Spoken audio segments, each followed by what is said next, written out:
named Crollo. Yeah, I rescued a slave. Then I think we killed the slave.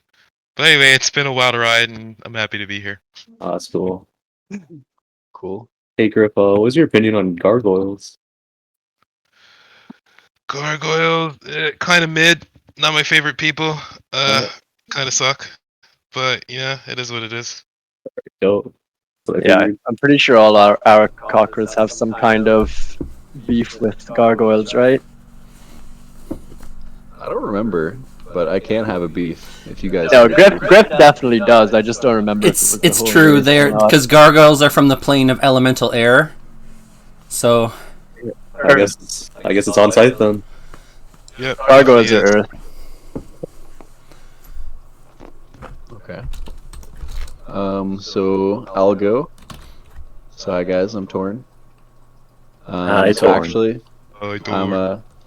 I'm from a different dimension entirely. I've been through all this. I've been a level 20 ranger before, but my dimension imploded. Actually, it imploded because I had some soup, some mushroom soup one day, and it really fucked me up. And I started seeing the world as it truly was.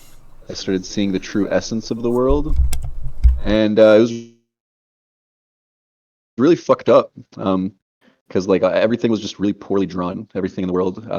So I mean, I just couldn't stand my world anymore. I was living in a place called Albinset, and yeah, just like everyone was drawn in paper and crayon and pencil, and sometimes even people were drawn with candle wax, and it was just really disturbing me. Um, and yeah, so eventually I destroyed the universe. I destroyed Albinset and everything there, and I made my way to what I believe is the real dimension, because surely the place I came from was not the real dimension. And yeah, I'm afraid to look in the mirror now because I assume I'm some sort of hideous, disfigured person. Pretty That's deep, me. bro. Yeah, Do You look good. you still hate gargoyles though? yeah, dude. All right, fuck yeah. Let's go. All right. Uh, All right, so yeah. So, what are you guys doing? what happened to that? What happened to that guy that we were chasing down? I think you guys took him prisoner, right? Or did we ever find out whatever happened? What happened to Mr. Owner of the Head? My mind's kind of fuzzy. I remember there was a barrel involved. I remember a bunch of witnesses, and then something about something about a bounty caught my interest. So I think I might have killed him. I should probably rummage around my pockets. I think I've got something here for that. I think I've got some kind of head in my pocket. But maybe this will count as a bounty, and maybe we can get some money. Well, go on then. Let's see it. Yeah, I feel around in my pockets for what I think is a head stuffed into my pockets. Yep, yeah. You find the head of Gil in your pack or wherever you happen to store it. Yeah, I hold it out in front of me for the party to see. Nice. Hey, Griff, is that the guy? Was that the guy? Yeah, yeah. He looks familiar.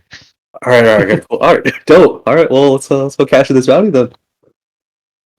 Okay. mean, Do you does it guys count? want to? Yeah, basically, when you like on our last few sessions or whatever, when you guys had first come into town and you met with the bounty hunter guy, he's in the slum market area, a tavern in the slum market area of Merakai, generally in this vicinity where I'm currently pinging.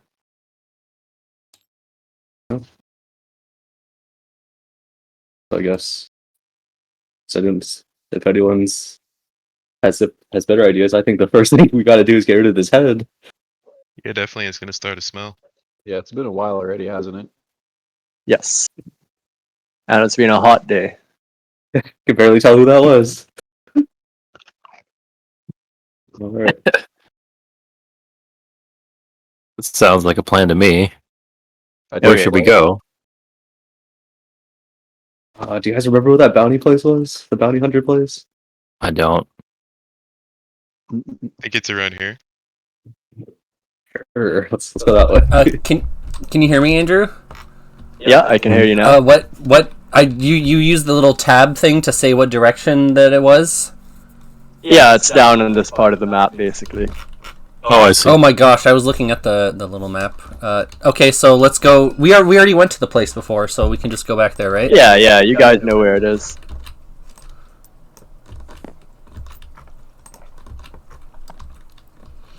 Okay, You're so So- big. you guys... Let's see. Yeah, you guys make your way to the slum market in the southeastern part of Merakai. Loading in now. Let me know when it's good for you guys, or I can see your percentages.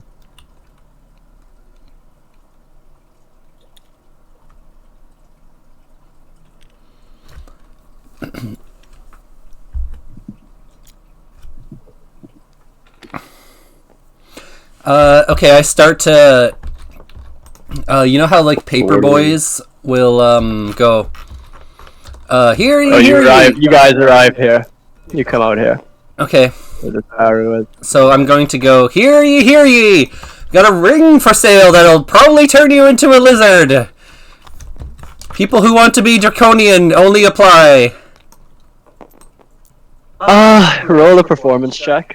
Performance? Do I even have performance? It's a skill, but you can still roll a d20 for it.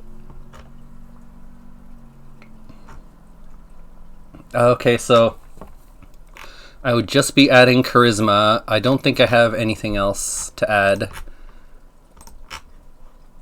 Yep, if you don't have proficiency, yeah, that's it. Okay, I'm just gonna roll the d20 with +4. Oh, Okay. Okay. I don't know if this was clear, by the way, but I want to see if any like weirdos take an interest specifically to the lizard part, because we're looking for like a dragon cult, like Draconis. Yeah. Yeah, two or three people come over, like two of them, a man and a woman, both come over to you, and then a third one, he's kind of just like standing off to the side watching, and they're like, they're asking you, what does this do? Is it some kind of magical ring? Yes, I'm gonna stand up. I'm gonna jump up on this rubble, and I'm gonna be waving my arms around like very exaggeratedly, so no one gets like too close to me. I'm gonna be like holding the ring out and swooping around and like I'm gonna be swinging my arms around a lot. I don't want any of these like people near me. I'm gonna say this is a ring of healing, and my intuition has told me that it will turn you into a lizard over time, as well. Unfortunately, so that's not really my cup of tea, but it might be yours. No judgment. Yeah, the lady, the man, he's kind of lost interest, but the lady, she seems pretty keen. She's like, oh wow, will it make me stronger? Some people see that healing strength is a strength in its own, so kind of. Oh my goodness, how much is this ring? 200 gold pieces. She immediately turns and walks away. Oh. Yeah. I guess I'm part of the crowd that's interested. Oh, so how big of a lizard do you turn into? The same size. Maybe it'll be a bit bigger when you grow a tail. Whoa. Start rifling through my pockets for 200 gold. Okay, I also Yeah. accept barter. And I'm gonna start heading towards the thing, the building that we're supposed to go to. Alright. If no one else has That's over here, the laughing dragon. Yeah, the rest of the crowd doesn't seem that interested after they heard the price. But yeah, basically when you arrive in this marketplace area of Merakai's eastern slums, it's still pretty early in the morning. People are slowly filtering into the streets. Merchants are just starting to ply their wares. Food vendors are preparing for the lunchtime rush. But every street deeper into the slums on your way down here, like you basically pass through the eastern side of Merakai, where it's like slum streets, and you're coming deeper and deeper into the slum market area. And you noticed on your way in that there's fewer and fewer soldiers on patrol. Now that you're in this area, there's basically government presence is basically negligible. Most people in this part of town seem to either be on the wrong side of the law or know someone who is. And your party's presence is drawing a lot of stares. Torn, you have a passive perception of 19. While you look around, you notice there's quite a few statues adorning the ledges of the buildings in this area. As your gaze returns to the ground, you notice a toothless man who quickly looks away as your eyes happen to pass over him. And that's about it. That's kind of the scene, guys. If you want to continue going or do anything else before you go to the tavern. I swoop down to the toothless man, and I immediately confront him.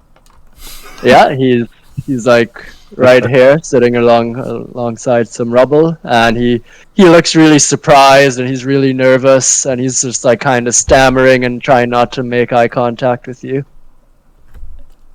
Okay, I basically just like kind of go up to him, intimidate him. What do you do? I puff my chest out. Yeah, he just continues to not make eye contact and sit quietly. Whisper in his ear. I say. Shout in his ear. I don't really know, guys. I guess I just is he moving or is he just standing completely still? He's kind of sitting on a bit of rubble. Okay. I sit down next to him. I'm like, hey, buddy. He goes, "What do you want, bird person?" You know what I want. Just give it to me and everything will be happy. Everything will be fine.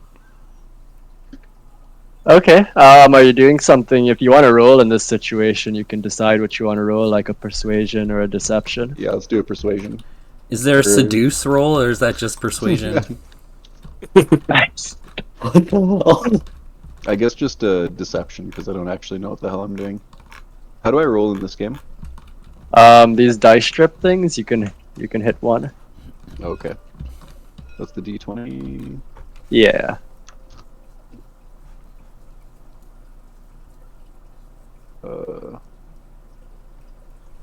Okay, I see. Did I do it? Oh no, I didn't. Did it go? When you hover it, you should have like a red dot appear, and like you hit it. When you left click it, you see that. I think that shit's just lagging. Oh, there you go. Okay. Okay. Alright. 17 plus, what do I have?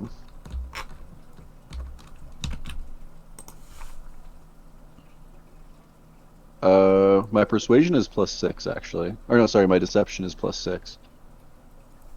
So 23. Okay. I have no idea what's going on, but I'm just pretending I know that I know what he knows. Yeah, he says, if you really knew what I was here for, you wouldn't be talking to me like this. Dang. I guess I'll just be like, well, times are changing, and the world is becoming different.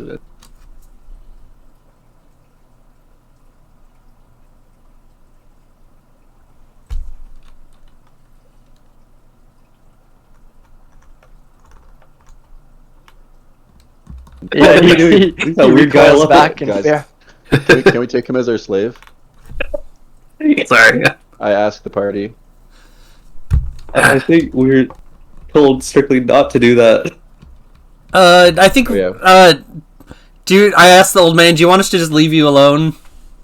Yes, please. Okay. I have a family.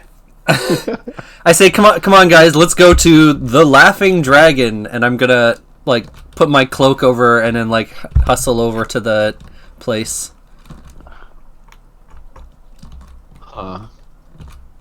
Is Yeah. there any breakfast stalls nearby? Nope, they're still just getting set up. Okay, No one's really set up yet. All right. Well, yeah. So I guess I follow Torn. I guess I follow. Lobo to the Laughing Dragon, as well to the Laughing Dragon. I too will follow. I'll save my weird stuff for the tavern.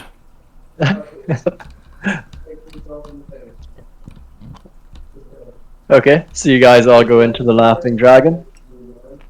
I mean, I still want to get to the bottom of this guy. He knows something. I know. He kind of seems he's hiding something. I don't know why we're just walking away. Hold on, I just want to look up what my thing does. I want to know if charming him would be helpful or not. My computer is not pulling it up right now.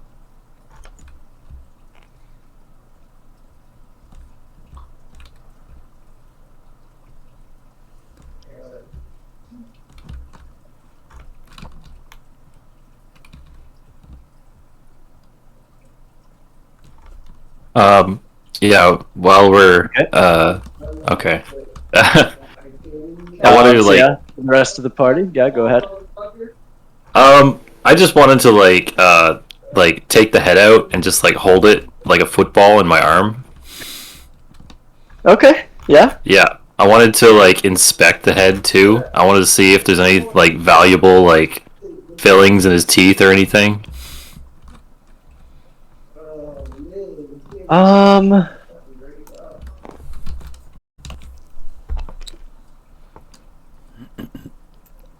Nope, you don't really find anything. I'm just gonna Okay. go to the pub and follow everyone. All right. Yeah, me too. I'm gonna make a mental image of this guy. Okay. Yep. So you guys make it over to the Laughing Dragon Inn.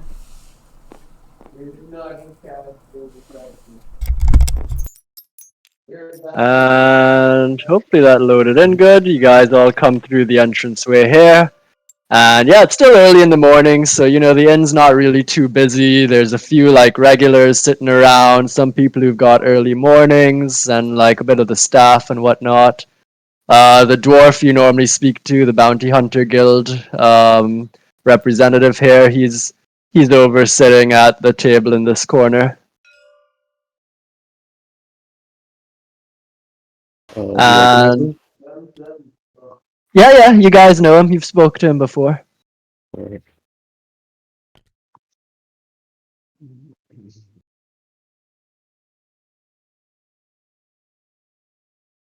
Hey, is that the bounty hunter guy over there, guys? Can Is Yeah, we just- definitely. is there? we just give them the head? It's time to cash in on this head. I think it's Yep. time to cash in. Yeah, So what do you you guys. While they do that, I'm gonna walk up to some random person, and then tell me when I can do my thing. Okay. So the rest of the party are going over to the. He's a dwarf named Arius Dankhill. He's got an ash white complexion and a scar across his right eye. Hello, Mr. Dwarf. Understand we have some business with you about a certain bounty. Oh yeah, as you guys are walking over to him, a table with two men sitting at it. When they see Barry, they like one of them starts clapping and another one's like, "Yeah, it's Barry! I remember last time you were here, you told the dopest stories, man." Yeah. Oh, yeah. I remember you too, man. Just keep it real. Yeah. Legend. You know, just doing my business. You know. Just, yeah. I ask. Yeah. So Arius is right here. There you go. He's got a model. Yeah. I asked him. So I understand we had some business about a bounty earlier. Yes. You folk were here earlier trying to claim the bounty from Gil. I remember. You said you had him, but you didn't want to turn him over for some reason. Show him the head. Show him the head. Yeah, I hold this. I hold the football head in my arm, so I like put him in the palm of my hand and like outreach it towards him, and just Yeah. show him who it is. He raises his eyebrows and he goes, "Wow, excellent work, fellas! Excellent work. May I see your tokens? Or what? Your bounty hunter tokens. Anytime a bounty hunter receives an assignment from the association, they're given a token with the target's image and information stamped on it." Oh no! I briefly checked my inventory. Yeah, me too. He lets out a sigh. He goes, "Look, ordinarily I wouldn't pay out to those who aren't members of the Bounty Hunters Association, but in the case of Gil, he was such a wily target. Honor demands that I pay you your due." And he explains that usually the government would offer a bonus for bringing in a target alive, but in the case of our friend Gil here, the acts he committed were so heinous and depraved, he was wanted dead to save the government the trouble of executing him. Plus, there was a private donor contribution on Gil's head, so here's your 250 GP. The world is a better place without that sicko. Oh god. Sick cash money. So, what did Mr. Gill do exactly? Arius kinda, he looks at you, Barry, and he looks at Griff, and he looks at Torn, and he looks a little awkward, and then he goes, "Well, firstly, he committed the act of illegal gambling, and secondly, the brutal murder of an Arakocran mother. When they arrested him, they found him in her kitchen frying her eggs." Oh no. That's It's fucked up. terrible. Well, Oh, sounds like a gargoyle to me. well, yeah, well, good thing he's dead, right, guys? Yes, sir. I mean, I'm happy to get rid of this guy. To be fair, our Yep. eggs are delicious, so I don't blame him too much. How do you know that, Torn? You don't act like you haven't had egg before. True. Yeah, they're pretty freaking good. Yeah. Yeah, so he gives you guys 250 gold pieces to split up amongst the party. So divide by 5, you each get 50. Hey. Cool. Yeah, I say we all put in our fair share of work and bring him in. I think it's fair if we divide it. That's fair. Yeah. Yeah, sounds good to me. So, Mr. Dorf, Yeah, Asmo, what are you doing while they get paid over here? I mean, while they're talking to the bounty guy. I go up to people and I ask, "Excuse me, do you know where I can find work as a farmer?" Yeah, the guy sitting at that table goes, "Of course, at the farms. Where else would you work as a farmer? Northeastern Merakai, everyone knows that." Okay. I have the ability to make plants grow magically, so I'd like to earn some money doing that, I say to him. Wow, yeah. Me too. I take the biggest shits and that works great wonders. I say, "Okay, thank you," and then I walk over to the rest of the people in my team. us Asmo his 50 gold. Alrighty then. We got cashed out. So Mr. Dorf, you mentioned that we aren't exactly members. How? I mean, I don't know about you guys, but killing this guy was pretty fun. Would you guys be down to do it again? I don't want to have to kill people unless they're really bad and they need to be stopped or something like that. Yeah, so let's be back. Yeah, he looks at you guys and he interrupts to say, You folks aren't from around this region, huh? You want me to explain how the association works?" Sure, Mr. Dwarf. Mr. Dankhill, I would like to hear more about how this place works. Yes, well, what you need to understand is the Bounty Hunters Association is an independent organization that operates with the tacit approval of the Emperor. The government posts rewards for bringing in fugitives or specified targets. The terms of the assignment will determine whether the target is wanted dead or alive. While the legalities are somewhat gray, the government also allows private donors to contribute to increase the rewards for targets. Often that means underworld figures bidding up the price on any of their enemies in the government sites. The association is the independent broker for this private donor system. We manage the payments and we also act as a hub of information for our members. I know many valuable things. And he also tells you to become a part of this loose network is pretty simple. You guys showed that you can do a good job. All you've got to do is swear to abide by the bounty hunter's creed or risk becoming an outlaw. What is the bounty hunter's creed? Number 1. Agreements to share the reward of a bounty are held sacred. Number 2. I will never steal a bounty that is already in the another association member's possession. Number 3. I will not commit criminal acts in the pursuit of a bounty. And I will never kill or seriously injure another member of the association. You just need to solemnly swear to follow this creed.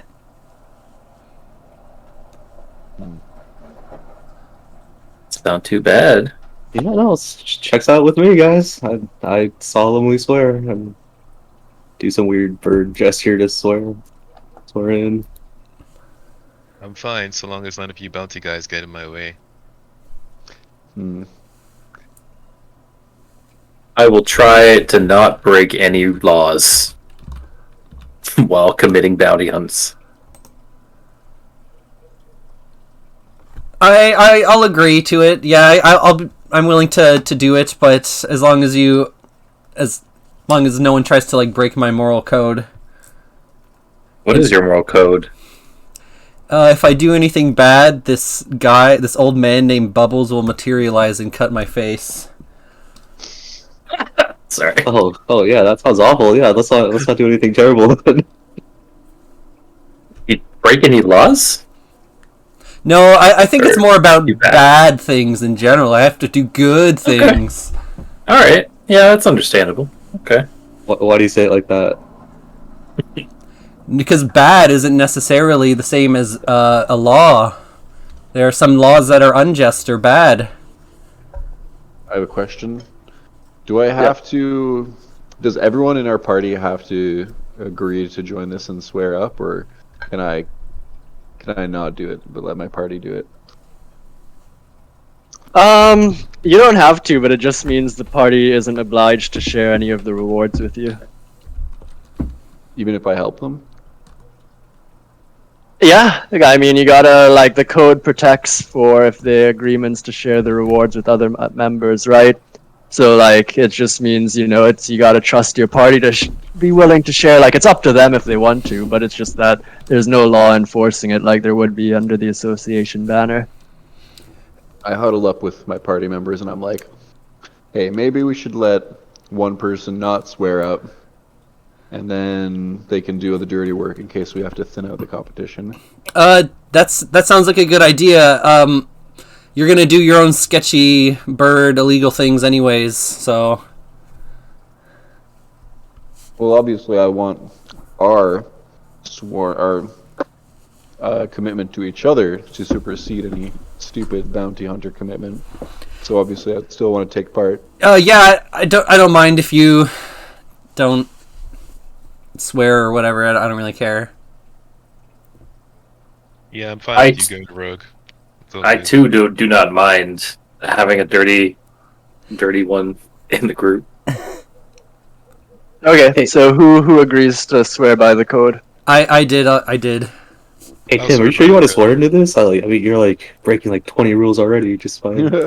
Being here, right? And I'm talking very loudly, but I am keen to help the party every way, especially in money. Right, but we just established that you don't have to swear in if you don't want to. I mean, just go with someone with your moral standpoint. I feel like it could cause some issues down the line. Okay, oh, sorry. You know what? You just guys. I'm ready to just like step away from the huddle. Okay. Let me Okay, just check so my back. who's agreed? I mean, I'm all for this shit. I was like bricked up while he was saying his code and shit. I My just don't like. The rest of you guys, I'm not sure. did you I hear? just don't like not being able to hurt someone. Because like, what if they're like, there's doesn't seem to be any room. Like, what if we're getting like attacked by someone of the membership? We'd get fucked. We'd have to break the rule. Well, I'm sure God will show us the Well, way. other members have to abide by it as well, right? Hopefully. Yeah, hopefully. And yeah, the flip side is enforcement as well. You know, assuming you're spotted or like someone can say what happened, all of that shit, right? Like it's pretty clear to you guys. Enforcement of the bounty hunters code is not necessarily the strictest. All right, let's all just sign up for it. I'll sign up. And Although I'll he sign up does, he too. does emphasize that there are punishments if you get caught. Like you know, you will become outlaws if you're caught breaking the code, basically, or you'll be hunted by the association, most likely. Yeah, all right. So, yeah, I think we're in a bit of debt right now, so I'm down to sign up for this. And you guys seem like a good cause. Okay. I think I'm in. Yeah, I'm gonna agree to the terms. I'm sure this won't end poorly for me. I'll put my little talon claw in the middle of our little huddle. Yeah, I put my claw in too. Yeah, I put my claw in. I put my arm in. All right, you bounty hunter, let's go. Most of our party is now bird folk. Yeah, while you guys are having that weird, strange huddle in front of this man, he got kind of distracted. He's like looking off in the distance, and he's kind of like takes a moment to come back to his senses. He's, sorry, fellas. To be honest, I'm surprised a lot of you managed to capture Gil. No offense, but he was an extremely slippery target, and one of our best members was after him. It's so strange. I wonder what happened to Crollo. He was a good friend of mine, and his daughter was due to visit him in Merakai soon. I'd be pretty upset if something bad happened to him. Please, I would appreciate it if you keep a lookout for any information about Crollo. And thanks for signing up, guys. I'm looking forward to having such noble souls among us. All right. Yeah, I'm sorry to hear about that, man. But yeah, our condolences to Crowlow's family. But I haven't heard anything from him. Keep an eye out. Yeah, and so he basically explains, yeah, in future if you guys want work and stuff, you can come to him, or if you need information about bounties, you can come to him. Also, if you just generally need information, you can come to him, but depending on what it is, he might ask you to do something for him first. And that's it, yeah. You guys are in the association. Is Crollo's daughter hot? You asking this to Dankill? Yeah. He kind of shifts a little awkwardly, and he's like, "Yeah, I guess so. Yeah, I'd hit that."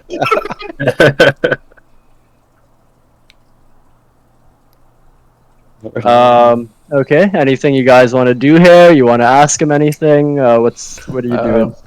I have a bad feeling about Crollo. Now that you mentioned him, because when we found this fugitive, he had blood on his hands. Oh, you mean Gil? Yeah, Gil. Yeah, it looked like Oh my Gil. god. I think Gil may have actually killed Crollo before we caught up with him. I don't know how, but. Oh my goodness. Oh wow. That's crazy. You can roll a deception check. Okay. We have to travel over here. My deception's +6. Oh fuck! I rolled 2. Let's just always goes with the first one. First one. Yeah. It's a 24. Yep. Yeah, his eyes open wide and his jaw drops and he goes, "Oh my god. Poor Crollo. Oh, I knew he shouldn't have gone after Gil on his own." Mm-hmm. I want to come up a bit here, closer to him, and say, I've heard that there's some sort of cult or some sort of group of weirdos that might be obsessed with lizards or draconian kind of things. Do you know anything about that? You know of the cult of Draconis? What business do you have with them? We just kind of want to touch base with them and see if they're gonna do anything ridiculous, or just want to see if they know anything. I'm personally on a quest to gain more knowledge as a librarian and bring information back to the mainland. So, but other than that, yeah, so you're really working. curious. Does that mean you're working for the Empire? You're gathering intelligence for the Empire? I gather books and scrolls and things like that. But currently, no, I don't send back information or anything, just tomes and stuff like that. Well, we were government mercenaries, weren't we? So Oh, yeah, I yeah. guess you could say we were working for the government. But yeah, just like you said, we were new to town, and any information would help on like the ins and outs of what's going on, you know, under the surface. Yeah, he ponders on it for a bit, and he goes, well, since you folks are in the association, I could give you some information, but it depends on what you're looking for. You gotta level with me. What do you guys want? What are you guys trying to get out of this? What do you want from me? Have you seen any events or weird things going on with this cult? Is cult even the right word for these dragon people? Oh, definitely. Those fanatics are definitely a cult. They're trying to usurp the Empire. Yes, their activities have been increasing in Merakai, but the guard just can't keep up. They're just totally stretched, and as far as we know, they haven't explicitly committed any crimes against the Empire, so we haven't been able to issue a bounty on them. Have you seen them do anything like strange or? Well, I know where they operate. I know the area of Merakai that they're most active in. That's often where you'll see them.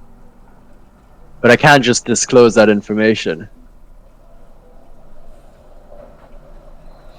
Okay, If you're willing to help me out, I might be able to, because this isn't an official bounty business. This is information from my private network, and it's very sensitive information. Alright, well, I guess we could just go around searching for it all willy-nilly as green, fresh recruits without knowing anywhere and just stumble around in the slums. Do we get some sort of badge or something we can show people as we go around ignorantly asking about it? So what are you telling him you're going to go asking about? You mean you're talking about the task he wants to give you, or you're talking about the cult? I'm talking about the cult, and then I say, like, so you see, isn't it better if you, like, give us something to go by a bit? Because if we're, like, representing the association now, for, like, if we don't know anything and we're going around, like, about it, it could look bad on the association if we're going around all ignorant. Well, Okay, roll a persuasion. Oh, man. I only have deception, so I can add +4 to this.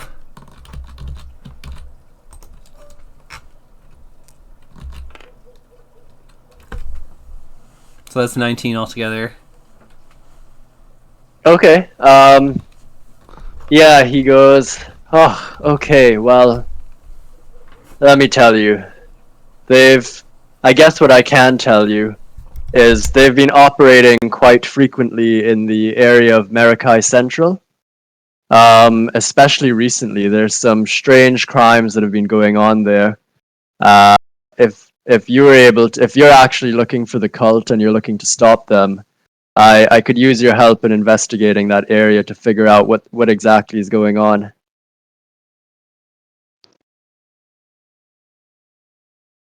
Yeah, we'd love to help. Is there any bounties involved, or are you just after some information? Well, you see, there's been a series of in the last 6 weeks, there's been a series of mysterious disappearances and really grotesque, brutal murders in the Merakai Central region. So we're not too sure what the cause is. It might be either way, though. It's a potential bounty target. It might be the cult. It might be some kind of gang who's sprouted up in that area. We're not too sure, but we need somebody to be able to investigate. The killings right now appear to be completely random. If you could identify whoever it is and maybe some evidence, we could go after these sickos. If it really is the cult of Draconis, you'd have the Bounty Hunters Association behind you too. Interesting things to take note of. When we were outside the city limits, there were also some sort of monsters we had to fight, including a sandworm and this monster that could kill people just by clawing them and biting them. Okay. Oh yeah. You're yeah, saying this. You're saying this to the bounty hunter guy. Oh yeah, I'm just saying it out loud. To He him. goes, yes, yes. This is part of why the guard is. That's why the local garrison's been having so much trouble. It's not just humanoids or citizens of the empire causing trouble among us. It's also a rise in magical beasts all around the area. More magical beasts, huh? Well, yeah. I mean, we'd love to help you to get the bottom of this. So, like I said, just point us in the right direction. Figure out what we You said can. it was Central Merakai that they're. Okay, I'm gonna try and say that part a bit quieter to him, or if I heard him right, that's what he said. Central Merakai is where they're located. Yep. He clarifies too. Yes, it's on the southern banks of the oasis, Central Merakai.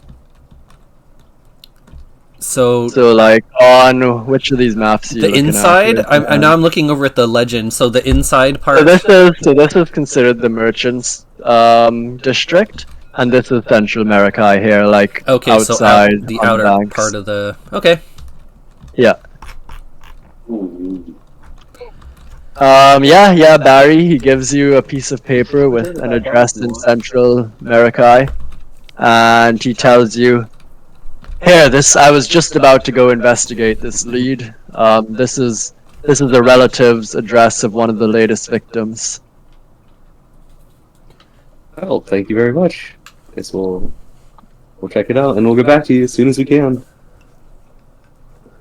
I say I'm excited to solve this murder spree.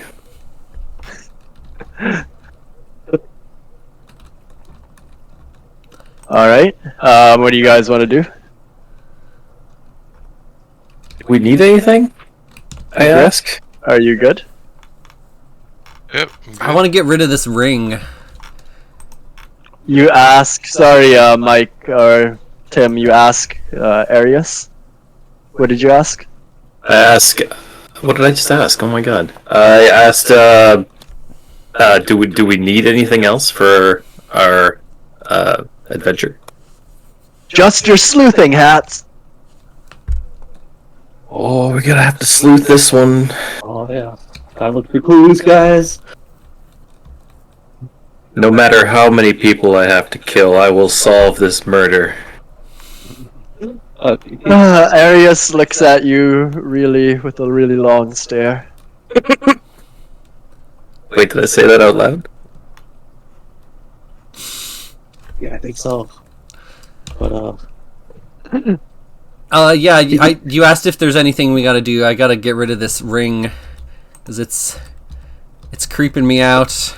What's this ring doing to you, bro? I Yeah, what's asked. up with the ring? I'll take it off your hands, man. Can you give me 100 gold for it? No. But you can pay me 100 golds to take it. Okay, I'm gonna look at the ring a bit more before moving on to the. Yeah, oh yeah, didn't I give you some kind of debuff from that ring? Yes, a wisdom debuff. what's Okay. what's bugging you about this ring, man? It's like looks like a normal ring to me. It wants me to wear it, but I think it'll turn me into a lizard. So I'm gonna try and sell it. Does this ring talk to you? Yes. Is this lizard in this room right now?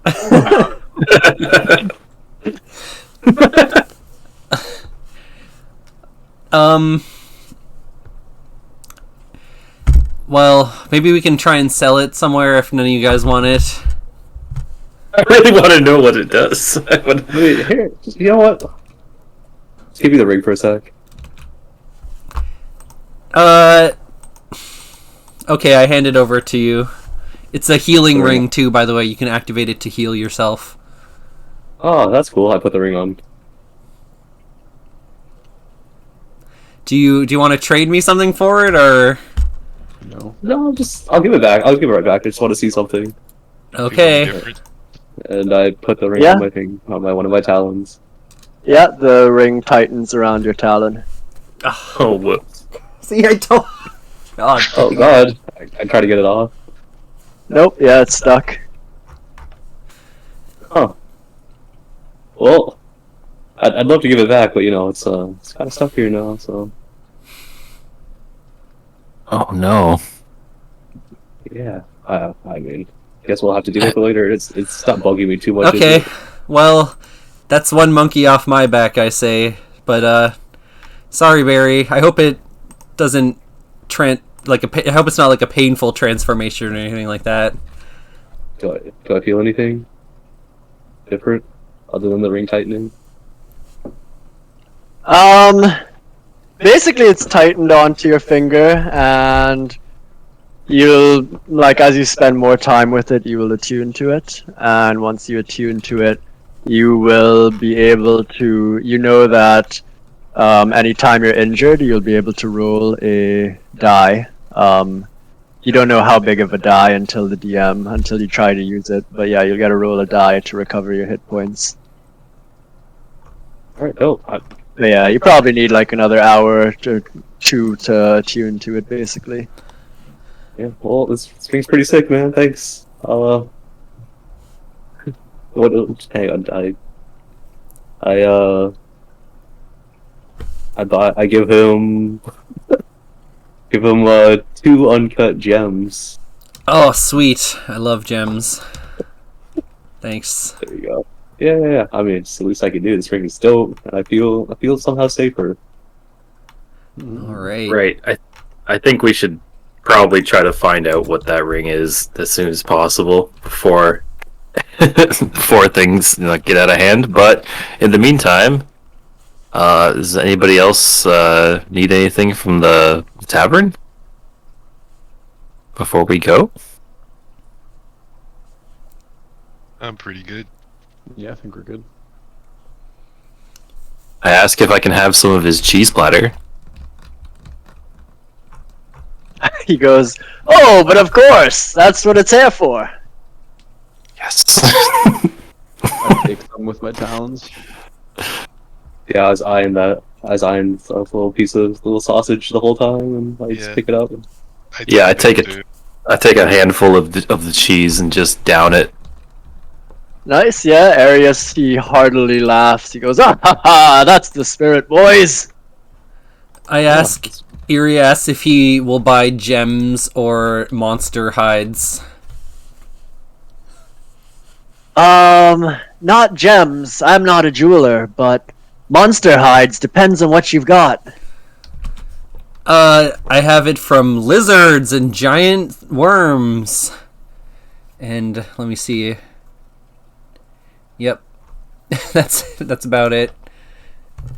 So what do you have?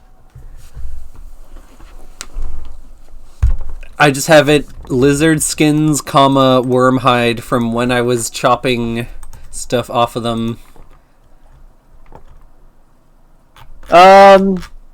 He's not really too interested in the lizard skins, but the worm hide he's willing to pay for. Okay, sweet. I will sell it Cool. to him. Yeah. How much do you have? I don't know, man. I just have worm hide and lizard skins. written down here on my stuff. Okay. Yeah, he gives you like 15 GP then. Okay, sweet. Let's get to the bottom of this mystery. All right. But yeah, I think the market should be like opened up more, right? Like more shops should be open. There's a few things I wanna sell off and want to get rid of, and maybe even buy. You guys want to stop by the market first, or should we just... Sure. Yeah. Sure. Mhm. Sounds good.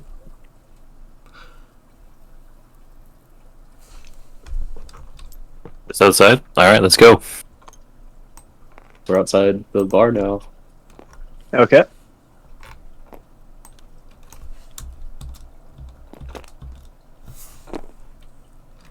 All right.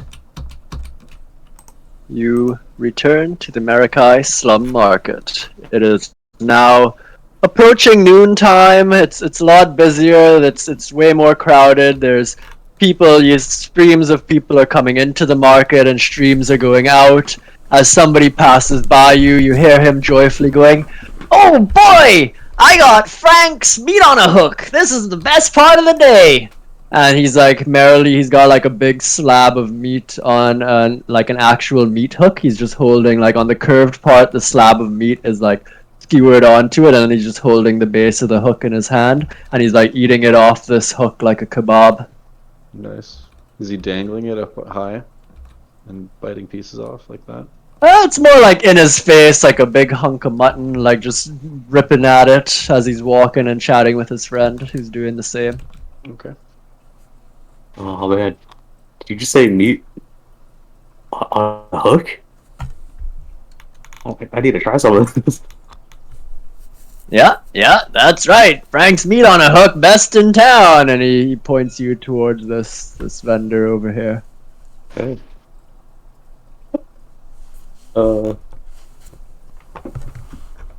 Yeah, it's like I run over. Excuse me, Mr. Frank. There's a big line. There's a big line up. Oh god, I get in the line. Okay. Yeah, it's gonna take you at least like 30 to 45 minutes standing in this line to get to the Yep, I stand attentively in this line.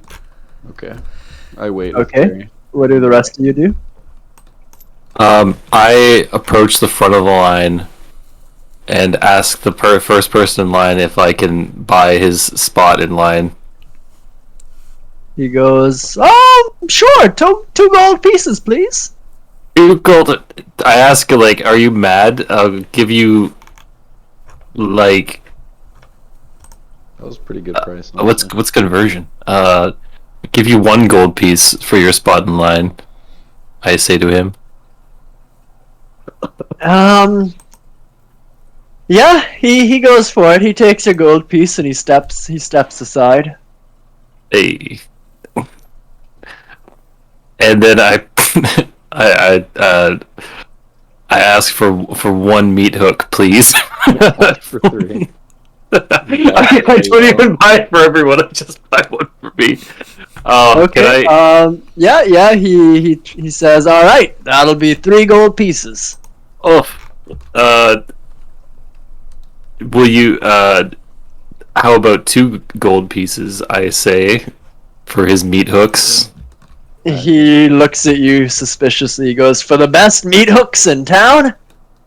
You gotta tell me. You gotta try and persuade me." I ask him.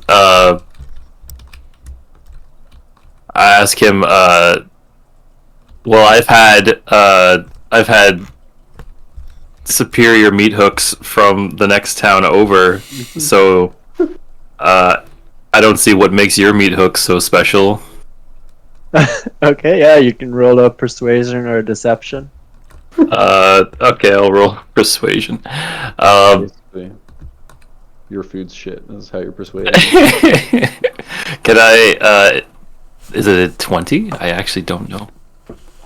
Let me see. Yeah, roll a d20 and then add the score. Hey, hurry up there! The hooks are getting cold. And then add. Oh no. This is not going well. Persuasion. Add +1. Charisma. Yeah, so 4. So 7 in total? You're adding I 4? rolled, Or you're I adding rolled 1? 3 and adding 1 for charisma. Oh, don't you have proficiency in it or no? I do, but I'm not sure what that means. So Persuasion. if it's one of the skills you picked, then you add your proficiency bonus and then Oh. as well. Proficiency. So your proficiency bonus should be +3.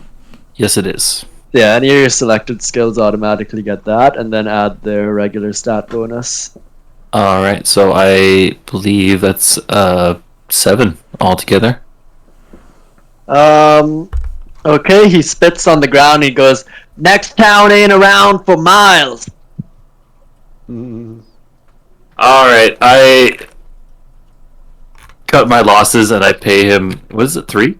Yeah. 3 for a meat hook. I'll pay 3 for a meat hook if it's so good. Okay, yeah, he gives you a meat hook perfectly stared on the grill. Hey, thanks for the meat hook. Okay, Asmo, Griff, what are you guys doing for the next 30 to 45 minutes? I'm going to walk around scanning for places where I could sell some of my uncut gems, my gems, lizard skins, or dragonborn statues.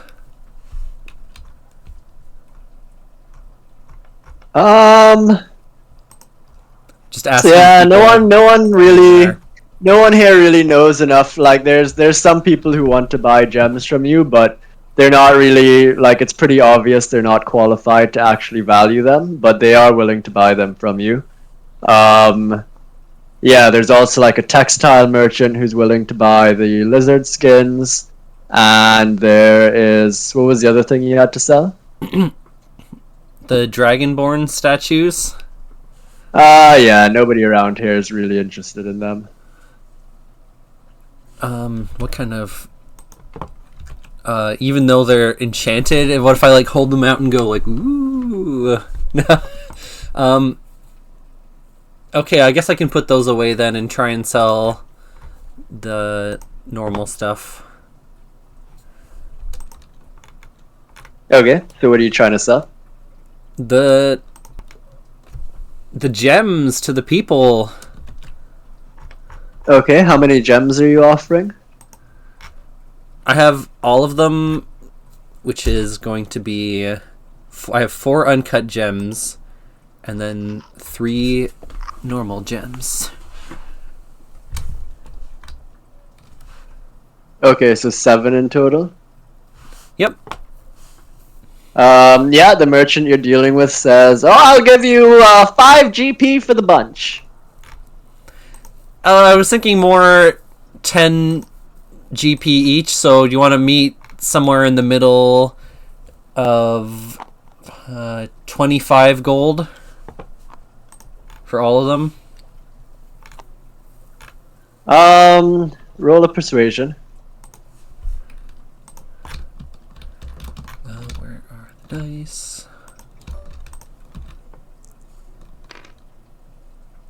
Ooh, okay. I only got 3 plus 4, so 7. Yeah, he says, well, actually, I don't think they look that like this one looks a little scuffed up, you don't think? I could give you 4 GP for the bunch. Alright, I say, okay, buddy, and then I'm going to go over and try and sell the hides that I collected. Sure, yeah, this textile merchant, he's willing to offer you 20 copper pieces per hide. 20? I can't even get 1 gold for all the lizards I chopped up? How many hides is it? It's just... I can't remember, it was a long time ago, but there were these big lizards that we killed. I just have lizard skins written down.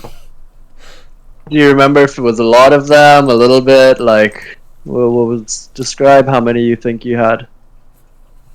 Well,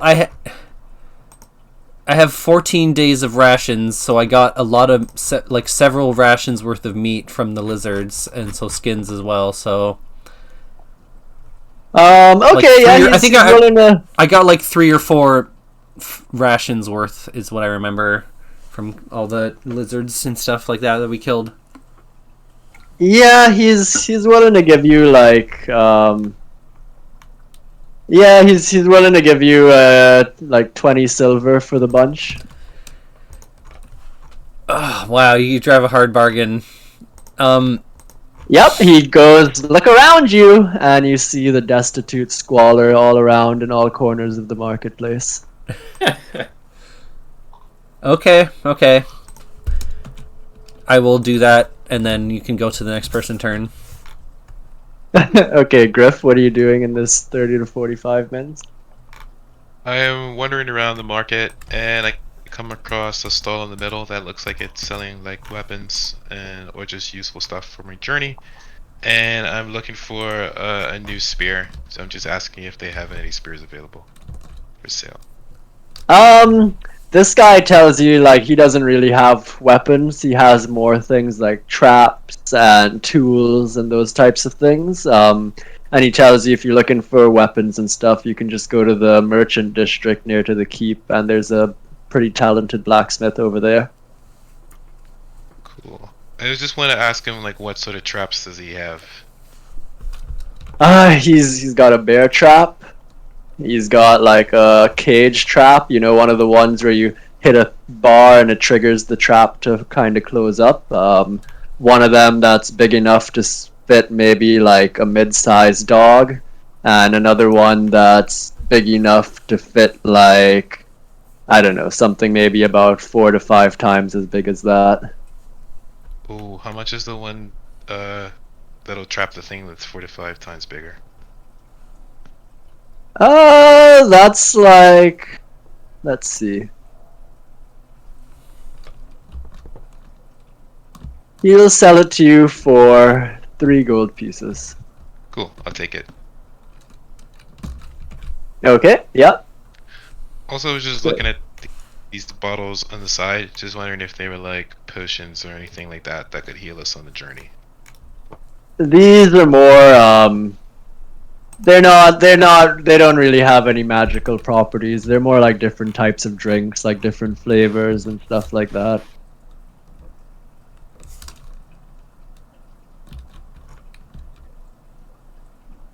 And oh yeah, so the cage thing you got, it's probably like maybe 10 feet one way, 10 feet wide, and like 10 by 10, and then maybe about 5 feet tall.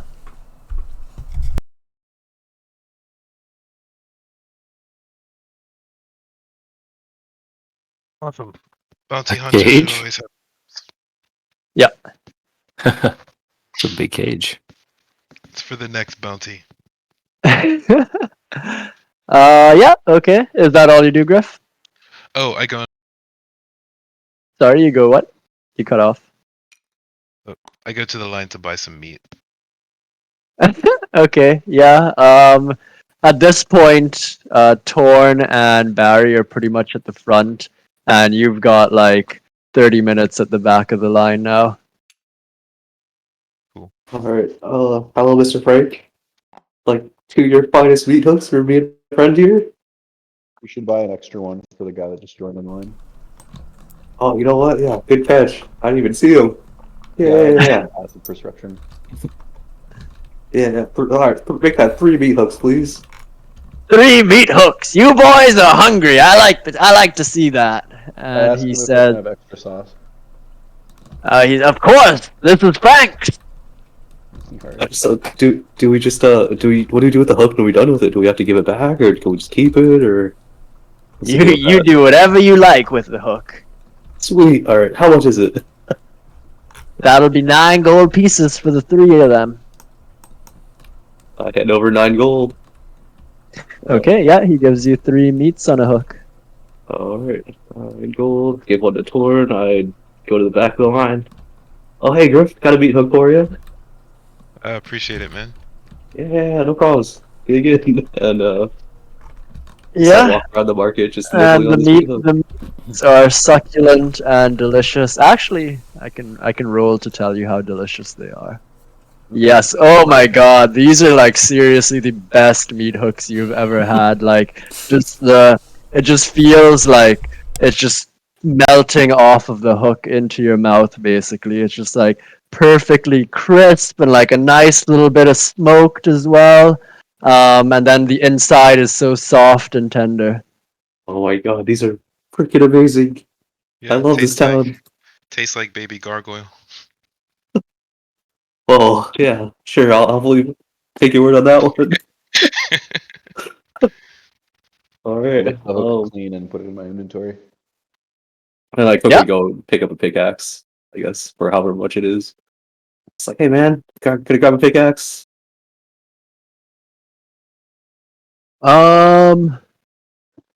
Yes, that will be 1 gold piece. All right, cool. Bye. I just shove it in my bag and run off with it and give him a gold. Okay. And yeah.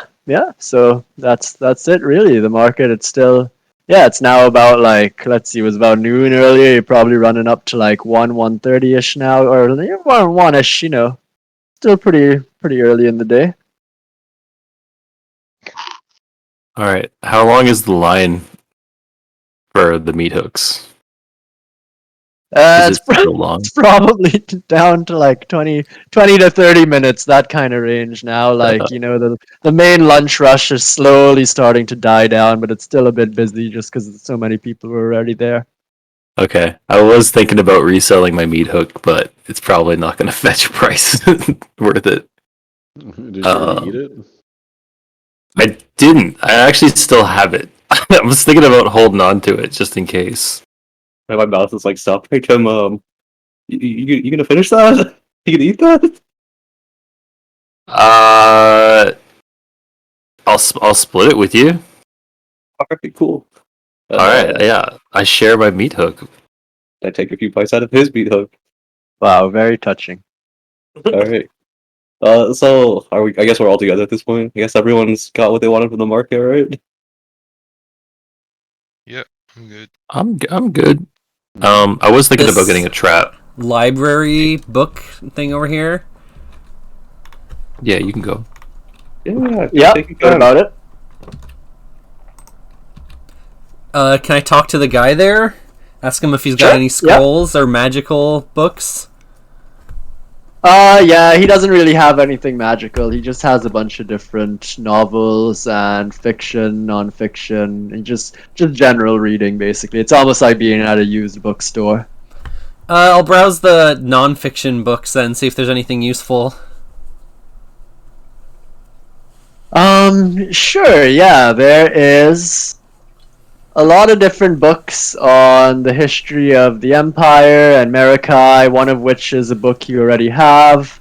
There's other books just generally about things like botany and mythological creatures, lore, like different things like that. It's just, yeah, there's a kind of a grab bag of things. If there's a particular topic you're interested in, you know, you might be able to ask the guy to search for it.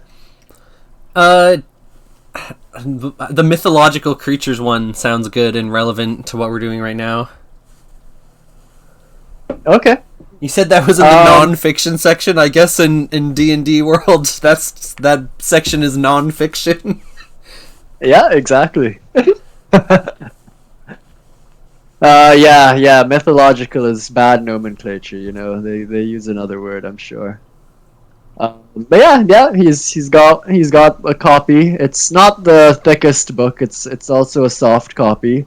And he's willing to sell it to you for 7 gold pieces. I want to haggle a bit with him. What do you say?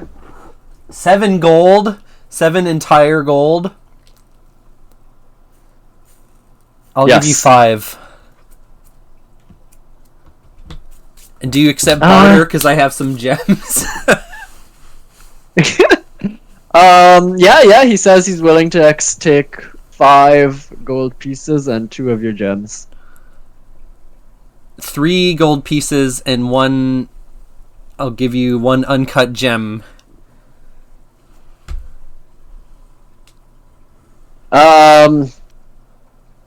No, he's willing to do 4 gold and 2 gems. Oh, 2. I see. I want the ratio of the gems to be like 1 gold per gem. So 3 gold and 2 gems for the book. Yeah, he'll do 4 gold and a gem. All right, I'll even give you one of the cut gems, good sir. Yeah, he nods at you appreciatively. I ask him if he knows anything about like monster sightings because I had to fight some monster and then I start to like kind of warn him about the dangers of going outside of the city limits because of like the worms and the monsters that can bite you and scratch you. Yeah, he goes, yes, I've heard about the rise in monster attacks in the region. It's quite concerning. It's been messing up a lot of my shipments. It's hard to get goods in. Logistics supplies keep getting attacked. I ask him if he knows anything about like what kind of monsters they could be or like what to do about it.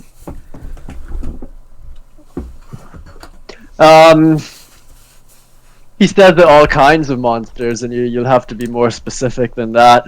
He says there's a wide variety of creatures roaming the countryside. The most common are lizard folk, kobolds, then there's just generally bandits as well.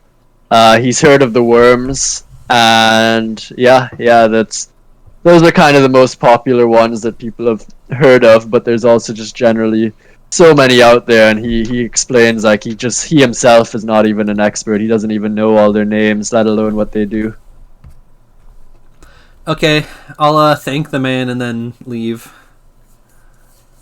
Yep, he gives you another nod. I approach. I wanted to approach the trap store. Okay. I want to ask the merchant if he has any people-sized bear traps. Nope, I've got bear-sized bear traps. Do you have anything smaller than bear traps? Well, I've got one of these halfling traps, he says. I ask him how big is it? What would you be able to catch with a halfling-sized bear trap? Besides halflings.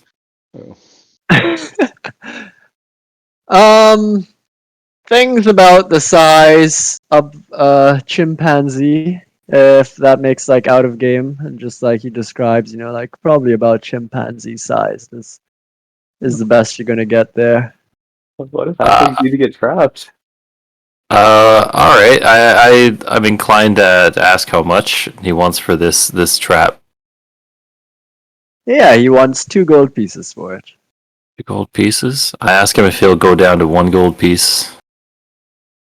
He says if you buy something else, he'll give you a discount on it.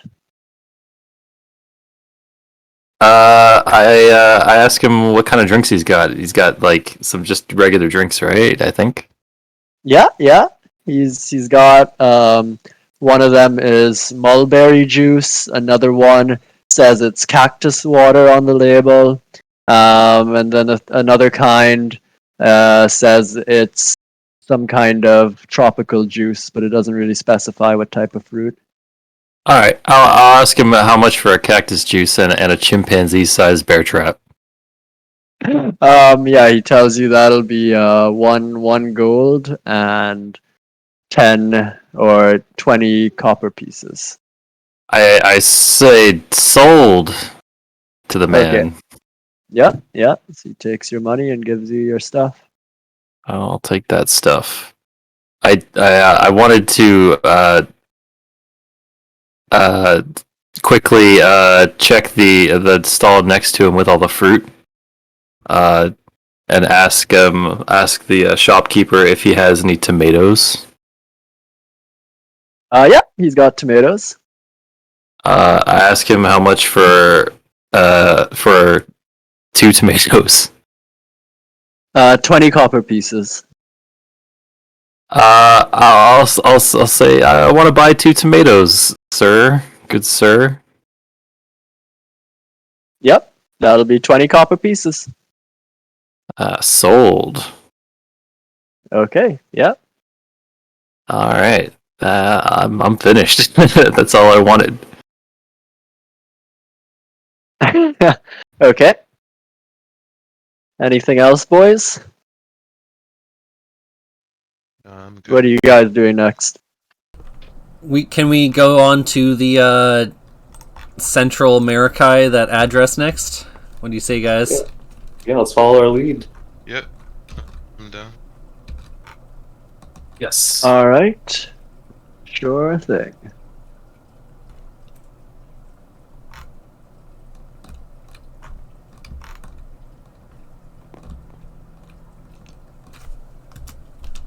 Okay, so you make it to Central Merakai. As stated before, it's on the southern banks of the oasis in Central Merakai. And it's a mix of middle-income housing alongside commercial buildings such as offices, warehouses, and the wharf. The building facades in this area are crested with a wide variety of different sculptures, and like many other parts of Merakai, people commonly lounge on their rooftops here. On the ground, there's a bustle of activities, workers are hardly moving goods around. And yeah, you guys come to this house here. The address that was given to you brings you to this house here.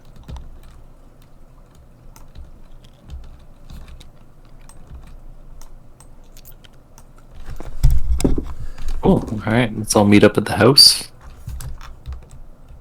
I'll be on the lookout for gargoyles. I want to examine the statues more closely as I'm walking through.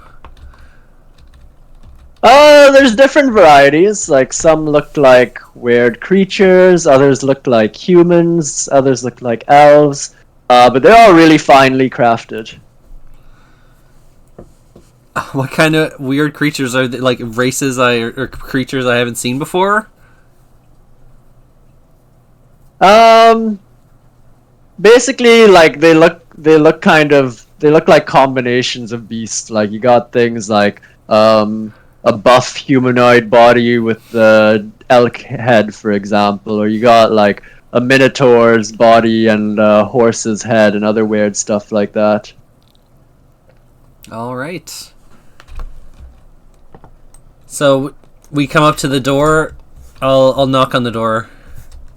Oh yeah, so Torn and Griff, are you guys flying right now? Or are you standing on the rooftop? I landed on the roof. Yeah, I'm standing on the rooftop. Okay.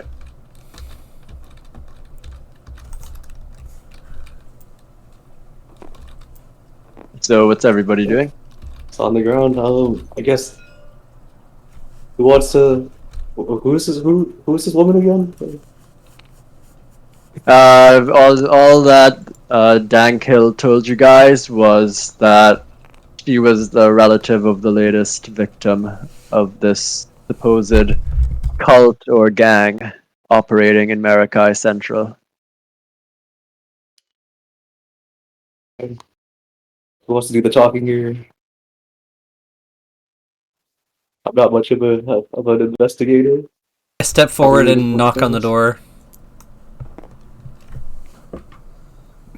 You what? I knock. Okay, yeah, you hear a lady's voice. Who is it? My name is Asmo, and we have been sent by Mr. Dankhill. The door swings open, and in front of you is a small, anxious lady, and she introduces herself. Ah, Finch! Thank goodness you guys are here. The town guard are so useless. So, I say quietly, we are looking into learn more about a sort of lizard draconian group. Oh, what? I thought you were here to investigate the killing of my brother Boo. That's what we heard, and we think that's some sort of group or cult might be involved, or just we're wait. Bleh. Maybe you could tell us what you know. Well, I don't know why anyone would attack Boo. He was a big, stocky man, but he wasn't the brightest, you know? He was pretty much harmless. He would garden on the rooftop every night, though. That was his favorite hobby. The quiet of the night was the only time he found peace out here. And then one day I went up to the rooftop, and his body was brutally beaten. The torso was beaten. The limbs were torn off. It was horrible.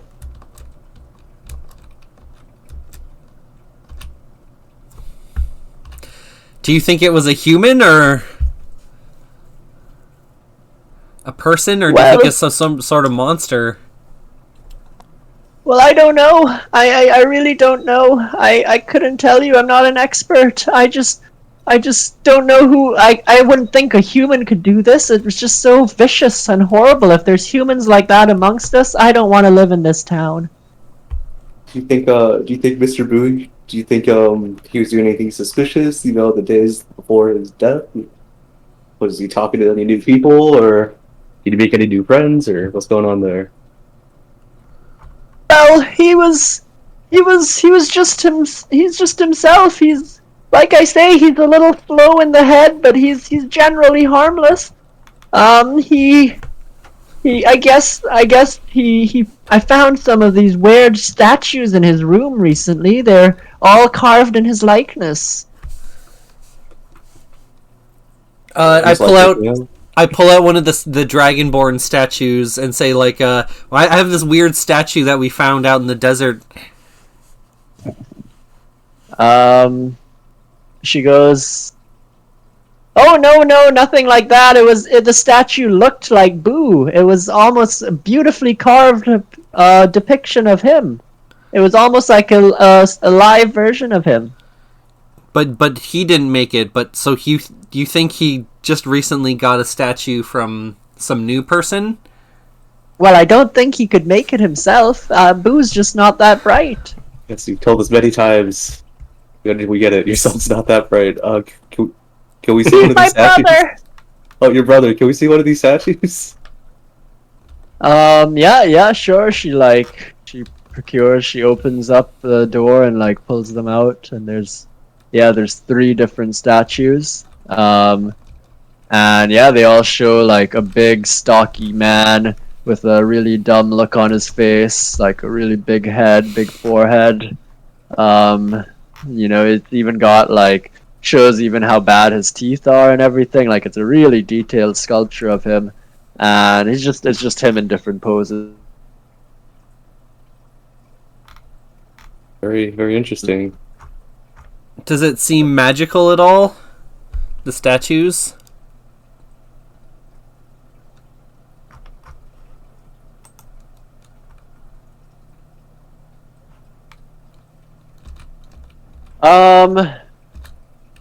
You could roll an Arcana check if you want.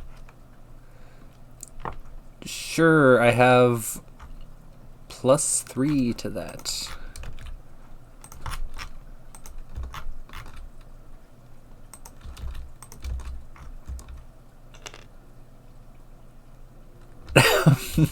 I rolled a 1.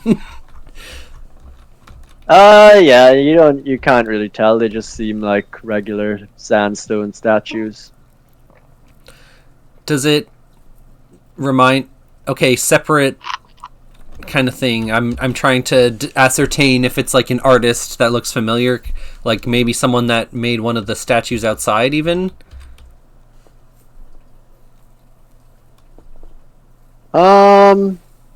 Yeah, I mean, yeah, you can pretty much tell it's pretty much the same style as all those different statues that adorn the buildings in this area. Can I like look on the bottom or the side for like a signature or a marking? Yeah, you don't really see anything. I asked the lady if she has any idea who made them. Oh, I've got no idea. Boo he's always out and about. But if you want, you can check out on the rooftop. That's all I can really offer you. That's where he was killed. He as far as I know, he wouldn't really go out. He'd go out of the house a little bit in the daytime, but not much. He'd usually stay inside and then go on the roof at night. Okay, Oh, I guess we can investigate the crime scene. If you'll let us. I wanna ask her. I'll ask her if he had any enemies or rivals that she knows about. Oh my boo, he was just way too soft and gentle to have enemies. But the next door neighbor, he's one of those Wells Fargo guys. I'm pretty sure whoever it is must be involved in something dangerous with those fellas, and they must have tried to send a message to my neighbor. That's what it must be. I can't think of anything else. This is a good neighborhood other than that guy. Very interesting. We may have a suspect on our hands. Yeah, I'd say Tim, you're one of those Wells Fargo guys, all right? You wanna maybe we could split up here and look for leads? Some of us go to the roof, some of us look around. Okay, and so sorry guys, while that whole conversation is happening, is Griff, are you still on the roof, or what are you doing? What do you do while all of that's going on? Griff? Nathan? I can't hear you if you're talking. Oh, yeah, I was standing by the door, so I heard everything, the whole interrogation thing. Okay, Torn, while they're doing that, what are you doing? I'm kind of looking down at them from the roof. Okay. Yeah, so she's willing to let you guys come up and show you onto the rooftop. Who is going to help me investigate? I want to help. I like it. I will cast guidance on you, so you can add a +1 d4 to your next roll as I go up to investigate the crime scene and look for clues or details. And I'll follow him, so we may investigate further. Okay, yeah, so she lets you guys up onto the rooftop. She's surprised to see Torn up here. She's like, oh my god! How did you get up here, Birdman? The stench and filth of the streets below make my stomach turn. I'm just kind of like looking around for evidence very thoughtfully. Okay. Alright. Stay So near like Torn- the base of the house. Can I just stand by the door, look up for anything suspicious? Okay. Alright, so I guess, yeah, describe what you guys are doing. Like, the people, let's go, like, the people on the rooftop first. What are you guys all doing specifically? I guess just looking for evidence. I don't know. Okay, you're just generally looking around. Okay. There's no body there anymore, is there? Like no, he's it's been he's cleaned gone. up. It was a couple I'm days gonna ago. look for any other like sort of scratch marks or gouges that could have been left by like the weapon or whatever did this. Okay, and Tim, what are you doing?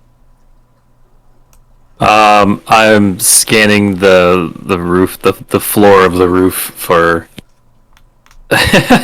for anything interesting that catches my eye. Okay, Torn, you can roll a perception. Okay. Oops.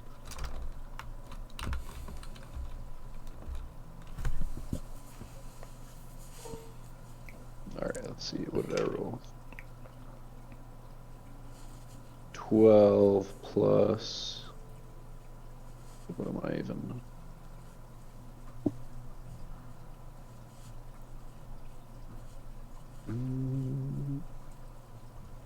Perception is wisdom. So I have plus Yeah. And if you have specialty, do you have proficiency in it? Or no? Oh yeah, I have +9. Oh yeah. So yeah, whatever I rolled +9. Okay. Alright, and then let's see. Asmo, you can roll investigation.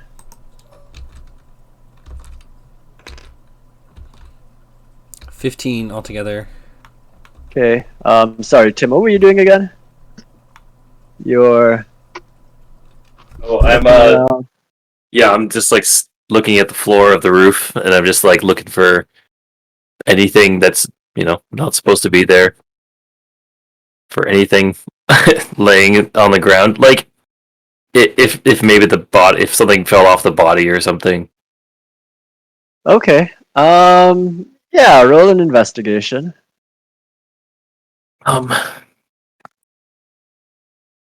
Investigation. Okay, I can add to that, so I can add +5. Is that a D20? Yep.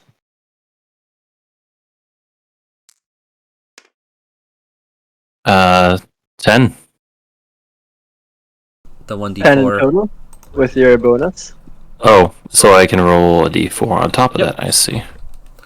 And then add the results. 13. Okay, yeah, so Torn, you're searching around, you find like kind of in the sort of part of the road, you notice in the rose bushes here, these flowery bushes, that some of them are kind of indented. It almost looks like something was thrown onto them. And when you look in there, you find a fourth statue. And the statue has the same. It's clearly the Boo guy still, based off of the face. But on this statue, unlike the other ones where he's just kind of doing normal poses, this one, his body's all like grotesque and fucked up, and it looks all like, yeah, it just looks really mangled. Okay. Asmo, searching around on the floor, you find like what looks to be different spots, like 2 or 3 different spots where there are scratch marks, like there's multiple lines in a row basically, and they look pretty deep. And Tim, you don't really find too much. You do find a human finger that somebody clearly missed from cleaning up, and that's about it. I pick it up. Okay. I asked him if he's gonna eat that. Yeah, I quickly put it in my pocket before anybody tries to eat it.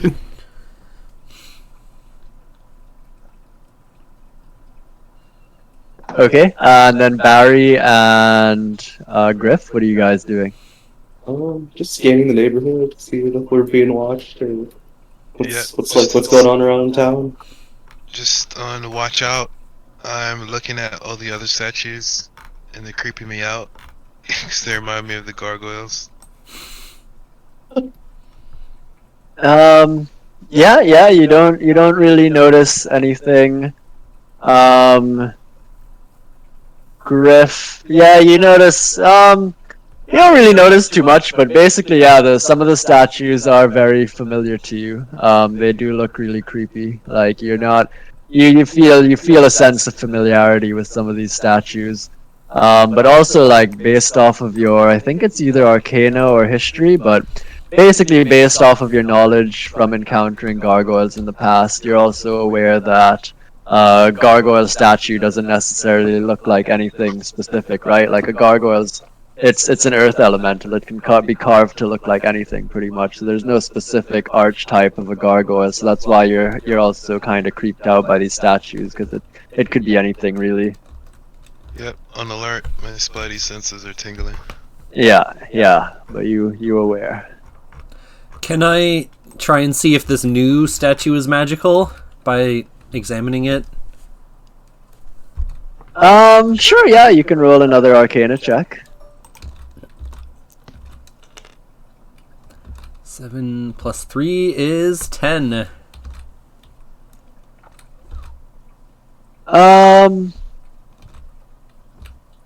There's some like you very faintly detect a magical signature, but it's incredibly faint, and it's not really clear if it's actually coming from the statue, or if you're just kind of detecting some other presence nearby. Oh, okay. I can use identify, and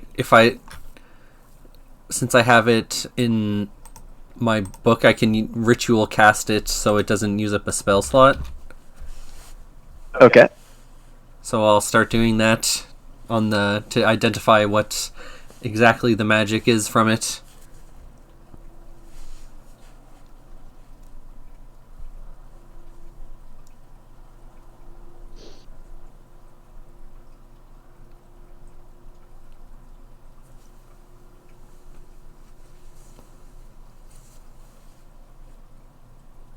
So sorry, what do you do? Did you do it? Yes, I start casting it. Okay, it's identify? Yep. Okay. Let's see. Do you know about how ritual casting is different? If I do it like that? No, I'm not sure. What's happening? What's happening with the ritual? If you Take cast time. if you cast a ritual spell you can cast it as a ritual to add plus 10 minutes to the casting time, and it doesn't take up any spell slots that way. Yeah. That part's fine. From my book. Yeah.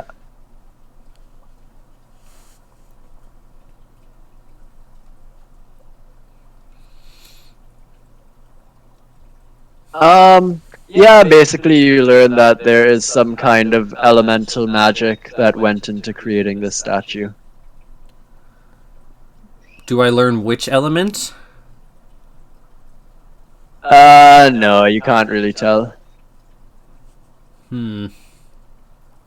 Okay, I'll relay this information to the people and the lady Finch, is that her name?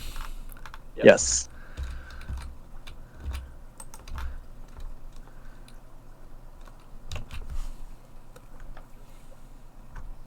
Okay.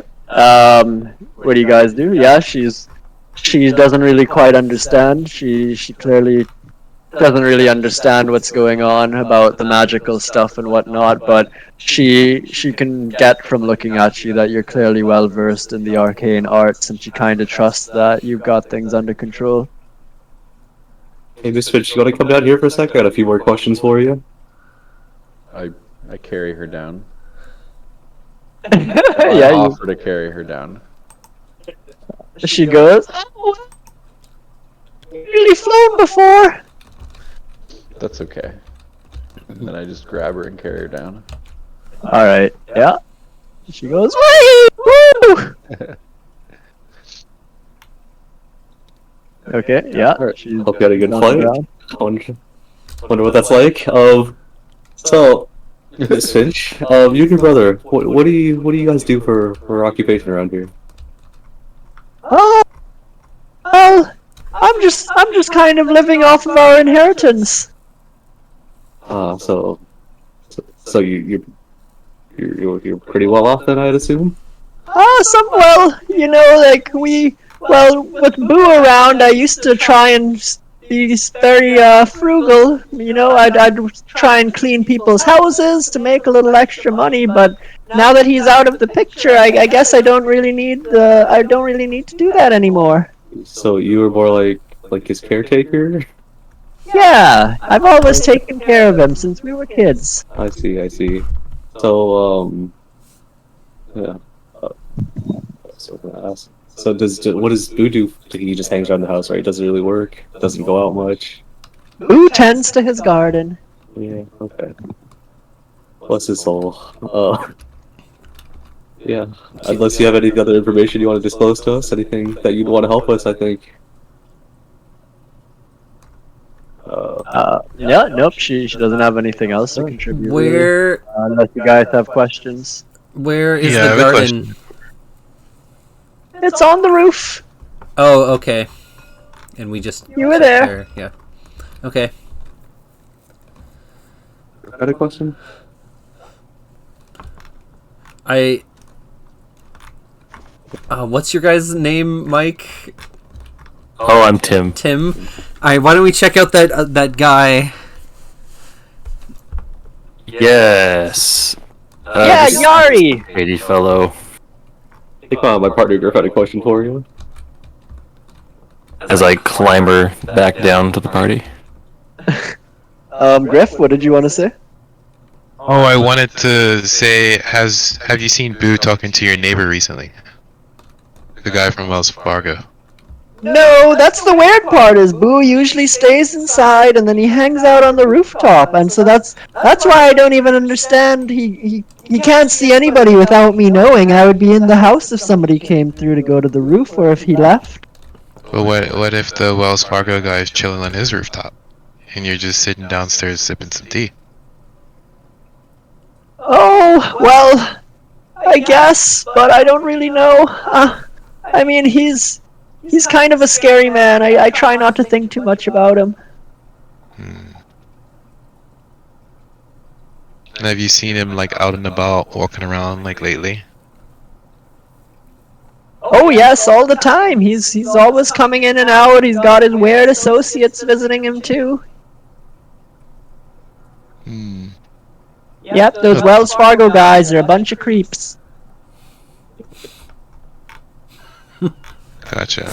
I think we should investigate.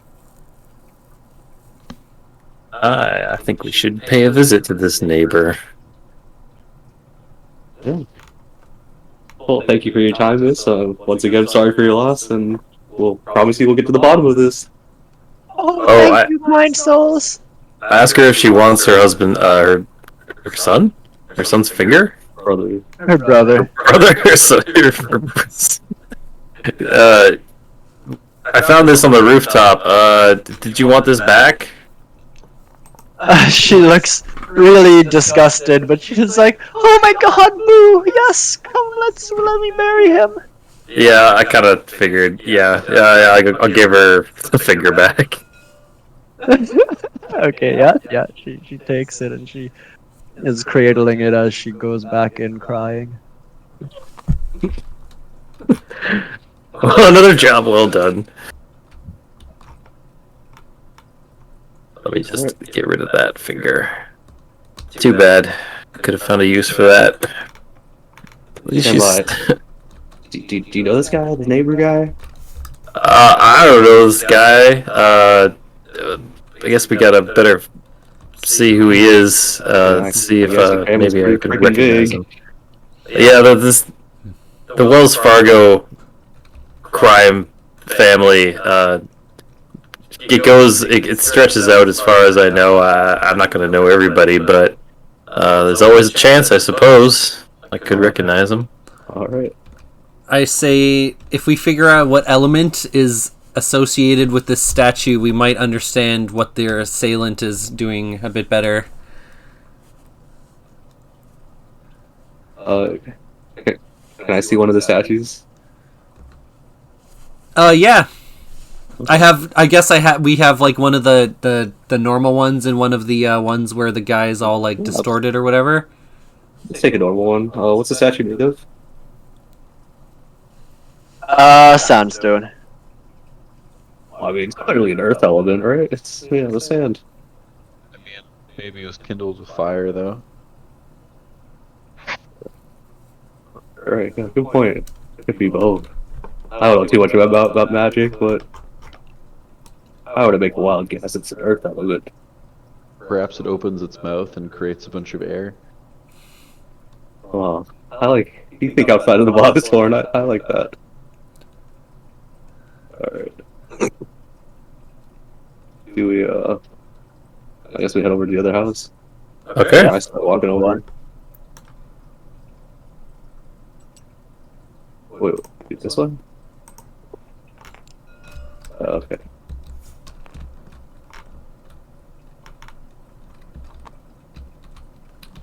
Who wants to be the guy this time? I'll fly onto the roof again and keep watch from up there.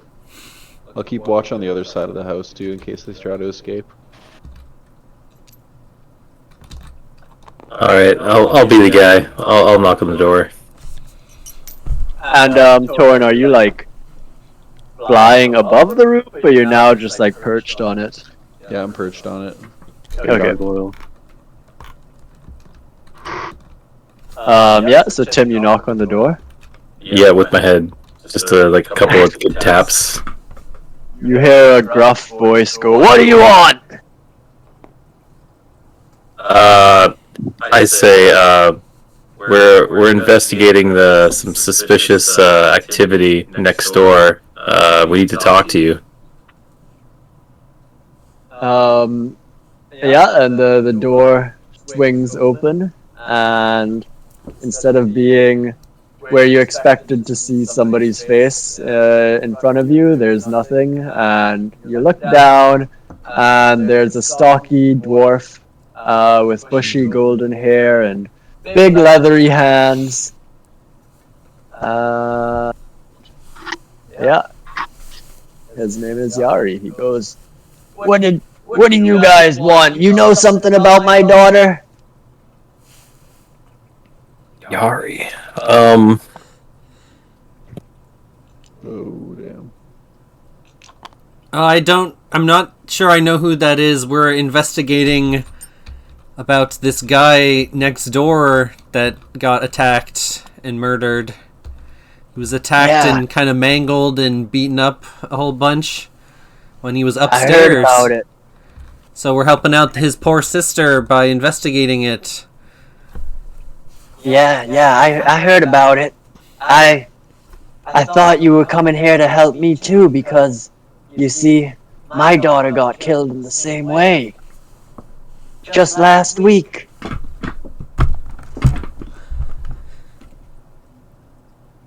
Huh. Right, Yari. What happened to your daughter? Well, beautiful little Bari.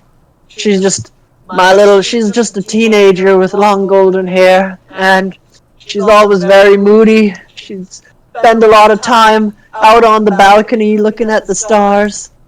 She really didn't approve of my profession. I'm trying to change my ways, though.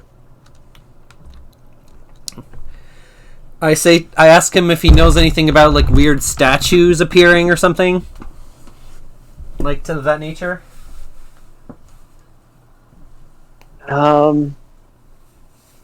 Yeah, he says, well, it seemed like she was really happy recently. Like, she never really approved of my profession, so we were always a little distant, but she seemed happier than usual the last few days. I figured she must have started dating someone, and I found these beautifully carved statues in her likeness.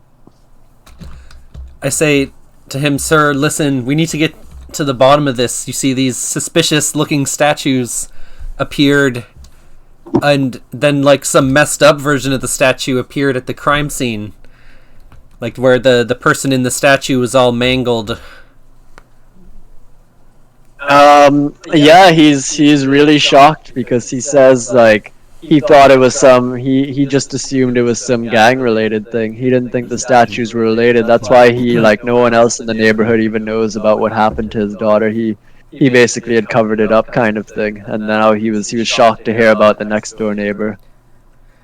Okay, then I kind of want to fill him in and like tell him that like the statues have like a magical energy to them, and that there's elements. They're like the different elements like air, fire, and water, but we don't know what kind of element it is. So it might be some sort of gargoyle or earth type creature, or air or water. We don't know yet. Yeah, he's very like he pretty much is very amenable to your suggestions, because he goes, I knew it. I knew these killings were too brutal to be anyone in the Wells Fargo or any other gang.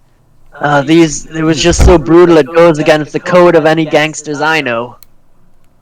And yeah, on your questioning, he basically tells you,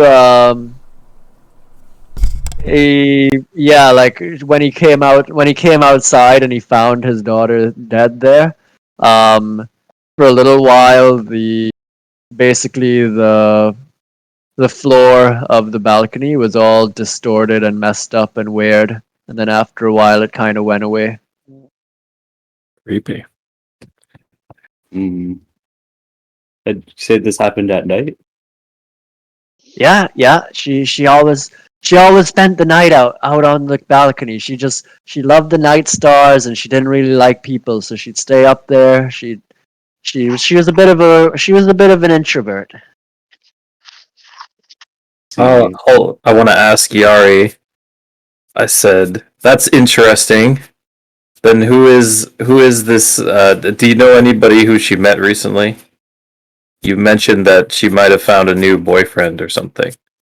Well, that's what I wasn't sure about. I barely see her leave the house. I mean, I'm pretty busy, so I can't always keep track of her. But just the young girl is all giddy and happy. She's got these statues, carvings of herself. And she doesn't have any talent like that, so I just assume she must have been seeing someone. I've just been so out of her life for so long. Oh. I want to ask Yari if we can investigate the crime scene. He's pretty averse to letting you into his house. He looks all like shifty. He looks to the sides and looks really uncomfortable, and he kind of mumbles, and he doesn't directly say no, but he doesn't really say yes or look at you. I hold out the statue from the previous crime scene and say, "Okay, Yari, if we can find out who the artist is, then we have a good lead, and maybe we can even compare it to some of the statues that are around in the town." Okay, roll a persuasion.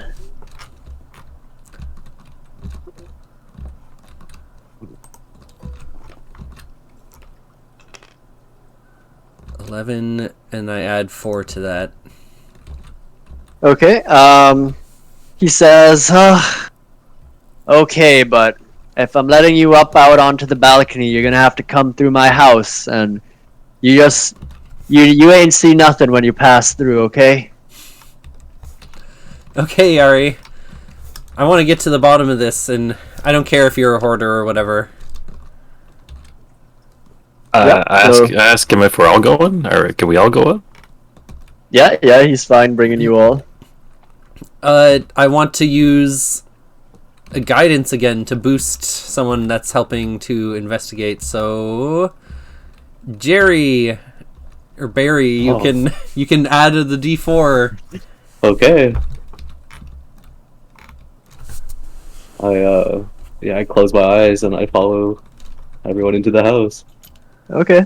Unless you guys do something in the house, you basically get out onto the balcony up top. Yeah, no funny business or anything on my end. The roof is still warped. We all just tumble off. Oh no. It's okay, we're figuratively. Okay, well, you're on the balcony. Oh, we're on the balcony? Okay. Yeah. I wonder if I can. I wonder if I'll do better here. Gentle. Gently. Okay, Everyone yeah. starts dying. Can I investigate the crime scene thoroughly? Okay, like what are you doing? Same thing as before, and this time I want to see for effects of maybe distortion. You said that the floor was messed up, and I want to see if there's any like hidden objects or things tucked away as well. Okay, so on the distortion thing, you can roll an Arcana check for like searching the place very thoroughly. It's basically going to take you an hour, but you'll be able to like turn over every nook and cranny of the balcony and search around. Okay, the first one I roll is Arcana, which has these both have +3 to them. Okay. Sorry, what's the second roll? The more long search. The long search you don't have to search. You don't have to roll for. It'll just happen, but it's just going to take a while. Okay. Like it's going to take an hour. Okay. Okay. Yeah, basically you find similar scratch marks to what you saw at the last location. What did you roll for Arcana? Was that 17 in total? That's right. Okay. Yeah, and you also notice that there was evidence of a grease spell being cast, or like something equivalent to a grease spell in a 10 by 10 radius, in a 10-foot by 10-foot radius. Yeah, basically it made the ground all sticky and greasy and stuff in that location for a certain amount of time. All right, I'll explain the information and to the Yuri, and I'll just say it out loud what I find. My findings. It appears they slicked up or gooed up the ground here. Oh, He's pretty shocked. He's got a little bit more. He's a little more worldly and understands the world a little bit better. So he's more apprised of the magical implications, and he's frankly shocked that it would happen to him, but also not surprised that it's some kind of magical source that was involved. so is other than the goo, is there any sign of a struggle up here?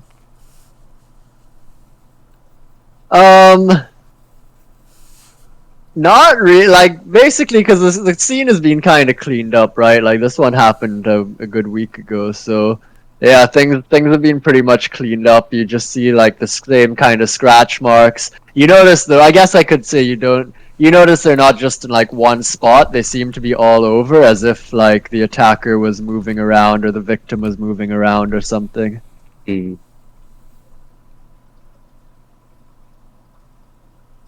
I ask if I can see the statue from him, so I can, and I hold out my statues. Yeah, he's pretty amazed that wow, the craftsmanship is the same, and he procures the same statues, like they were kind of had them tucked away in a little box by him there. He takes them out and he gives them to you. There's like 3 statues as well. He's like, yeah, when Barty she got. I saw her get every. He basically explains like each night she got a new statue is what he noticed, and she has 3 statues. Where did Barry go when she left the? Where did Bari go when she left the house? I'm not too sure what she'd do when she leaves the house, but when she came back with the statue, she came from the rooftop with it. So maybe she brought it into the house earlier, but I just assumed she must have had it up there for a while or something. I don't know where it came from, but she definitely, the first time I saw it, she was coming down from the rooftop. Oh. Seems like whoever our attacker is, they seem to like rooftops. That's all I got for this right now.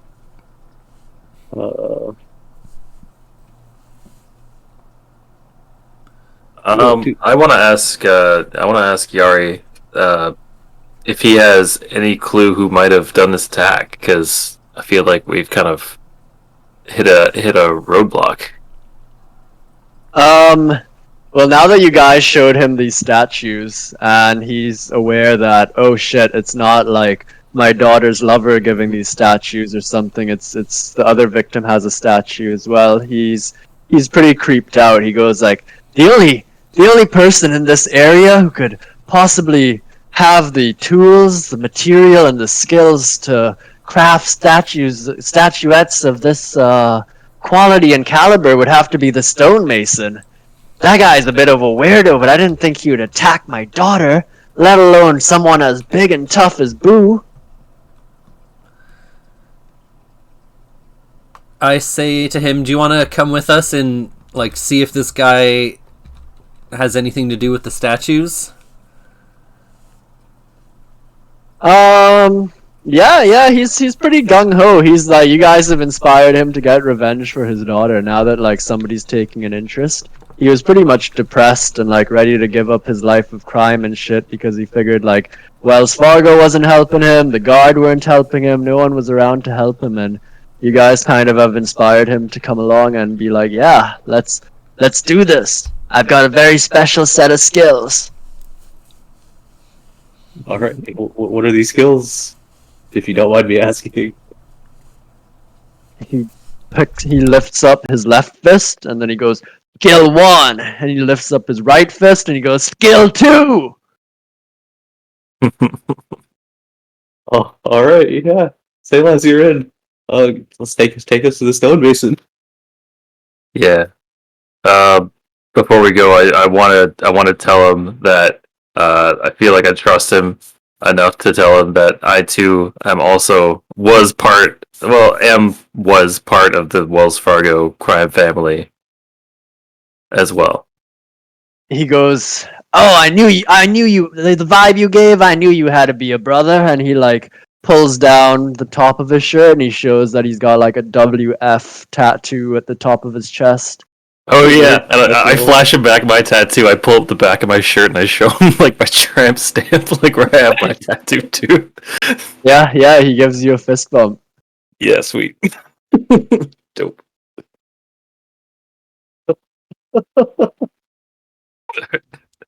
Okay, what's everybody else? Everyone is good to just follow this guy, or what do you guys want to do?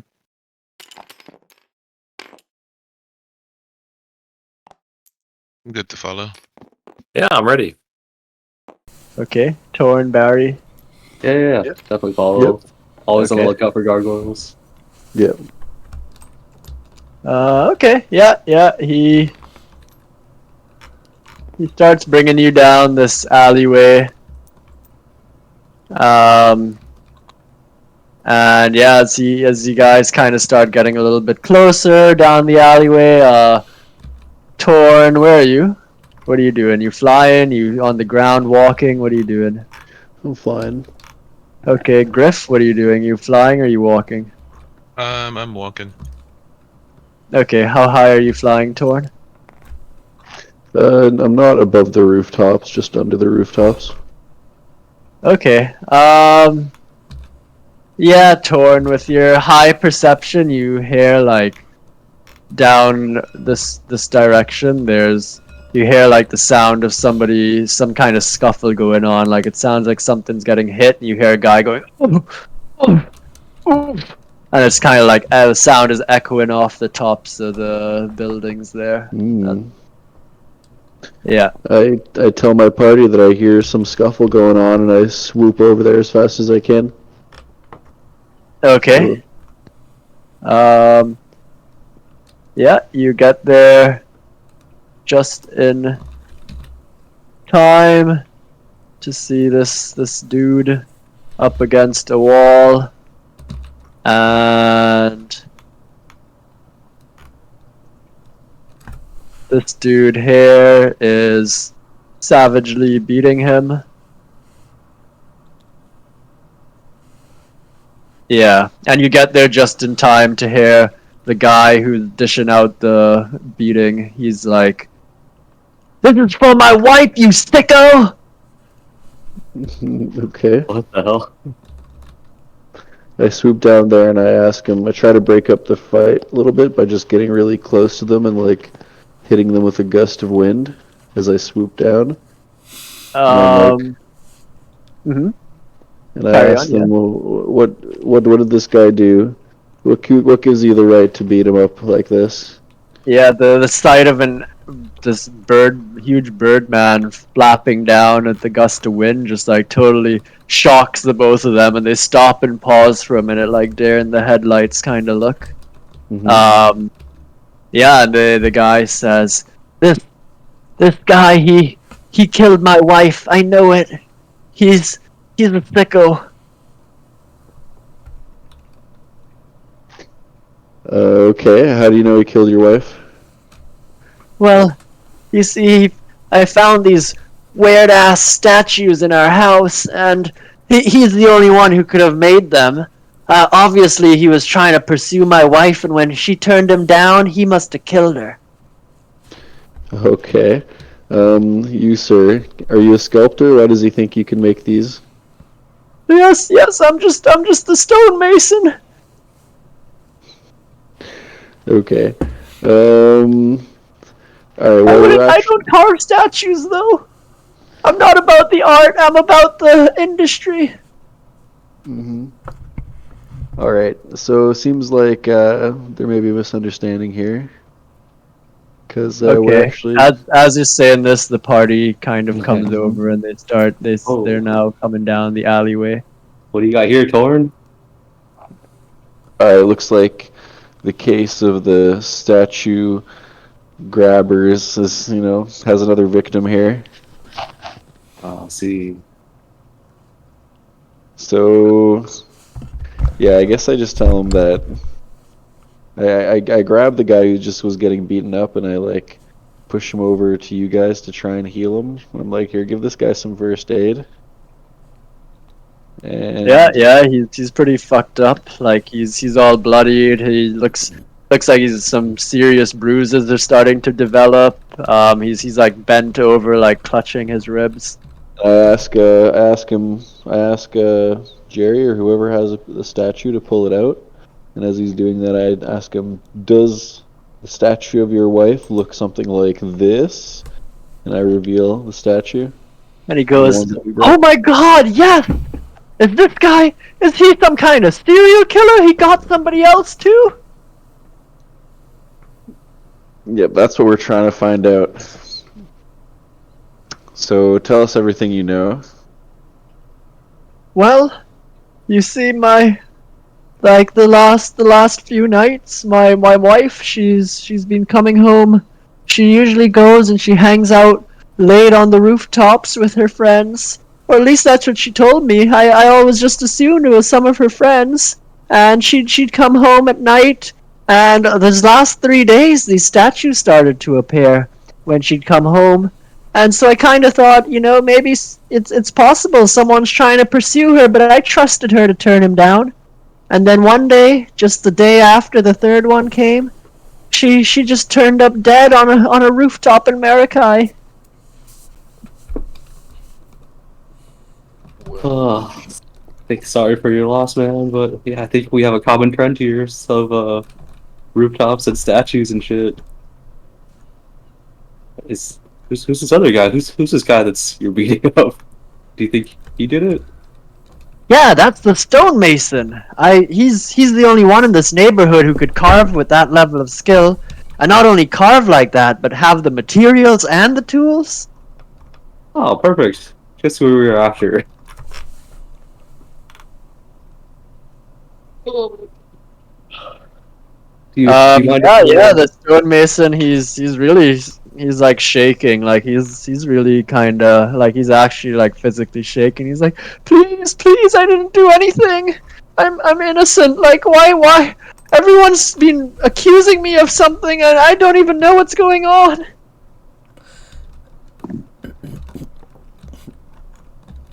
I hold the statue in front of the stonemason and say, okay, I know you've just been accused of some weird charges and gotten beaten up. What's going on is we're accusing you of making these statues, so can you prove that you didn't make these? And do these statues look familiar?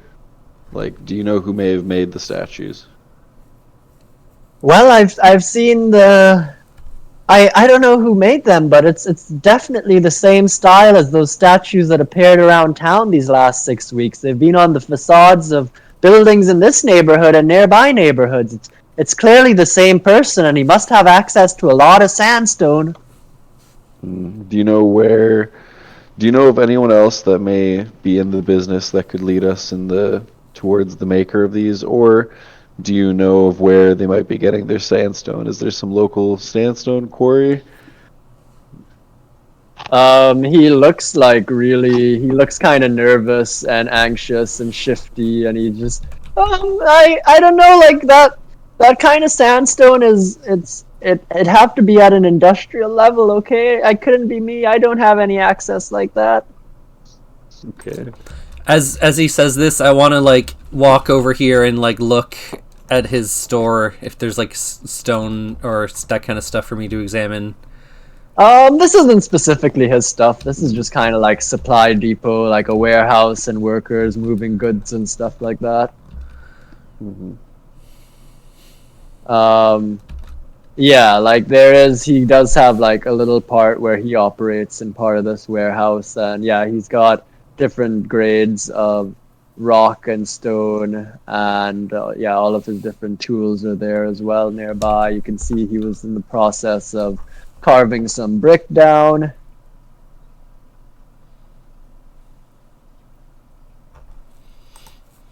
How does no one here know who made all these statues? It's a mystery, Dan. Yeah. Well, do you guys have any ideas? I feel like we found a pattern of what's going on. We've got some clues. What should we do next, team? Well, if there are more statues being placed every night, maybe we could stake this area out and see who's placing them or how they're being placed. That's a good idea. We should take them to the roofs to see what's going on, and hopefully not get snatched and murdered. I think maybe we could snoop around, see what other statue or rock quarry related people there are. Other than that, I don't know. We could. While you guys talk about this, the stonemason starts to slink away. Starts to walk off. He's limping badly. I'm gonna, as he walks past, I want to pickpocket him. Okay, roll sleight of hand. Nice. Alright, I had +6 to this. So 15 altogether.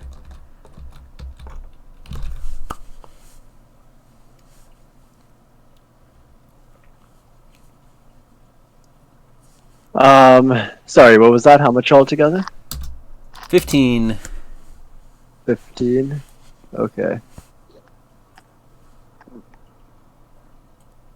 Let's see. Let me consult my table. Uh-oh.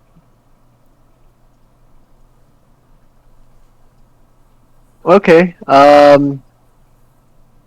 Yeah, so you find 36 copper pieces on him, some weights, like, yeah, some different weights, and yeah, you also find a bit of sandstone as well. Yeah, just kind of like a chunk of it, like a sample sort of piece. Oh It my weighs God. about the same as one of the weights. 30 copper and weights. Okay.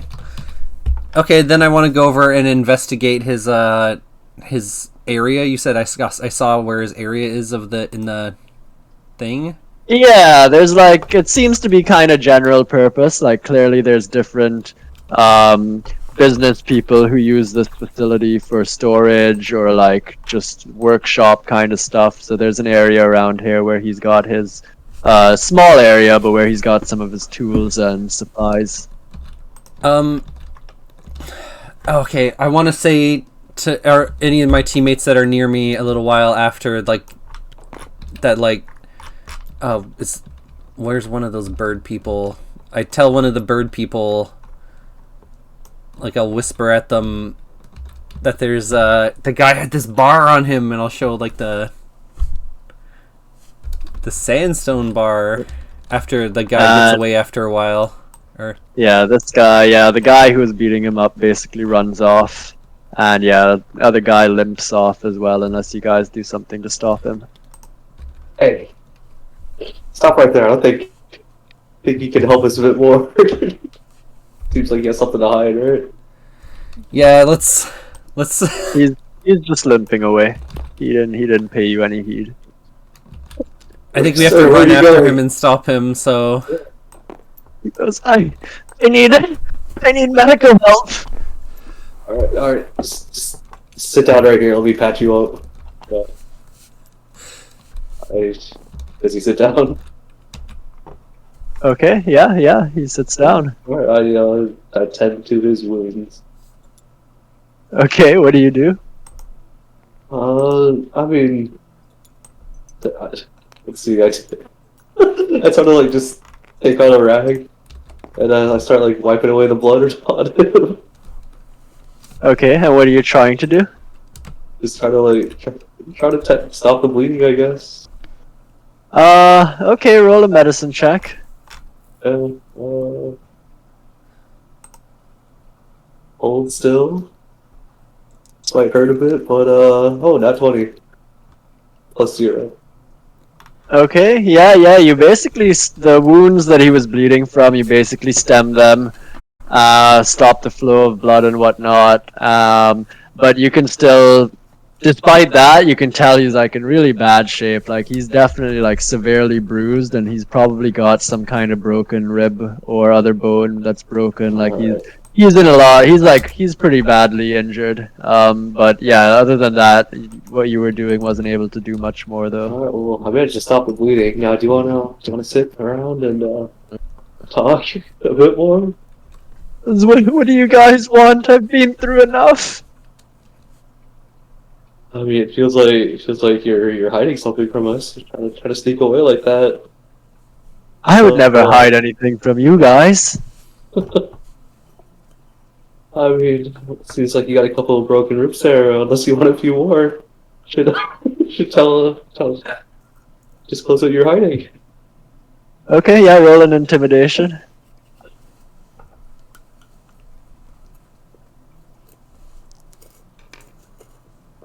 It's a 1. Huh. Okay, yeah, he goes, I'm not scared of you, Birdman. Alright, yeah, that's totally reasonable. I break one of his ribs. Okay, what do you do? I break one of his ribs with my talon to punch him.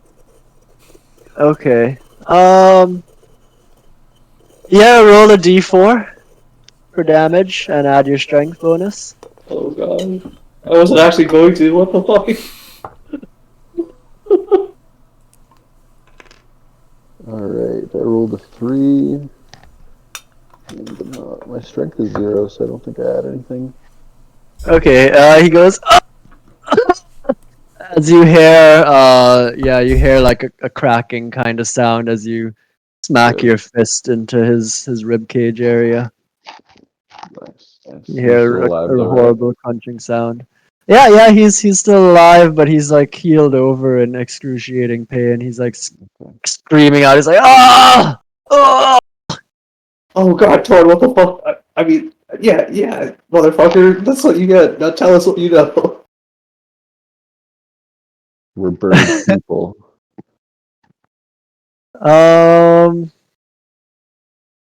Okay, yeah, like, let's see. Yeah, Torn. I guess you want to roll an intimidation as well. Yes, I do.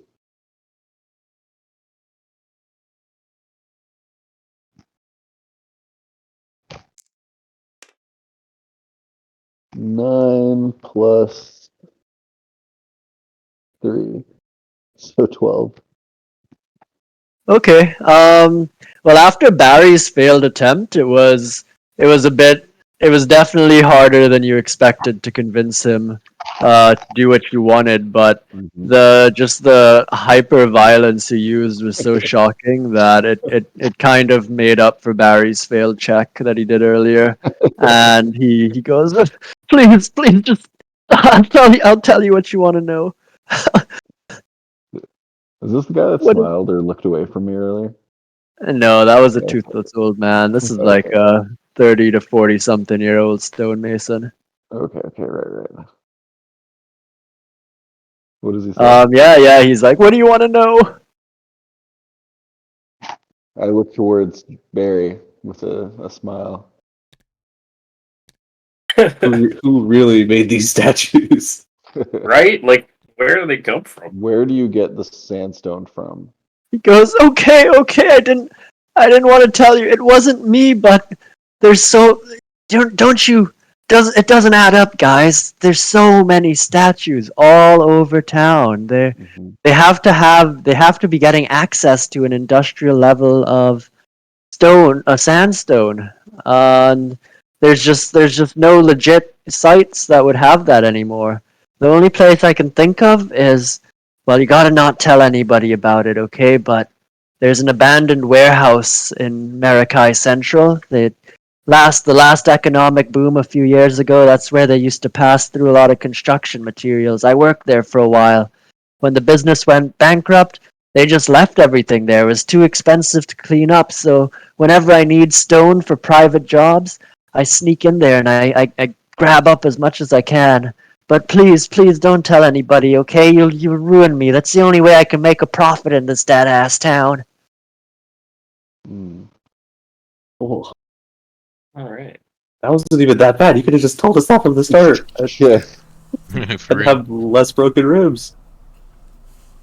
Well, I thought you were the good guys. I didn't think you'd just beat me like that without any warning. Yeah. I said, no, don't my worry, bad, I my have a bad. moral code.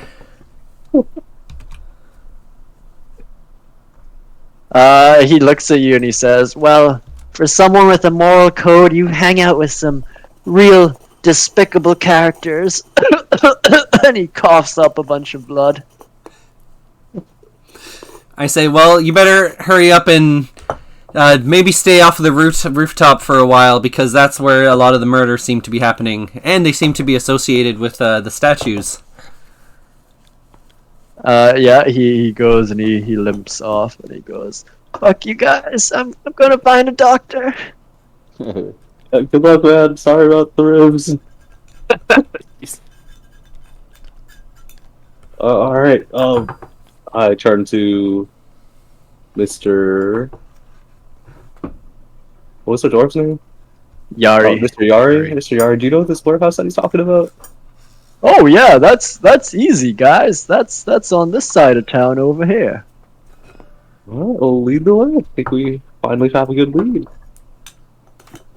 Okay. Yeah, you guys have basically spent most of the day wandering around town. It's getting to be like around maybe 5-6 p.m. right now. So it's gonna get dark in like an hour and a bit. FYI, like just so you know the conditions. So what are you guys doing? Are you going into the warehouse, or are you coming up to the warehouse, I guess? Or place your guys where you want to be on the map, basically. Or you discuss what you want to do. I take flight and land on the roof of the warehouse. Yeah, I guess this is the best time as ever to catch them in the act, because it seems like everything's happening at dusk or during the night, so... This... What building are we looking at here? This one here. Oh, this big ass one. So yeah, so it's about 6 p.m. It's kind of dusk.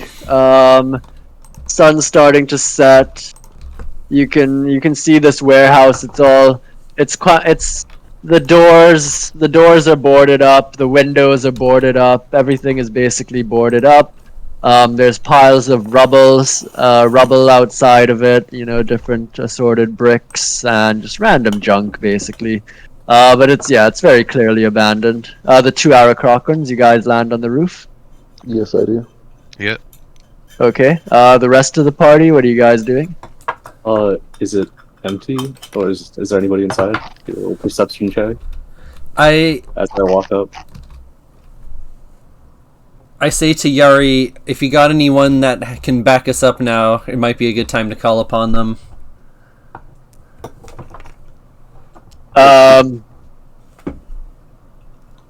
Yeah, no, he indicates like, no way, whoever this guy is, I want him for myself.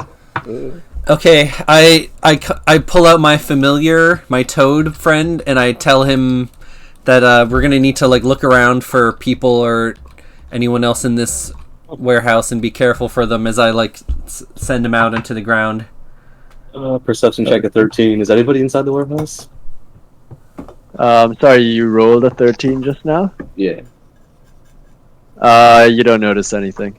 Okay. Well, guys, coast is clear. Should we find some place to camp out? Sorry, so Dan, what is your familiar doing? He's a It's going toad. inside. Yeah. He can be like scouting around in there as we're going around, like separate from. Okay. Can he go through objects? No. Is there a way we can? Is there a way we can go in yet? Like, have The we doors found are boarded up. The windows are boarded up. That's what you see. You can describe what you want your toad to do, though. Okay, he can just stick with me until we get in there. Okay. Alrighty. One sec, guys. Let me. Oh shit.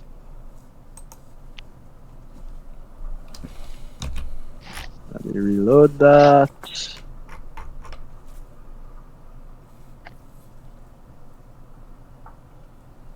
Initialize. Yeah. Okay, initialized, and then. Oh yeah, shit, we gotta put our guys Okay. back Is that in the hidden? warehouse. Is that hidden for you guys? Can you? Is the map hidden, or what does it look like? Yeah, it Yeah. is.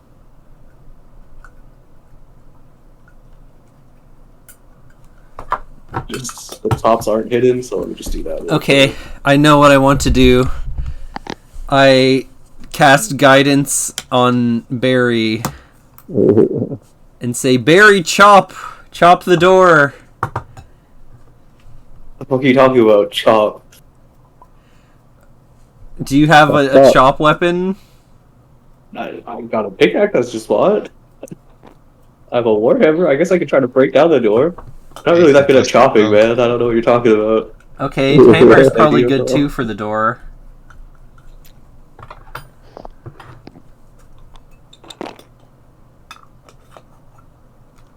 Oh shit, guys. Sorry, I just gotta move your people off the map quick.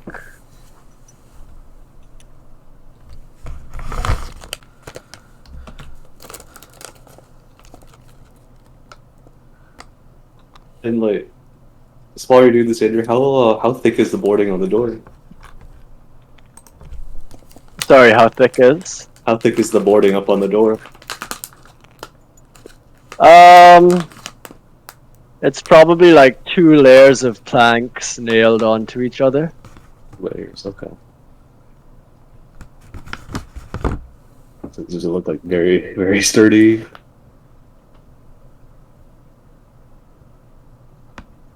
Okay. Sorry, Jerry. I'm just trying to do this fog of war thing. So, like, Yeah. when I do the one that's called fog of war, that one can stay black until you move your characters through. Is that how it works? Yep. Or do I have to configure it? Nope. It just does that, and then hang on. I'll configure all our characters to reveal Fog of War so that when we move on top of it, we'll see what's going on.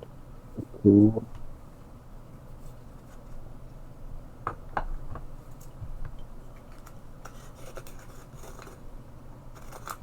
Alright.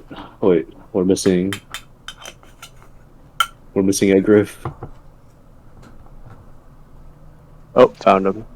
There you go. Oh yeah, and the squares in this area are bigger, so you can make your guys bigger if you want. I mean, once we see a bit of the map, I think we can make them bigger. But I guess put us in the starting area. Once you're done setting up, show us what we see. Oh. Okay. Oh, the whole thing is dark. Okay. So how is that? Is it dark inside for you guys? Yep, yeah, we can see the gate and we can see some roof tiles, but that's not a big deal. Okay, cool. Yeah, Yeah, so you guys approach, you're outside this doorway here. For the Arakocras on the rooftop, you don't have to put your guys on the map yet, that's fine, but you're basically, while on the rooftop, what you can see is in this corner here, there's like a broken sort of hole in the roof that goes into the warehouse. okay. Yeah. Scale your guys up a bit if you can.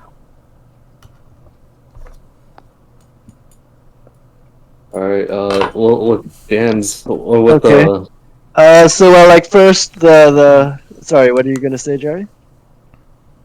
Well, I guess, are you gonna describe the scene, or can I just start breaking down the door? Okay, yeah, well, so I already described what the warehouse Alright. is like outside of here for you guys. I was just gonna ask the Arakocras on the rooftop, what are you guys doing? Like, you see that hole up there, what would you like to do? Because you guys didn't really get to do much while they're outside the warehouse. I stick my head into the hole. Okay, there's a thin sliver of light goes down into a dark room. You can see you can't really see too much. It's basically pitch dark in there except for the spot on the floor where it's landed, and there's, bit of kind of dusty, there's broken up stone and stuff around, but that's about all you can really see from that angle. Okay, I stick my head out. I pull my head out. Okay. Griff, what do you want to do? I'm just on lookout, so I'm just surveying the area. Okay. Anything else, you guys? Can we move to the rest of the party? Yeah. Go ahead. Okay. Mhm. Yeah, so rest of you guys, what are you doing?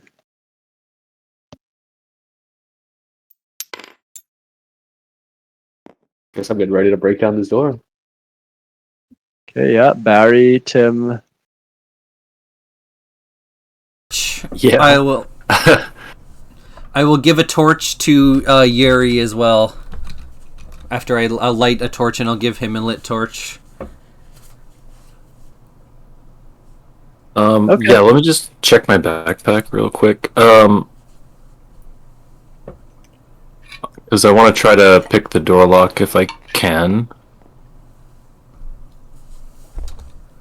Sure. Well, right now there's a bunch of boards covering up the door, so you can't even access the lock, really. Okay, I just wanted to, check and search if there's any loose boards. Okay, yeah, roll an investigation.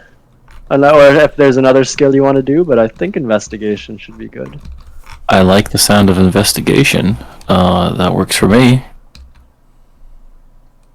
Because I can get +5 on that. So I'll roll.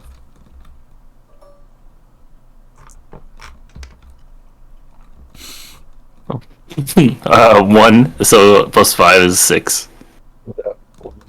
Yeah, like you kind of feel a bit of a loose board, and as you pull it back, it napped back into place and like kind of gets wedged in a little bit. Yes. It squeezes in a bit more. Sounds like I made it worse. Yeah. Anyone else got any bright ideas? Yeah, I got one. And I try to break down the door with my shoulder check. With what? With my shoulder. Run into it. Okay, roll in athletics. I get a +D4 from the inspiration, right? Or from whatever Dan gave me. Guidance. My Guidance, guidance yeah. cantrip. That's a D4, correct? That's right. 16, 17 plus 6, 23. Okay, yeah, you slam your body into the door, and the force from slamming your body into the door, it doesn't really break the door open, but it smashes pieces of the wood. It's kind of like parts of the planks of like the first layer kind of fell off. The layer underneath is basically like cracked and all and broken, and it's pretty flimsy looking now. Alright, I think we're almost in, guys. So I guess I take my pickaxe and try to like carve away the rest of the wood and try to get open the door. Yeah, like basically 5 minutes of doing that, you kind of rip off the last of the wood remaining. Alright, cool. And yeah, Oh, is it it's locked? just I don't know. You tell Alright, me. What do you do? I go up to the door and I try to open it. Yeah, it doesn't open. Hey Tim, I think the door's locked.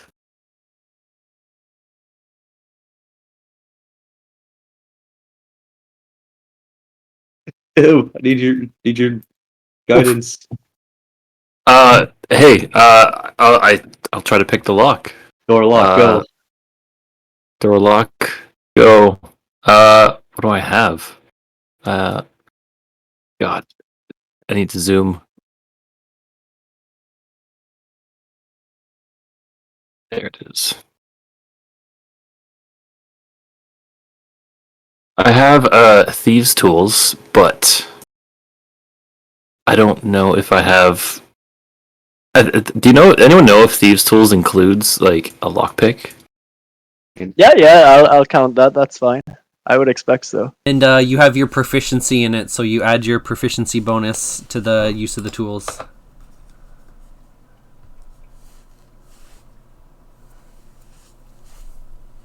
Okay.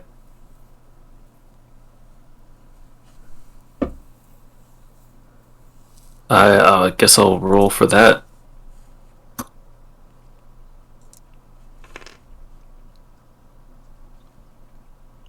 And I think that would be under Dex, I assume. I hope. Yep. Which is +7. Okay, so you got So, an 18 in 18. total. Yep. Yeah. The lock pretty. You pretty much like it's something you've seen before, so it's pretty easy for you actually. You surprisingly don't take that long to get it open, and yeah, the door is now unlocked. Beauty. Okay, yeah, I guess what's the marching order you guys want to go in? Like, I'm assuming you're going to, or what are you guys doing pretty much? If you're about to go inside, just tell me what your marching order is. I guess do a little quick perception And check. oh yeah, as you guys, sorry, is this moving the thing for you? Is this removing fog of war? No, it's still fogged. The dwarf is not one of us. So. Okay, here I will use the Barry then to do it. Yeah, basically, like as you open the door, as the door creaks open, a bit of light comes in, and you guys can see this. You're shocked to see like two humanoid figures standing in the doorway with their fists up at you. And after a second of blinking in the darkness, you realize it's just like two statues on the edge of the darkness, and there's like rubble about and sandstone blocks everywhere. Some of them organized, some of them strewn about. Oh, damn. So scared me for a sec. Do a little quick perception check if anyone's inside. Hello, is anyone in here? Can I like Okay. come forward with the torch to help like brighten it up a bit? Yeah. So what order do you guys want to go in, basically?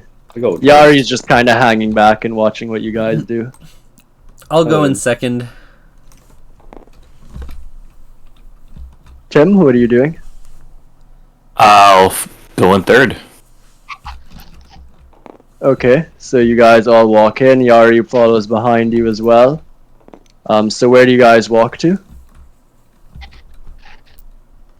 Guess I'll go left. Yes, the first square's in. Okay, no, wait, stop there. Oh, yep. Yeah, so you wanted to roll your check? Yeah. It's just hello, is anyone there? Not listen for anything. Okay, are you guess just looking around generally, like... Yeah, it's doing a quick little perception check.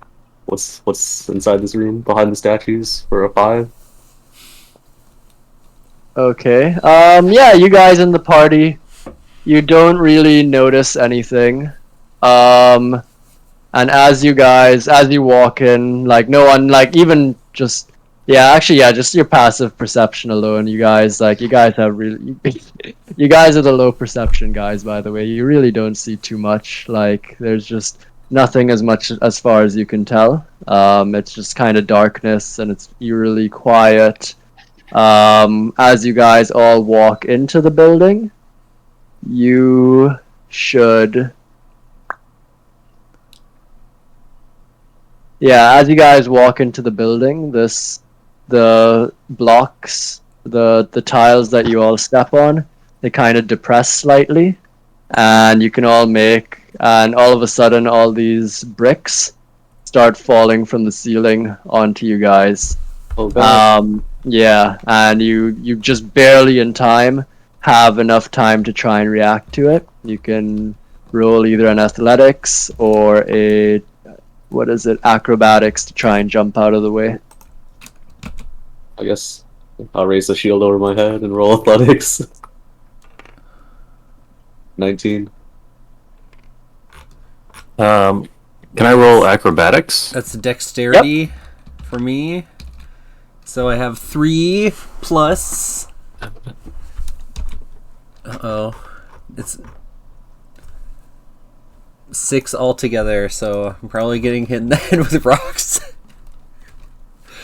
And me, I get +7. Oh, crit. 27. Okay. Let's see. Okay, Yari did not roll very high. All right, so.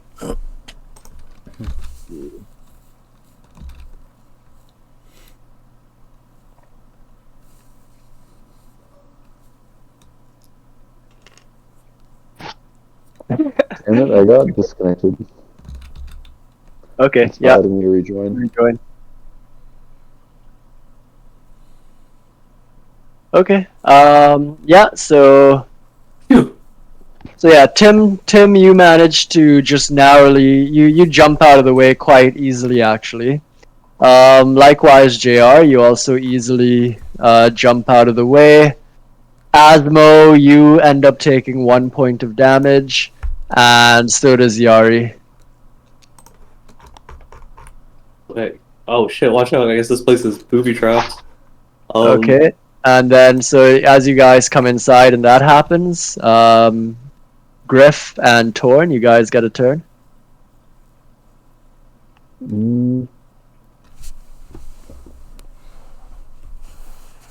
Griff, what do you want to do? I think we should scope it out and check out what happened to him down there. Fair. Alright, I follow Griff. Cool.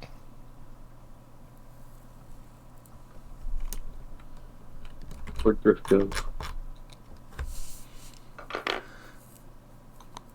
Okay, yeah. As you guys come down here, you see your party starting to. Some of them are standing up. They're just dusting themselves off. There's a bunch of rubble all around.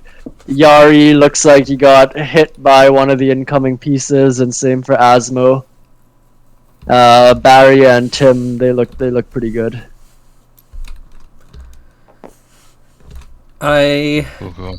ask my frog familiar to scout ahead, and then I will use Mage Hand to kind of like press the ground about 15 feet in front of me. Like, does my torch illuminate enough? 15? Sorry, Mage Hand. What does Mage Hand do? It lets me have a telekinetic hand that can like exert pressure, pick things up. I'm gonna press the ground to like look for pressure plates and stuff on the ground. With the hand? Yeah. Okay. Yeah. So it's pushing in front of you, right? Yeah, on the ground. Yeah, as you do that, a tile here depresses and a bunch of bricks fall harmlessly onto that tile. I can't really see, but right there. Okay. Yeah. Here's the little frog thing, Dan. If you want to control that too. I don't know if we should reveal fog or no. Yeah, that's fine. I'm assuming that if you guys are in, earshot of each other, you're communicating things. So the frog could reveal fog now too. Sure. Yeah, go for it. So where does your frog go, Dan? How far can he go? He can go pretty far if you want me to. Yeah. So you guys just see there's a lot of statues around. There's just statues all over the place. But all definitely the same sort of style, made in sandstone. Some of the bricks are in progress of being carved, others are just like raw. Okay, so I'm gonna try and be quiet and kind of just like press press on the outer reaches of what my torch can see with the hand and kind of just like slowly creep forward. Okay, yeah. Basically along the way, so wherever you walk with doing the hand thing, you basically every now and then, not too often, like maybe 1 or 2 more times as you're scouring the area, you do like trigger a few more of those tile traps. Okay. Okay, yeah, what's the rest of the party doing? So if I'm leading, I'm exploring left, just carefully stepping from Sure, yeah, just square to square. move your guys basically. Like each square is 5 feet. So whatever's realistic basically. Yeah, just move a few squares, just carefully stepping to see if the tiles are solid. Okay.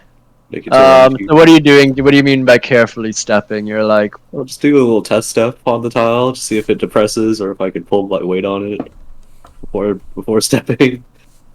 okay, yeah, this one here that you push on, yeah, you can roll. You push on it and it definitely depresses and stuff starts to fall. You can roll with advantage. Athletics or dexterity. I'm just raising my shield to just block them, I guess. Yeah, 17. Okay, yeah, basically, yeah, some rubble falls and like the few that were going to hit you, you easily deflect them with your shield. Alright. Cool. I guess I just keep exploring. I guess someone wants to go ahead. Okay, Tim, what are you doing? Yeah, I want to walk to the statue in front of me. I want to touch it. I want to see if it does anything. I'm gonna be right back. Okay. Yeah, no, nothing happens. It's just, yeah, just feels like a statue. That's good. Whew. I'm gonna follow behind. I think I'm gonna follow behind Barry, I guess. Okay. I'm gonna just follow him along. I'm gonna walk over here. Cool, yeah. Yeah, as you guys explore the warehouse, you don't really see too much. You kind of hear some creaking sounds. You know, you think you might hear like a grumbling or a grunting sound. But you don't. It's kind of faint, and you're not quite sure whether or not you're really hearing that. But it's pretty spooky, guys. Like it's really dark. The warehouse is clearly quite tall on the inside. You're not really able to see the ceiling from where you guys are on the ground. Barry, you can actually. I think you have night vision, so within 60 feet of yourself, you should be able to see. And it's the same sort of situation, like more statues and rubble and so on. Sorry to cut you off, but Yep. after that, I just wanted to take out my hooded lantern and light it. Okay, how much light does it give? 30 feet. Okay, yeah, basically directly above you, Tim, you can almost see you can see pretty high up along the warehouse. You can see the ceiling. You can see at least 30 feet of ceiling and then a bit more darkness higher than that. Yeah. And then Torn, Griff, what are you guys doing? I'm following Barry as well. Okay, you're walking? Yep. Okay, Griff, what are you doing? I'm going in the opposite direction around where Asmo is. Okay, you're going off on your own, you're walking past Asmo, or are you following Asmo? I'm gonna follow Asmo. Okay. Alright, yeah. What do you guys want to do? You can restart the round if you want. Asmo, what do you want to do? We're gonna move over here and check out this side. I'm gonna keep not going on any tiles that I haven't poked with my mage hand. Okay, yeah. Every now and then you let down a bit of rubble. Around here where your frog is, it sees like a bit of a doorway. Like there's a wall and a doorway here. Yeah, anything else you do? How much more move do I have? That's about 3. Yeah, that's 4 about. squares? Yeah, you can go about this far. Yeah, you notice pillars. So are you holding a torch right now? That's right. Okay, yeah, there's a big pillar holding up the ceiling here. You can see it goes up, and after about 30 feet, it's darkness, but you can see there's kind of a bit of a lip to the pillar. There's, like an overhang. And that's about it. Can I see further into like the corner? Like, how much does my torch? Oh, yeah. You can see into the corner. You can see there's like an abandoned boat here. It's kind of it's a bit rickety. It's not in great condition. Okay. Is there like anything in the boat? Like, can I see in it or? It's just yeah. It seems empty as far as you can tell. Okay, I'm just gonna keep moving and looking around and trying to like be aware of my surroundings. Okay. Barry. The statue in front of me looks really gargoyle-like, right? I guess Kill it. could take out my warhammer, just give it a good whack on the head. Try to break it off. Okay. Roll for damage. Damage? Yep. Oh, It's a statue. It's standing there. oh, that's a max roll. That is. It's not. That is. Oh my god, I haven't done this in a while. Plus 3, plus 2, 2. 15 damage. Yeah. Describe how you hit it. No, just like across, like just try to take the head off of it. Just like Yeah. You bash the head off. It completely just disintegrates and crumbles into dust. Basically, like you hit it pretty fucking hard. nothing. It didn't like react weirdly. It's just normal statue things. Yeah. All right, cool. That's my turn. Okay. Tim. Okay. I'm going to look a little further.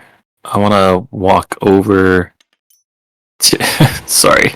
Excuse me. Watch out! Watch out! Yep. I want to walk about here. Is where I want to be. Right here. This is where I walk to. I want to look at the statue that's in front of me and touch it. Okay. Yeah, and nothing happens. Oh, thank God. Nothing happens. That's good so far. Can I move a little bit more? Sure. Um, Yeah, gonna- as you get here as well, your torch light is going up this pillar as well. About same sort of description as what Asmo saw earlier. Like about 30 feet up, you can see, and then it gets a bit too dark as it goes up to the ceiling. But at the very least, you can see there's a bit of an edge to this platform here. Okay. Right. I want to walk just right underneath it, right about here. Okay, That's as far as I want to walk right now. cool. Torn. I'm just gonna keep following Barry for now. Okay, so are you going? You're going like directly behind Barry. Yeah. Okay, as you get there, Torn, you swear you see some movement at the top of this area that's lit by Tim, but you're not too sure. I fly up there immediately to try and track what I'm seeing. Okay, yeah, you...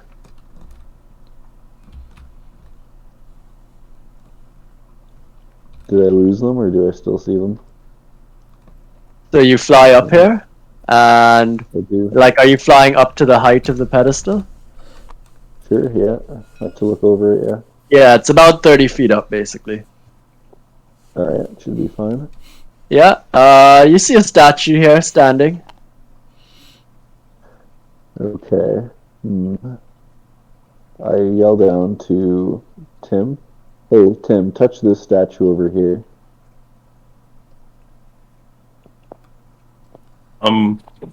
The one that's like on the platform. Yeah. How the can one I up touch there. the statue? I'll let down some rope, I guess.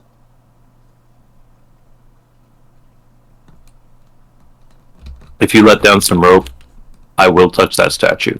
Mark my words. Okay, I let down some rope. I'm dangling it right now.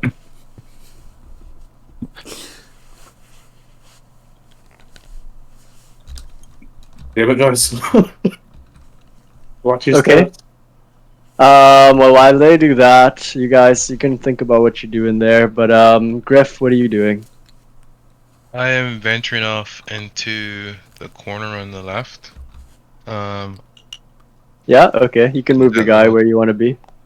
yeah, this little quadrant back here. Okay. Yeah. You find a door. Yeah, It's and closed. I knock on the door. See if anyone lets me in. Okay. Yeah. Silence. Oh man. Okay. I ask, is there a lock on the door? Can I ask that? Oh yeah. Are you holding a light right now? How are you seeing? I think I might have the vision for it. I don't think you do.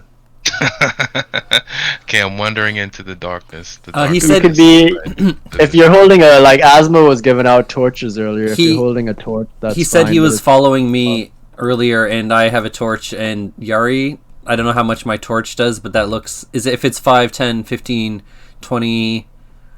Is it 25 feet away from me? Okay, yeah. Okay, sure, fair enough. Yeah, so your torchlight is flashing over there, or your light is over there, I should say. Yeah, the light is over there. I've got an Okay. obstacle in my way. Yeah, you see a closed door.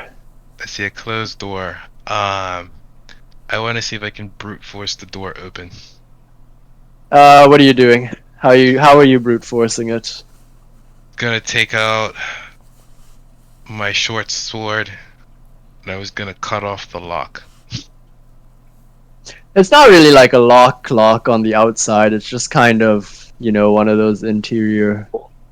Yeah, like there's a doorknob basically.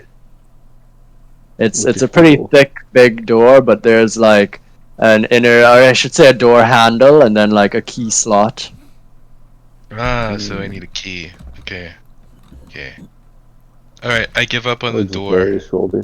and I want Like you can do whatever you want to the door. You don't have to use a key or anything like it that. I'm locked? just saying like this is what it looks like in front of you. Yeah, I checked to see if the door is locked. It does not open when you try the handle. Okay. So does the handle move, or does the handle not even budge? The door kind of like if you imagine, say, like some cafeteria style doors, but I mean it's more of it's like it's made of some heavy thick wood though, but like that cafeteria style where it's got a little keyhole and like the pull handle sort of thing. So when you yank on it, you kind of like rattle the doors a bit, but it doesn't really budge. Gotcha. Okay. I yell over to Tim to see if I can borrow his what do you call it? His little thief tool. So I can open this door. Okay, Tim is currently trying to grab some rope that I believe Torn is dangling. So what are you guys doing over here right now? What's going on?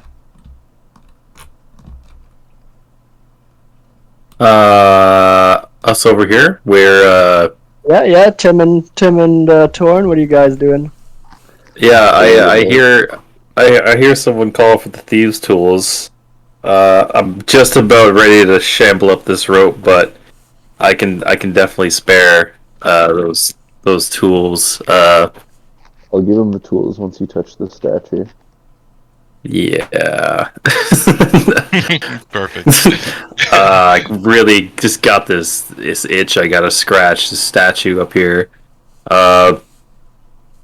Okay, so what are you guys doing? Like what? Torn is like helicopter fluttering, like hanging a rope, and Tim is trying to climb up it. That's what I'm imagining. Oh, I was just kind of on the ledge if there's space, but if there's no space, I'll just like hover. Yeah, it's pretty tight. Like the statue more or less Oh, well. takes up the spot. But can you not move your own character? Like, do you need permission to? Because you don't have permission right now. No, I can move it. Oh, okay. Okay, but yeah. So what are you guys doing? Hell, let's see what this is. I might have something to help this climb. Let me just see. What's a pitten? Is that like a? Those are like those climbing pitons. Like when you climb the side of a cliff, you stick it into the thing and You know, like Yeah. stab. I'm thinking that I can give Torn like a piton and a hammer so that you can hammer in the rope for me to Very climb. complicated, but I will do that. I'll hammer in the rope. No, I don't want to do that. Actually, fuck that. I just grab you and I bring you up there. Because you start rummaging through your like fucking backpack, and I'm like, what the fuck? Get up here. Okay. Can you roll a strength checks, Torn? Yes, I can. I rolled a. It doesn't say. 12. That's all. Okay. Sorry, I just have to look at Tim. Tim, how much do you weigh again? Oh, Oh, I see. how 150 rude. pounds. Okay. What a 100. rude question. Yes. No need. I already got your stats. I haven't been to the gym in a while. Don't say that. Say that you're skin and bones. Yeah, 150. Yeah, Torn, you ascend about like 20, 25 feet, and then you start to feel tired and you can't go any higher. Okay. Fuck. I'm glad you're onto something, Tim. I'm gonna lose Yeah. my breath.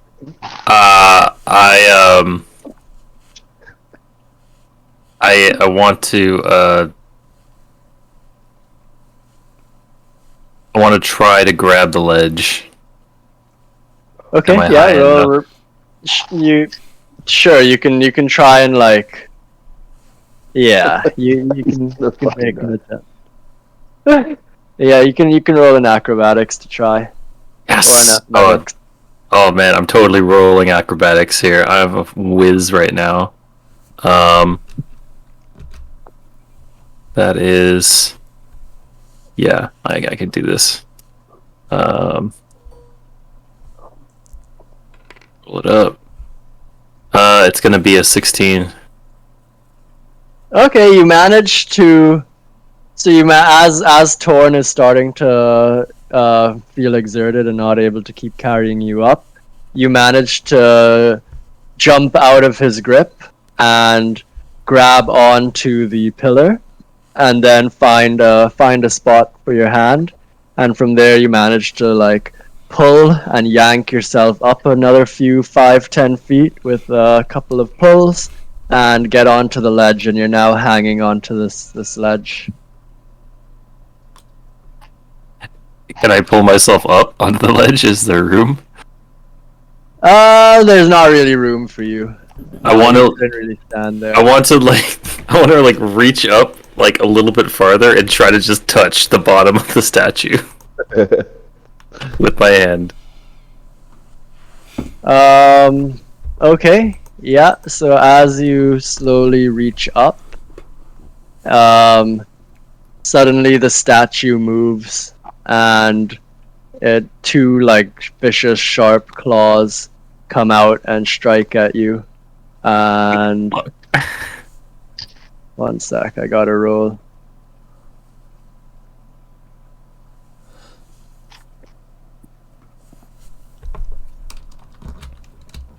Now I'm thinking of all the other things we could have done.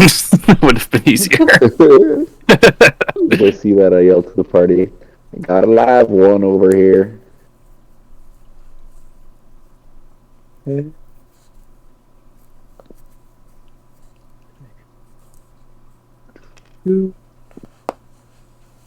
Tim, what was your AC again?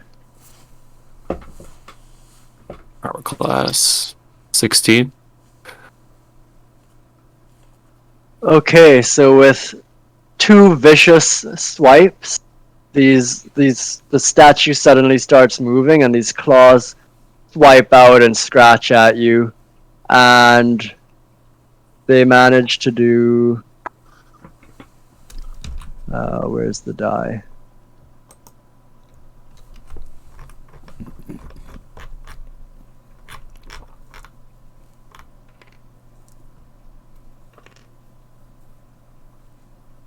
Yeah, so the first one hits you for 4 hit points, and the second one hits you for 5 hit points. Ooh. 9.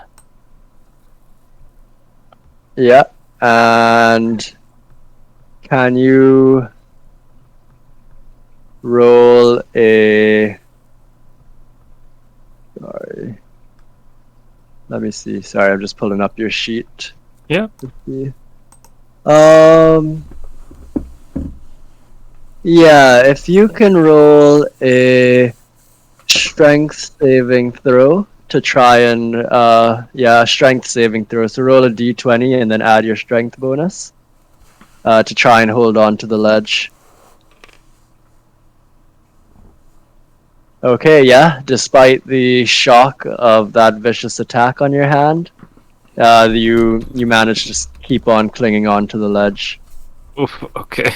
And yeah, and the statue materialize, like it fully transforms into this creature that you recognize as a gargoyle. Motherfucker.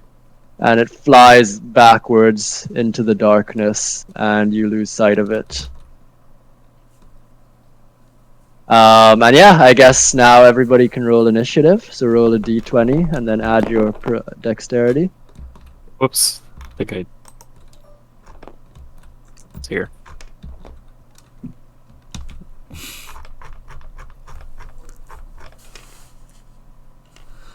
I got 4.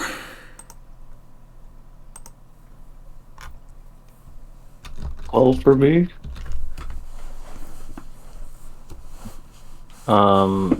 Add dexterity. So 9.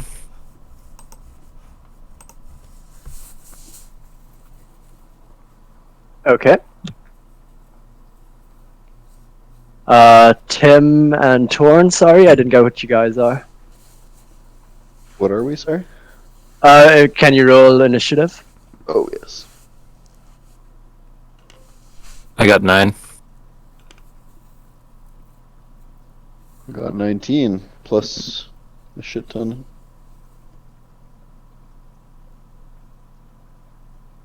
I think it's just plus 3 actually. Yeah, initiative is 3. So 22. Okay. Griff? Oh yeah, I was unlucky. I think I only got 1. Okay, what's your dexterity bonus? Dex bonus. +4. Okay.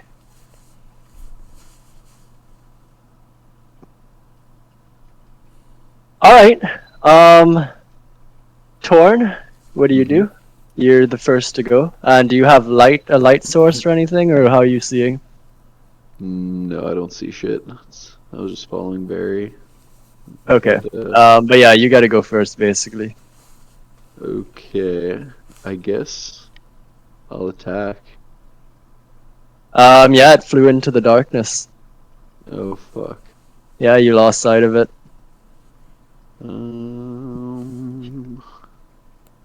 Let's see. And it lets off a horrible screech as it flies off.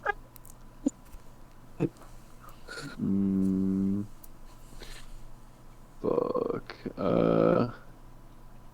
I guess I'll just blindly shoot an arrow into the darkness. Okay, yeah, roll with disadvantage in the direction you fired. Okay. Oh, fuck. I rolled. Yeah, you hear your arrow fly through the air, and you hear it hit something solid and clutter to the floor. That's all I got. I guess Okay. I'll light a torch too if I have time. Are you moving at all, or are you staying in place? Also, are you flying right now? Yeah, I'll continue to fly. Just How high up? over. You got 30 feet of light, basically, and then there's like more darkness above you. Yeah, so I'll just fly like 20 feet in the air. Okay.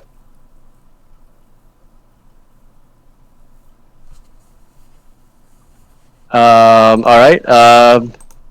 Torn, as you're flying like that, suddenly 2 dark creatures fly out, emerge from the darkness. They fly out at you. Ah! Okay. 1, 2, and they both take a swing. It's 2 gargoyles, by the way.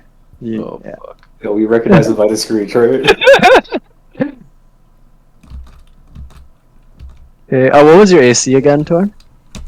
I don't remember. Let me check. Our class is 14, apparently.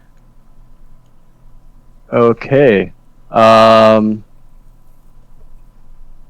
So yeah, so they emerge from the darkness and they take swipes at you. One of them swipes you for 4 damage. He managed to deflect his second attack. The other one, his first attack also misses, and then he manages to swipe you for another 3 damage. So it takes 7. Yep. Okay. I'm at 65 health then. Okay. And then other thing that happens on this turn is a gargoyle emerges from the darkness above Griff, who's at this doorway, and it attacks him.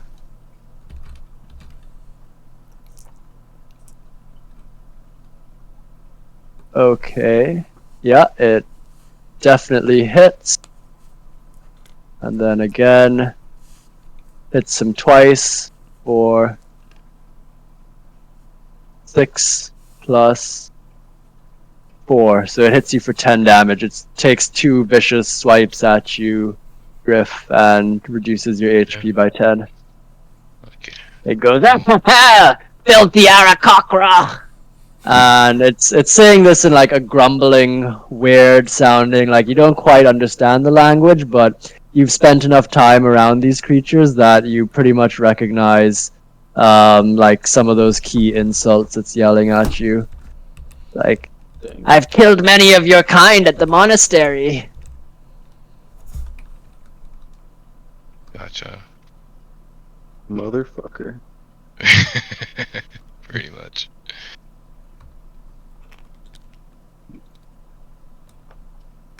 Okay, it's now Barry's turn. So I saw everything that happened earlier. Yep, pretty much. Around me, pretty much. Can I reach the ones that are attacking Horn right now? Because he's like, Nope, they're all like 20 feet up. Okay, However high Torn said he was, I think I'm he's gonna- 20. I'm gonna run under Tim. Falling all over the place. I'm gonna run under Tim. And Okay. I'm gonna be like, Tim, look, Phil, I got you. And I try to race to catch him if he drops. And sorry, yeah, I should say, Griff, the one that swiped and attacked you, he flies up 20 feet as well. Okay, cool. Yes, and you don't get an opportunity attack because he took you by surprise. Damn.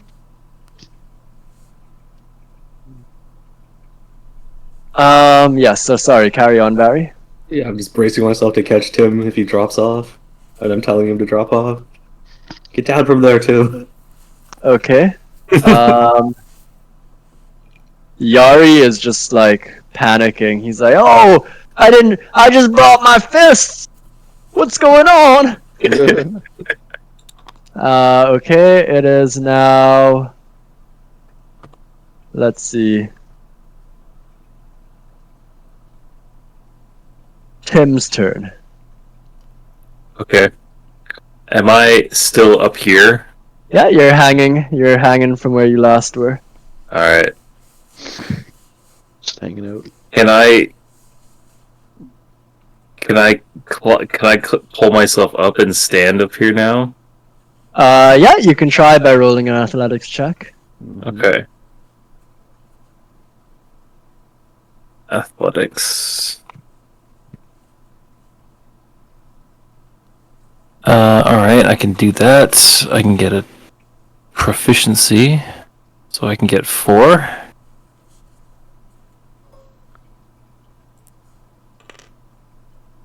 Uh, 23.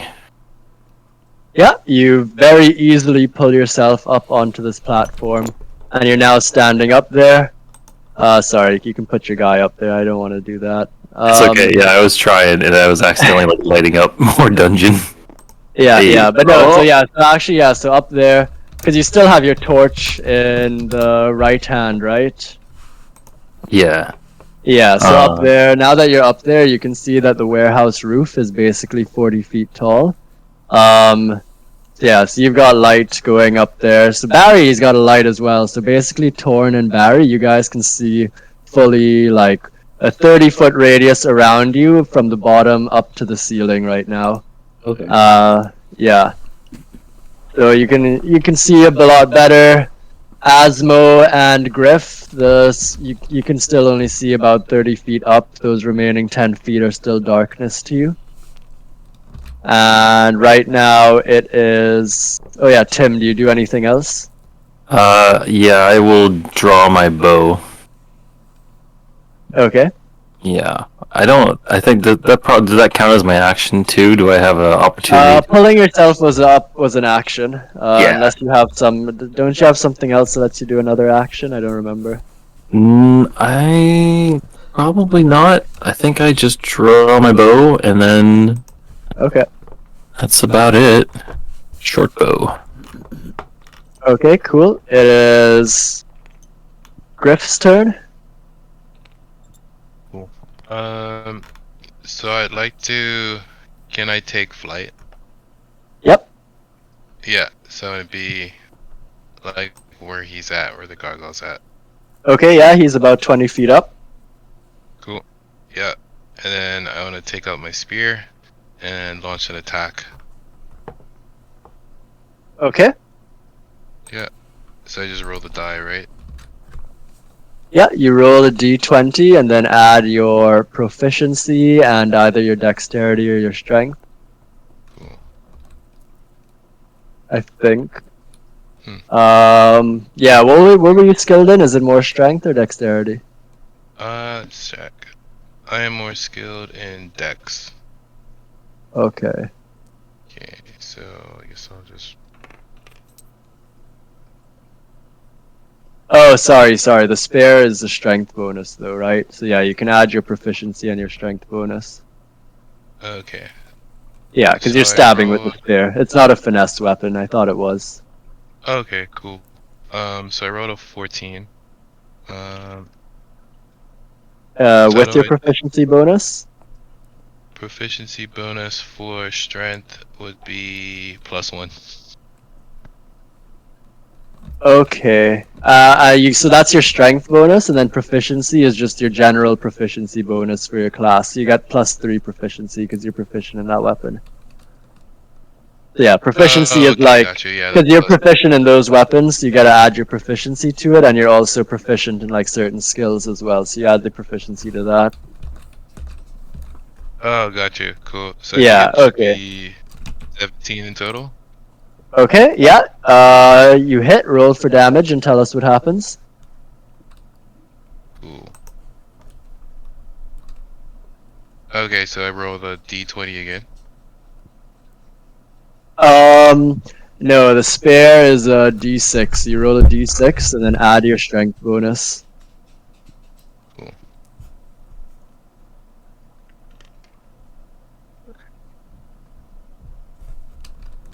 I got a 9. Does that make any sense?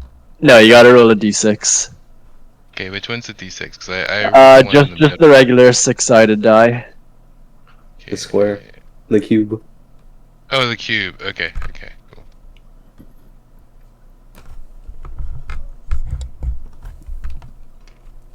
That. Okay, got a 6. And your strength was +1, so 7 damage. Yeah. Okay, you want to describe what you do to it? You hit it. How do you attack it? You stab, what are you doing?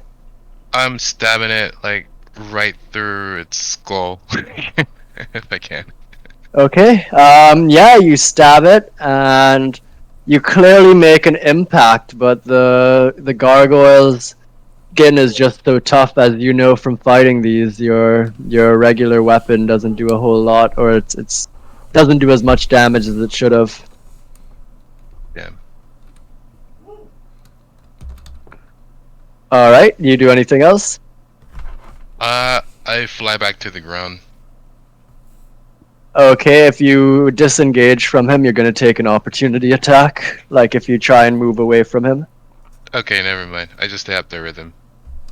Okay, yeah, you guys are grappling in a combat there. Nice. Asmo, your turn. Alright, I fire Eldritch Blast at it. This Okay. one over here. I have 2 beams.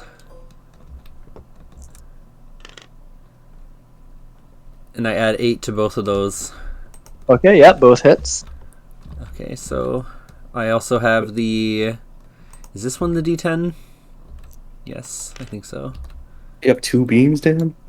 Yeah, I get to shoot 2 beams now because I'm level... At 5th level, you get 2 beams. Oh. This is the D10, right? Yes. Yep. Okay. So do you add Same anything? tempo. I add 4 to both of those as well, so I do 9 with one beam and 13 with the other beam. Okay, so 22 in total. Okay. So describe your attack. I kind of hold my one arm back, and one hand is holding up the torch to kind of be able to see what I'm shooting at, and shoot a Kamehameha beam of energy at it. Yeah, so your beam blasts through the air, and almost like you just see it just completely go through the gargoyle. After witnessing Griff's attack on the gargoyle, you saw how his attack was, it did some damage, but it wasn't as effective as you guys had expected it to be, just because of how thick the gargoyle's defenses are. But your Eldritch Blast just like went clean through the gargoyle, and you see it really do a lot of damage to him. Okay, and then this guy can move... Whoops. I guess about this much. He's gonna keep looking around. Okay. And I'm gonna try and move around a bit too and see what is going on with Yeri. Be like, okay, what's going on, buddy? He's like, hey man, you got any ranged weapons? Ranged weapons? I've never seen a flying beast like this before. I think it's something called a gargoyle. I don't got anything for it. I just have a...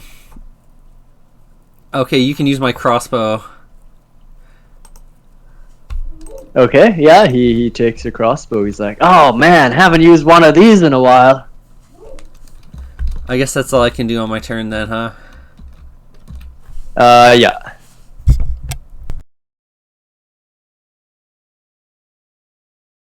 Okay, Torn, your turn. So I'm locked in battle with 2 of them right now, right? Yeah, you're 20 feet up and you got 2 gargoyles attacking you. Alright, I'm just gonna... I guess I'll just attack with my short sword instead. My short sword. Okay. How many attacks do you get? Just the one? Yeah, I'll probably get 2 at this point, right? Or maybe not, because I'm a ranger. I don't know. You're the expert. I don't remember. I guess just 1.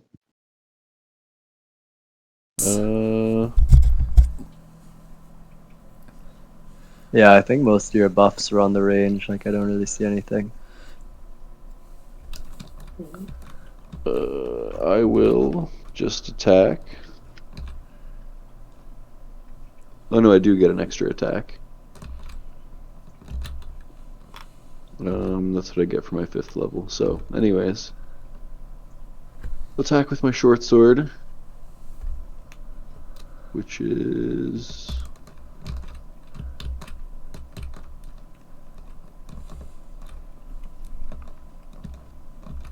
something. 1d6 plus 3. But I guess I'll roll to hit first. Yep. And I'll just attack the same one twice.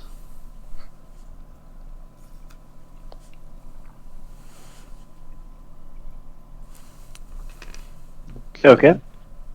So one's 2, the other's 19. Plus Okay. 6, I guess. Yeah, that one's a hit. Alright, so I'll do my 1d6 plus 3.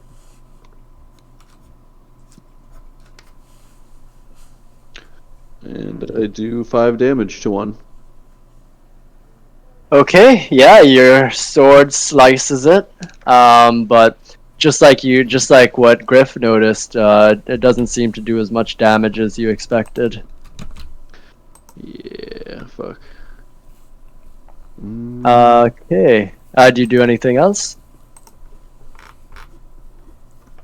Yeah, I cast. I think I can cast something. Or is that, does that casting something count as attack? I forget. But I could cast Zephyr Strike, and then I could move without taking an attack of opportunity. But I just won't do anything. I'll just stay up there and battle with them for now.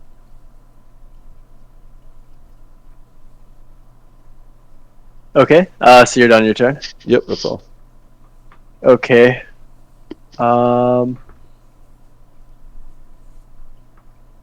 Okay, so while you're there, these two gargoyles, yeah, they continue to do battle with you, Torn. They both roll. Let's see.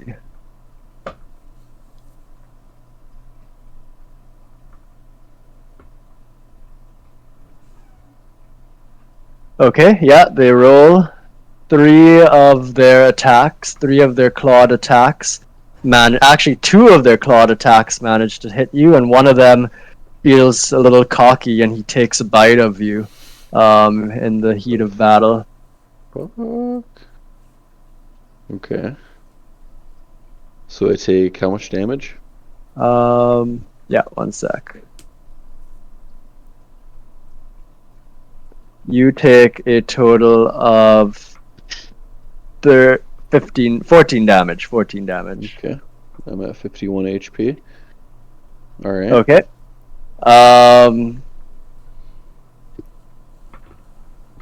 Alright, so Griff, the gargoyle that's attacking you, it also attacks you twice. Sorry, I'm just gonna roll it here this time. Griff, could you remind me your AC again?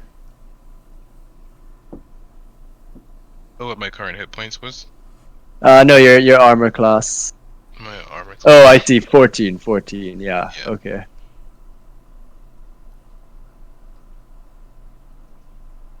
Okay, yeah, so one of those attacks hit you for 6 damage. Cool. And then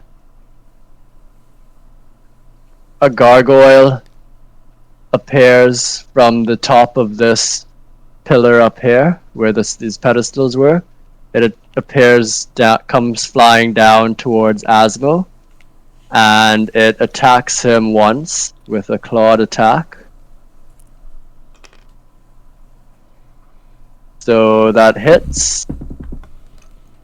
It swipes Asmo for 7 damage. And then it takes back off up into the air. It flies up it flies up 15 feet into the air. That's all it's got left. Flies up. Attack Sorry? opportunity? Nope, you're taken by surprise. Can I use a spell that uses reaction if I'm damaged? No, with surprise you don't get a reaction, I don't think. Okay, the spell Hellish Rebuke. If I'm damaged, I can use my reaction to cast this spell to do fire damage. I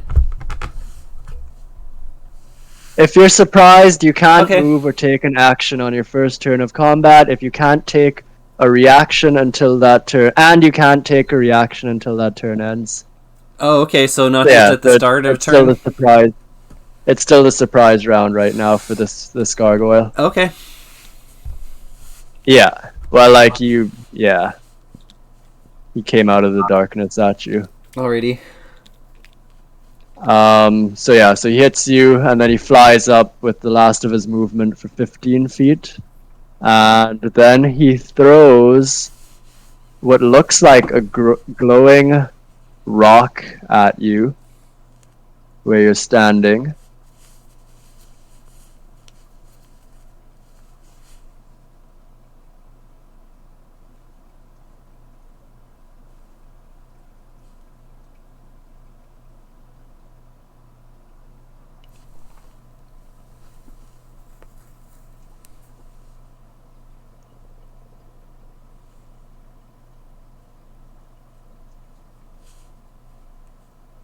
Okay, sorry about that. Yeah, so he throws what looks like a glowing rock at you. And all of a sudden, all this slick grease covers the ground in a 10 by 10 square around where you're standing. You need to do a dexterity saving throw.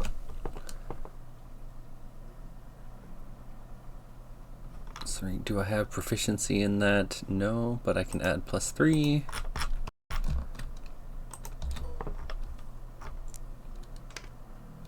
Alright, 21. Okay, yeah, so the grease flies down onto the ground, but luckily, after that first swipe of its claws, you managed to brace yourself in time for whatever that glowing rock was, and so you managed to hold your ground. Is the grease persistent, or is it just... Yep, it's still there.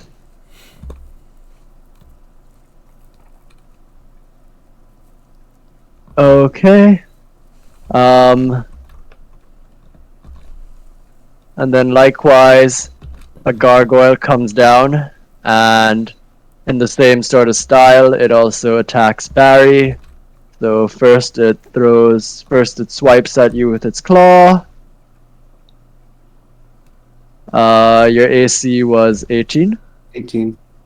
Okay, yeah, so you're just harmlessly scratches against your chainmail. You managed to deflect the blow. It flies up about 15 feet as well, and then it throws down one of those grease bombs, one of the glowing rocks. So you got to roll a dexterity saving throw. Okay. Dex saving throw is +1. Do. 4. Okay, you fall prone. The slippery grease just doesn't do it. You can't help yourself. Alright, I guess I'm on the ground. Okay. Now it is Barry's turn. I use my action to pick myself up. Yep. And crawl, sort of on my hands and knees, get out of the shit. And I guess I don't get an attack, do I? Not if you're gonna move out. I thought the action was just picking myself up, so if I stay here, I can attack?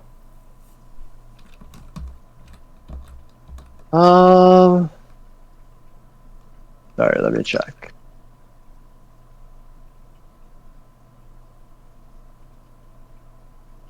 Oh, okay, so sorry, no. So standing up takes half of your movement, so you still have half your movement left. I still have an action? Yeah, that's right. Okay. I'm gonna stay right here, gonna pull out my javelins. And I'm gonna chuck 2 of them at the gargoyle that just swiped at me. Okay.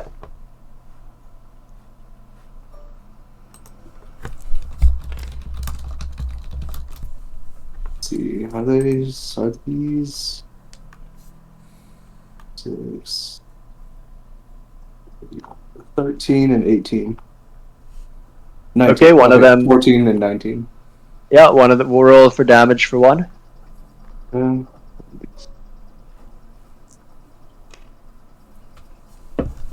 So that's 5 damage. Okay, yeah, you damage him, but likewise, it doesn't seem to have a big impact. Like he looks like you gave him a paper cut. Alright, and I still have half-life movement, right? So can I just move out? Yeah, you can move Yeah. out. Oh, that's my turn. Ooh, getting up and moving out? Okay, sure. Yeah. Okay, it's now Tim's turn. Okay. How high up am I? You're 30 feet up. Fuck, that's high. How close? Can I see this gargoyle in front of Barry? Where you're currently standing, no, you'd have to kind of like peek and lean around the corner, but you can definitely see the two attacking Torn here. They're like 20 feet down from you, basically, a little bit to the side. How close are these two gargoyles? Or not 20, 10 feet down from you. One is like they're basically where they're positioned. Like so, one is here, that's like next to Torn. One is here, that's next to Torn, and then that's a 5-foot square, 5-foot square. So like Torn is in the middle, and this one is just directly 5 feet diagonal of him, and this one is 5 feet to the right of him. So, 10 feet apart. I need them to be closer. I'm trying to gain advantage on this attack so badly. It's gonna help me out, but I don't think I have. Oh, so like for your advantage thing, they're within. Torn is within 5 feet of both of them. I think your advantage thing doesn't work off. It works off of the enemies being close to your ally, right? Yeah, I'm looking at my old notes and I'm trying to decipher it, and I No, think because Torn is within 5 feet of them, you get advantage on either attack.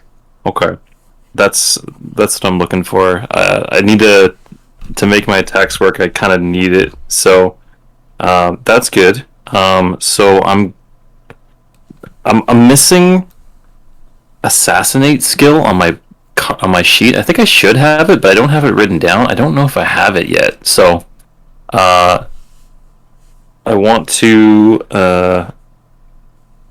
I'm going to attack. I want to attack. I want to help out Torn more, so I'm going to attack this gargoyle with my bow. Okay. Yep. Whoops, I don't do that. So advantage, I roll 2d20s.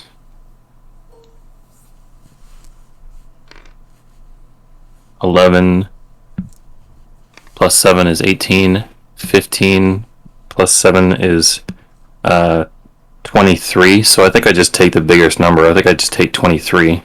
Yep. Yeah. So that's a hit. You can roll for damage. And I'm going to sneak attack.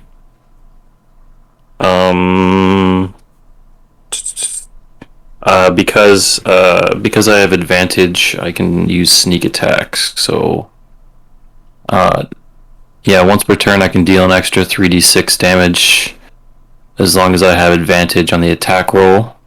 Okay. So I roll 4d6.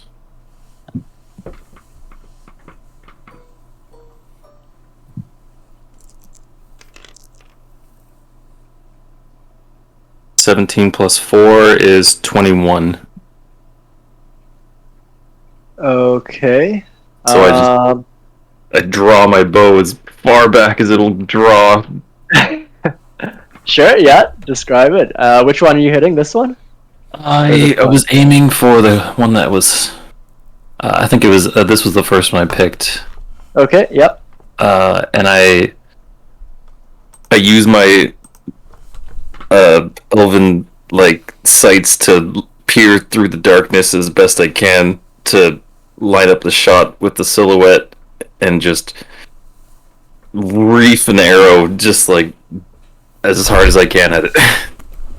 Yeah, the gargoyle yelps out in horrific pain from that hit and takes quite a bit of damage, but your arrow is still not doing quite as much as you'd normally have expected, but it's the tough skin of the creature has deflected or absorbed some of the damage.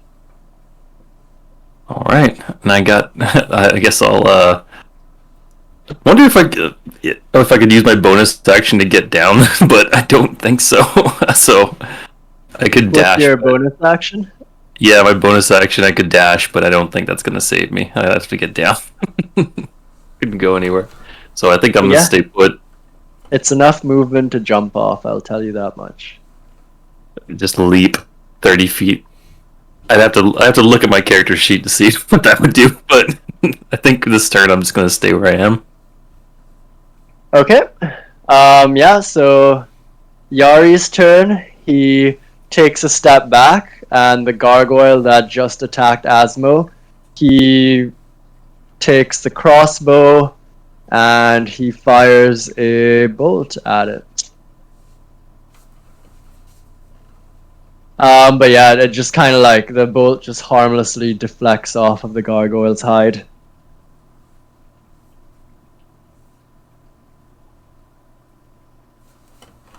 And now it is Griff's turn. Yeah, so I'm gonna launch another attack. So roll the d20. Yep.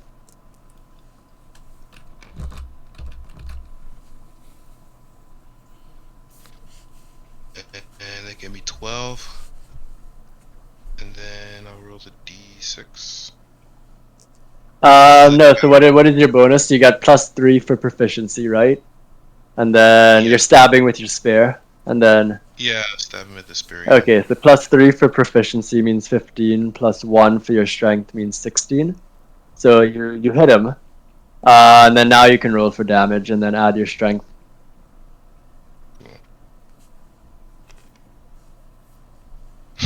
Two.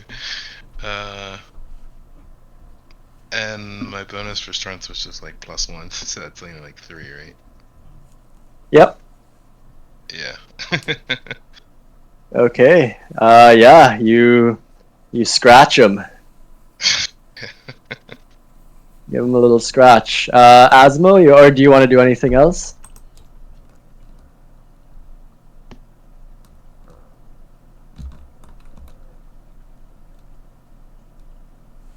Griff, are you good? Yep, I'm good. Okay, Asmo? So I'm gonna move away a bit. Did I move a bit out of the, like, a bit of a dodge out of the way? Yeah. Oh, you want to move out of the grease, basically. Yeah. Can I just be Yeah, like, that's over fine.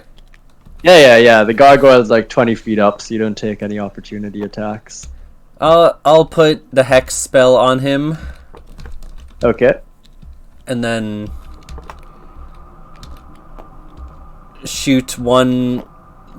I'm gonna split the beams on these two guys here. Okay. One in each For- hand.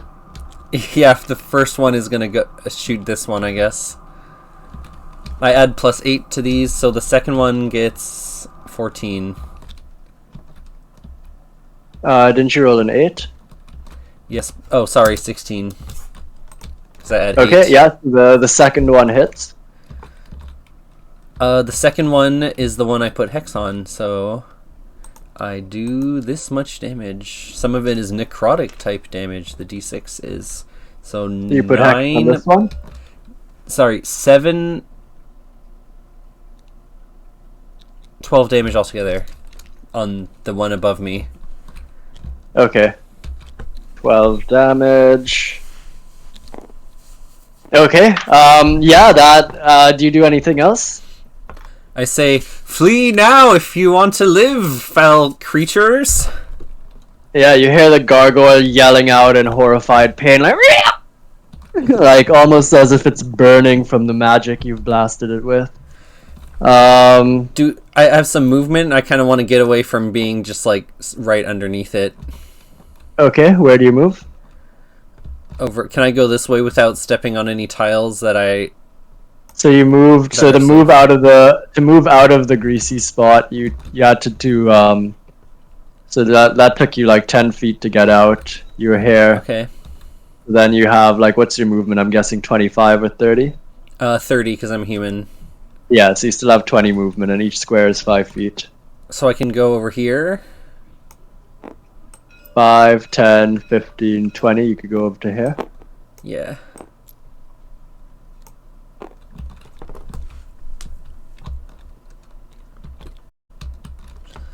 And I guess my frog can go around more. I can cast certain spells through him too, by the way. Okay. Froggy, go. Yeah. Yeah. That's my Your turn. frog can reveal the rest of this area if you want. Frog Scout.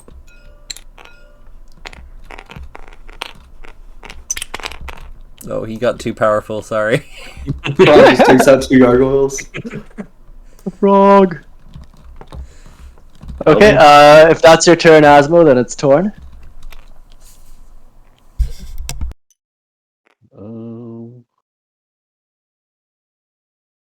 Can I just attack the things near me?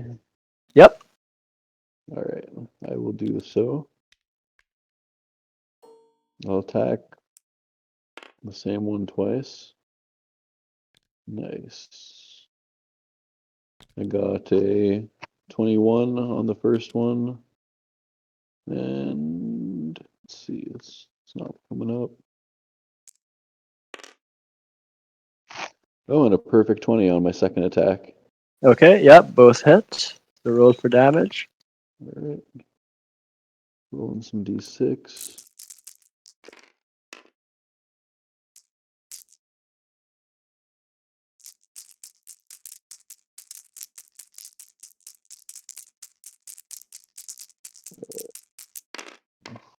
Oh yeah, 1d6 plus 3.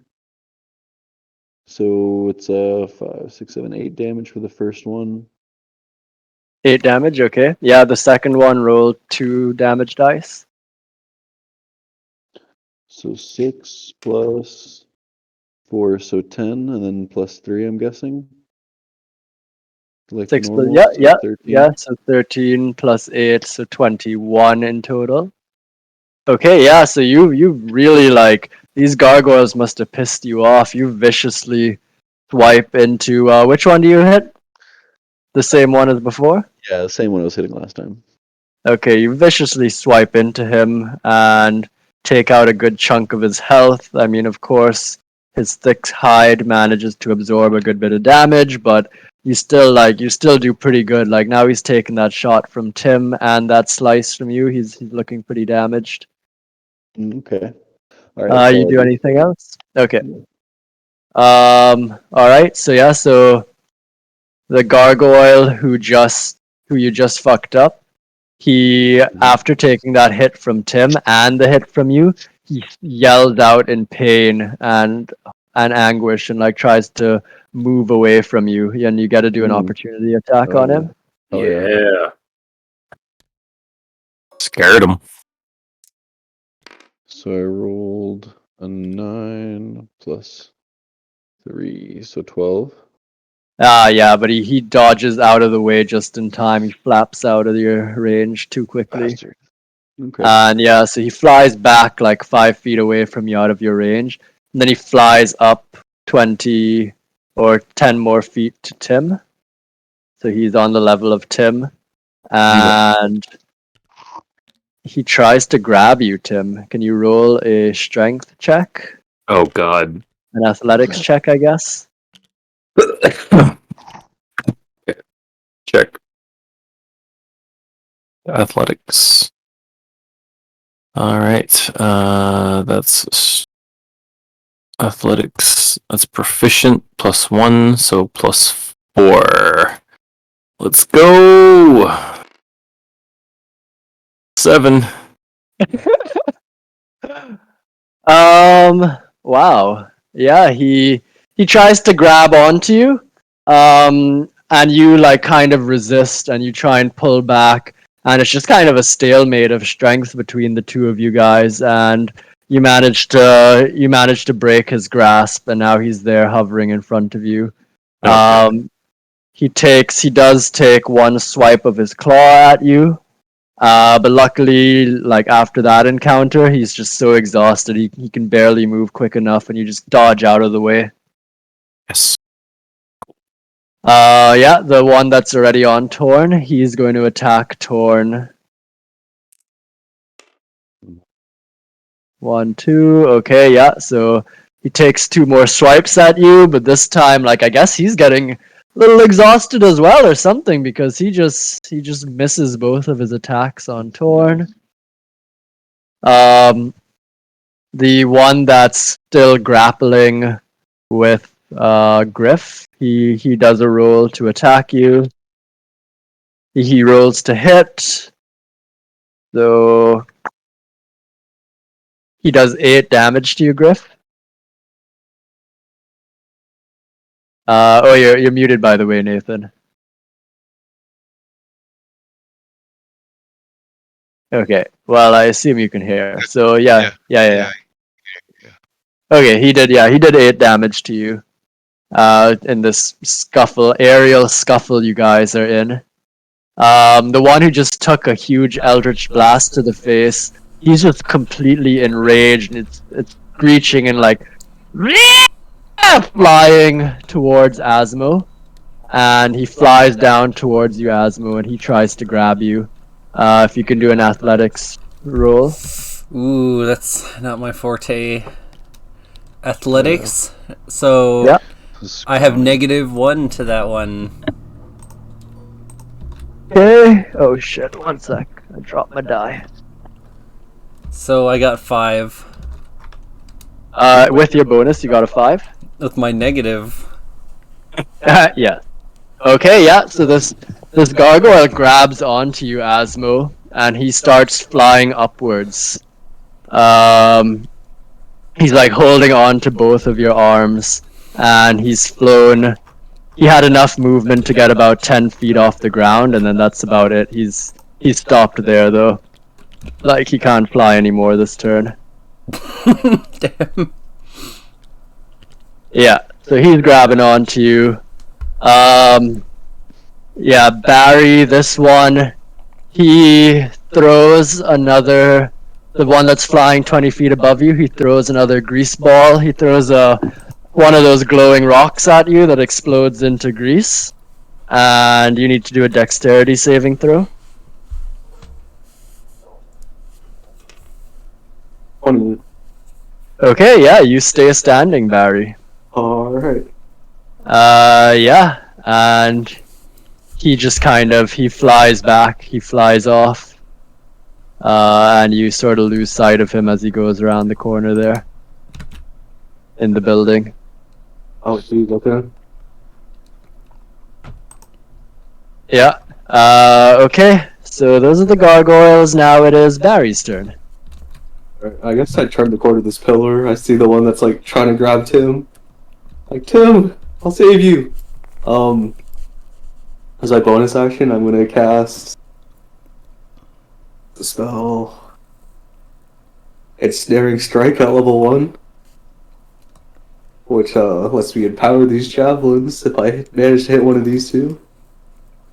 I'm gonna throw both javelins at this guy. For a 21 and a 16. Okay, both hit. Okay. And they do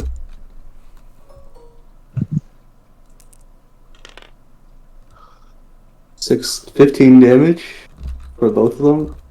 And vines, like, the creature's now ensnared, so I guess, like, vines just spring out of my javelins that are embedded in and, like, pull it to the ground. Okay. Sorry, it pulls it to the ground. Does it take fall damage, or how quickly is it pulling? Ensnaring Strike. It just basically says... For ones that...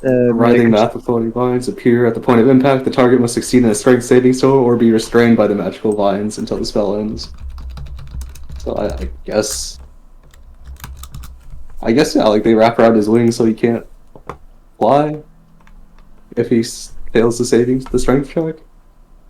I'm assuming it's grabbing onto his feet and trying to pull him, and right Okay. now he's like flapping his wings trying to stay up.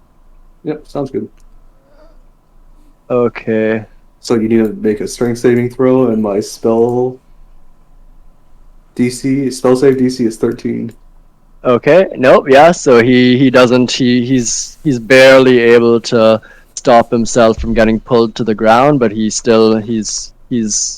restrained. He fails the DC basically. Okay. So how much spell damage did he take from that? Let's see. At the start of its turn, it takes 1d6 piercing. Oh, at the start of its turn. Okay. Yeah. Yeah, but so anyway, this turn though, when you fire your javelins off at it, you notice that these javelins that you had empowered with your magic, unlike the earlier strike you did where it just barely sort of like gave him a paper cut, these ones like really seem to hit true this time, and they do quite a bit of damage to him. Alright. Guys, these things are weak to magic. I just yell out at Tim, who's very magical. Yeah. That's my turn. Okay. That means it's Tim's turn. Okay. Is there still a gargoyle in my face? Yep, he looks pretty haggard though after Barry's latest barrage. He's restrained as well. I don't know if that helps. Yeah, and he's restrained in front of you. I think I'm gonna take a shot. I'm gonna roll. I'm just gonna do a basic attack. Hopefully, hit him hard. Yeah, I'm gonna fire my bow at him. You get advantage because he's restrained. I'm gonna roll for attack. He's within 5 feet of you though, so I think you rolled disadvantage. So roll 2. Oh, yeah, I didn't know about that. Okay. Well, that's my roll. Yeah, can't roll much lower than that, eh? Yeah, no. Yeah, you just straight up fumble with your arrow, you just drop it on the ground and don't even get a shot off. Yeah. Shit. And I'm still stuck up here, so I can't go. Yeah, do you do anything? No. I'm just up here. Okay. Yari, he fires he tries to move around like this to flank on this gargoyle that's grabbing Asmo, and he fires the crossbow. Oh, and he manages to hit the gargoyle, but unfortunately it doesn't look like it does too much damage to him. The hide is just way too thick. So yeah, so that's all he does. Now it's Griff's turn. Cool. So I want to attack. Yep. So I'll roll a 20. You're just stabbing him with your spear some more? No, this is gonna be a different attack. I'm gonna use my level 6 feature. It's a key empowered strike. Yeah. Okay, so on the roll I got 5. So I'm not sure for attack? how successful this is gonna be. No, for the roll for the D20, I got 5. Okay, yeah, no, you glance off of his armor. Basically, he's able to deflect the blow. Damn. Shucks. I'm still in combat with him, I guess, in the air, fighting for my life. Okay, Asmo, your turn. Can I hold out the torch to like burn his arm or his wings at all? He's pretty effectively holding you after you lost that strength battle.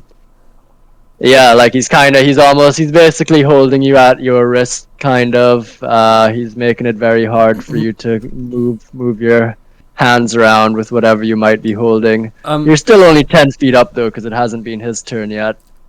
so You can try and use an athletics check to break free if you wanted. in the 3.5 edition rules, I don't know how it is if it's a bit different in the 5th edition, but you used to be able to make an attack with a light weapon while you're being grappled. So with the torch, can I like attack him with it while he's grabbing me? Well, describe what you're doing. I'm turning the torch like sideways with my wrist to try and like hold it under his arm or his wing or the side to kind of burn him as he's like grabbing me. Okay, but like it means you're not going to be able to try and break free this turn if you do that. But you can roll to try and hit him for that. Okay.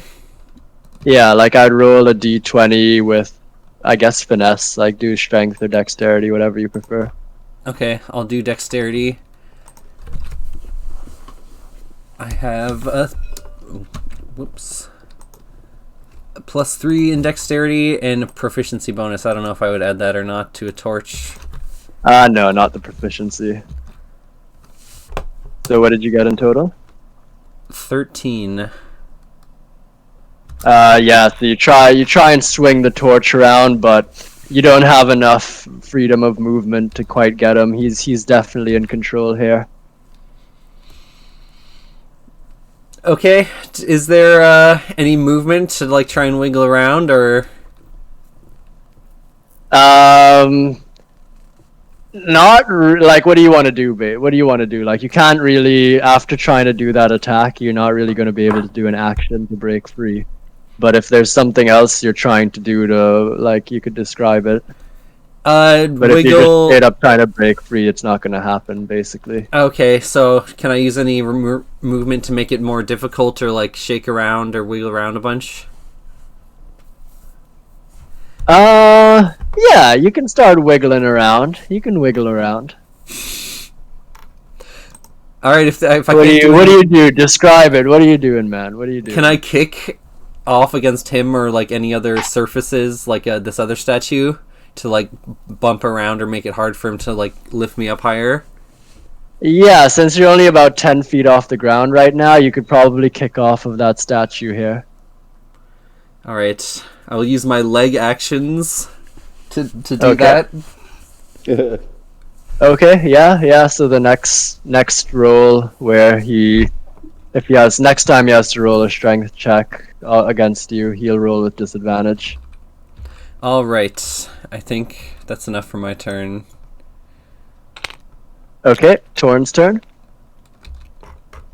Alright, that one guy's still alive, right? Yep. Yeah, I'll attack him. The one next to you? Yeah. Okay. Yeah, the one next to you hasn't taken damage yet. The one that you were fucking up earlier was the one who disengaged and flew up to Tim, so he's up in the air. Yeah, I'm just gonna attack the one nearby. Okay. So I rolled 2, so one's 13, the other's 15. Yeah, unfortunately this gargoyle is just way too nimble. He dodges out of the way of both of your attacks. Okay. Do you have some sort of crush type weapon, like a club? No, I don't.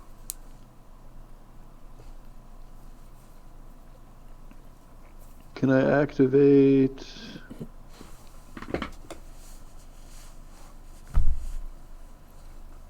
Oh yes, I want to do Beguiling Twist. You can deal an extra 1d4 psychic damage to my target. Okay. So yeah, I'll just do that for now. Actually, I also want to mark this guy with my favored foe. Oh, it says on hit. On a hit, yeah.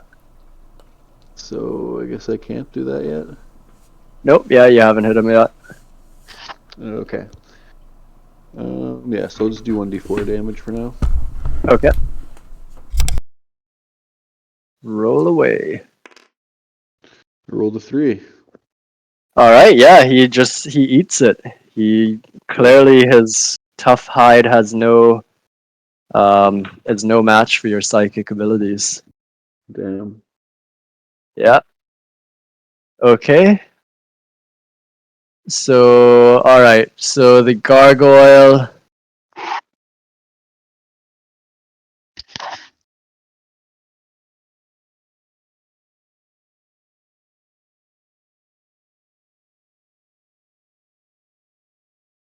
Okay. So yeah. So the gargoyle that's trying to fight Tim. So he has to roll a strength check right now, right, Jerry? Or first he takes the d6. I think first he takes it. Who, me? Yeah, he takes a d6 No. at the start of his turn. Yeah. Okay. So roll your d6 of damage. 2. Okay. Yeah. Piercing. Screech cries out in pain as the vines tighten around him. Then he rolls the d20. Okay, yeah, and then, but on that turn, he manages to break free of your vines, and they uselessly fall to the ground. In that moment, he goes and he tries to grab Tim again. So he rolls. Okay, Tim, can you roll an athletics check? Me, right? Yep.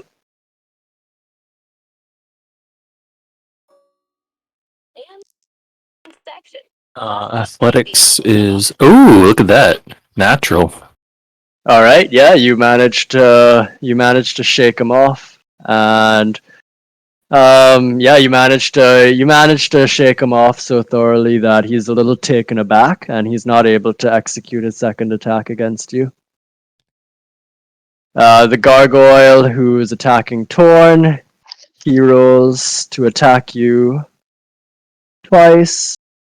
But luckily you managed to dodge both attacks, Torn. Wow, very nimble and agile of you. Mm-hmm. The one who's fighting Griff, he tries to. He also tries to attack you twice. You guys are locked into combat. He hits you once for 4 damage. Then the gargoyle who's holding on to Asmo, he tries to pull you higher, but he needs to roll. After all you did, he needs to roll against that. Can you roll a strength check again, Asmo? I'm assuming you're resisting. 11. Okay, yeah, no, so you're not able to break free, and he's currently 10 feet up. Let's see. Yeah, he's currently 10 feet up. He flies the remainder of the way up, so he's about like 40 feet up at the top of the warehouse, giving you 30 feet, about 30 feet or so, and he drops you.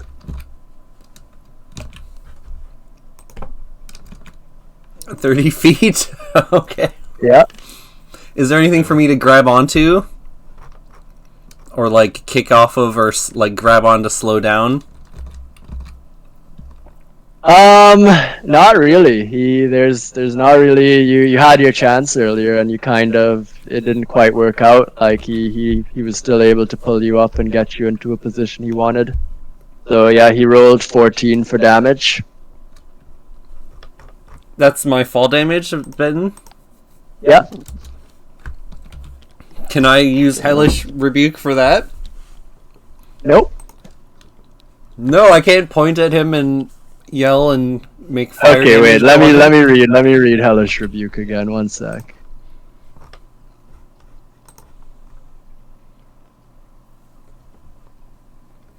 Okay, as you fall to the ground and you smash into it, taking damage, you briefly look up in a daze. You see the gargoyle giggling above you, and you point your finger up, and you can tell me what happens. Okay, he has to make a dexterity saving throw, and it's disadvantage because of Hex. Okay. And it's 4d10. Okay, yeah, he definitely fails that.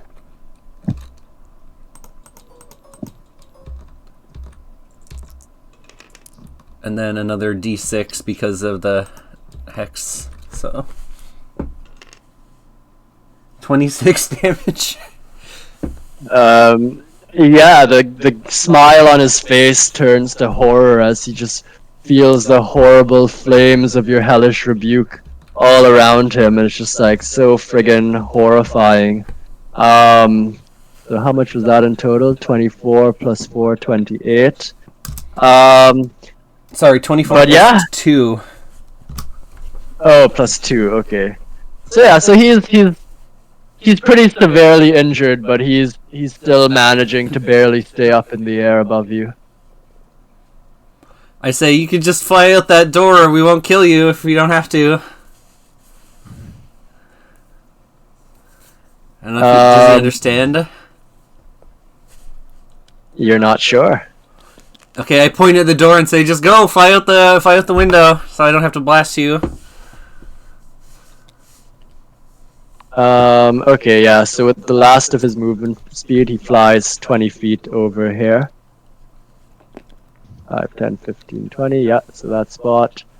And then the gargoyle who had disappeared earlier around the corner, all of a sudden swooping down from the darkness onto you, Barry, is a gargoyle. Oh. It swipes at you, but you manage to deflect the blow. And then it tries to grab you, though, so you should roll an athletics check.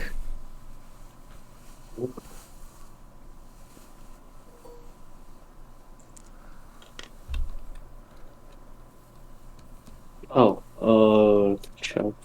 Athletics, that's plus.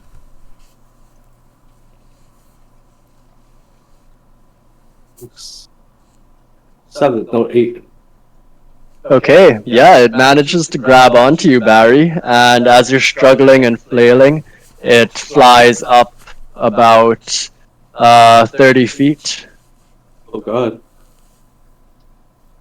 Yeah. So it's holding on to you right now. And I think that's it. That's it for the gargoyles. Barry, your turn. Oh jeez, I'm so high up, I'm scared of heights.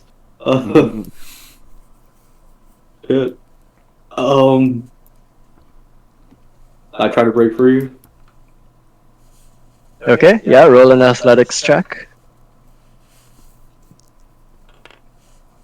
23. Okay, yeah, you succeed. What do you do? I guess I'm like free falling now, right? I mean, depends on how you do it. Is there anything you want to do? You're basically, yeah, you're kind of in the air. There's nothing really around you within reach of you. So unless you have something in your kit to do while you're falling. I guess because I'm breaking free, I can't grab onto the gargoyle. Like grab onto something as I'm falling. Because I pretty much broke free, like it's like I made it my bitch in the air. Yeah, I guess. I mean, as a bonus action, if you want, you can try rolling with disadvantage on a dexterity check to try and grab onto his foot. What's athletics still? Or no, just the dexterity. Just add your dexterity to it. Roll 2 d20s and take the lowest, and then add dexterity. 17. Okay, yeah, you managed to grab onto his foot. Alright. And now, yeah, you're holding on to his foot, and he's trying to like kick you free, but you're still grasped on pretty tight. Do I have an action or is that my action? Nope, that's all you can do. Alright, that's my turn. Okay, Tim. Is the gargoyle still there? He's still in front of me, isn't he? Yes, he is still in front of you. God, But this guy. he's in awe at your strength. He just tried to grab you again, and you basically bitch slapped him away. I'm gonna attack. I'm gonna shoot him with my bow with disadvantage if he's right up here. Yep, he's still within reach of you. Roll it.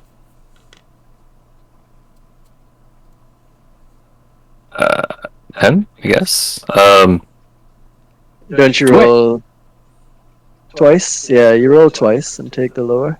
I do? And then add your disadvantage. Disadvantage, I still roll twice? Yeah, and you take the lower of the two. Oh, I see. So 10 and... Oh, 4? Okay, Oh, fuck. 4. So whatever. What was your bonus again? Like.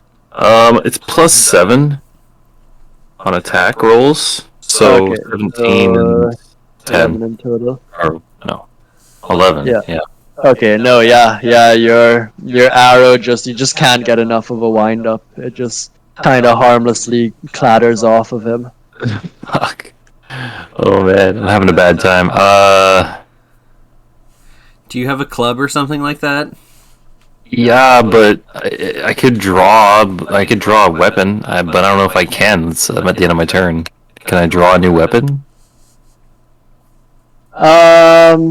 Probably not, right? Yes, I would take, like, yes, you can draw. You with your extra action, or I think it's the bonus, whatever term they use, you can still draw another weapon. But the thing is, you have your bow in your hand, so you're gonna have to, like, I'm assuming if you just draw another weapon, you're gonna have like your bow in your left hand, your weapon in your right hand, or something similar, unless you drop the bow. Like, you're not gonna be able to put away the bow, but you can still draw something else. Yeah, I think I'm better off just trying to hit him with these short shots, and hopefully just like, because he's pretty much dead. That's the thing. Like, it's pretty close to dead. If I just get like one shot off, I should be able to hit him. Anyway, or maybe next turn I just aim at something else because I cannot hit this guy in front of me. But that's my turn. Okay. Yari fires the crossbow at the gargoyle attacking Griff. But it deflects off of the gargoyle's skin. Griff, your turn. Okay, I go for another attack. Key powered attack. So let me just roll.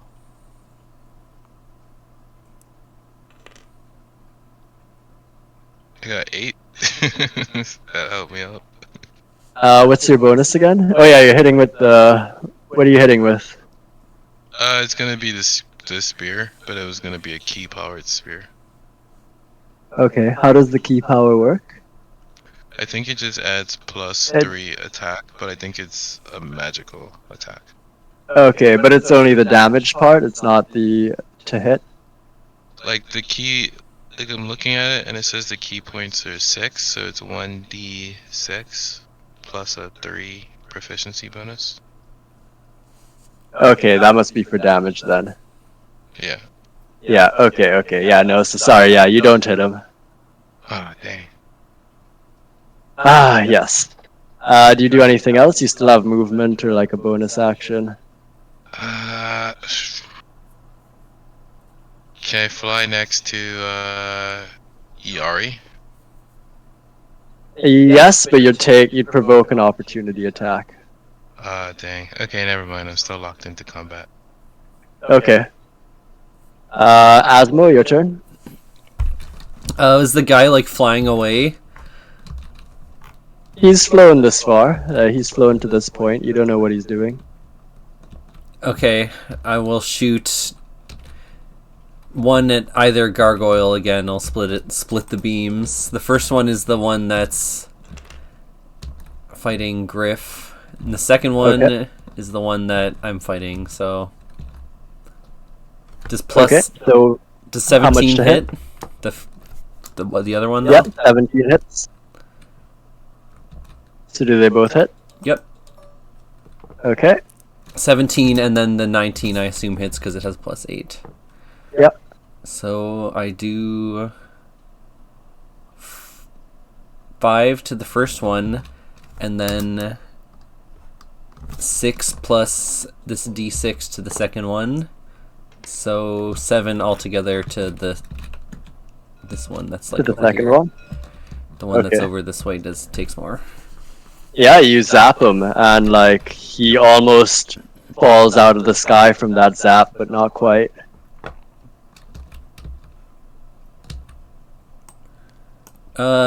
Which way should I go with my movement? Can I get some more? Try and get cover over here with the movement. Sure. Yeah. Hiding behind one of these statues, maybe. Okay. Are you done? Yeah, that's all I can do. Okay, Torn, your turn. I attack. Okay. Roll to hit. So the first one, let me see if it hits. Oh. I rolled a natural 20. Nice. Yeah, roll 2 damage dice for that one.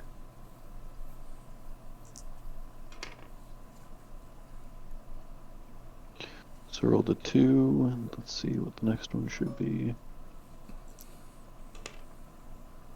Okay, so a 3 in total, a 2 and a 1. Okay, and does anything else happen, or that's the total damage? Plus 3. Okay, so 6 in total. So 6. So then I'll activate the mark thing because I actually hit them. Yep. So mark enemy and deal bonus 1d6 for basically every attack for 1 minute. Alright. So let me roll again. Oh, and I'll use my psychic attack as well. And I rolled a 10 plus 3 for my next hit. Does that hit? That misses, doesn't it? 10 to hit, plus 3. Plus 3, 13 total? Yeah, no, it misses. Okay. Your proficiency plus your dexterity? I try to hit, oh no, yeah. My proficiency is 3 plus my dexterity, which is 3, so it's plus 6. Is that how it works? For attack rolls. Yeah. Okay, so I actually did a 16. Okay, yeah, you hit. Roll for damage. Okay.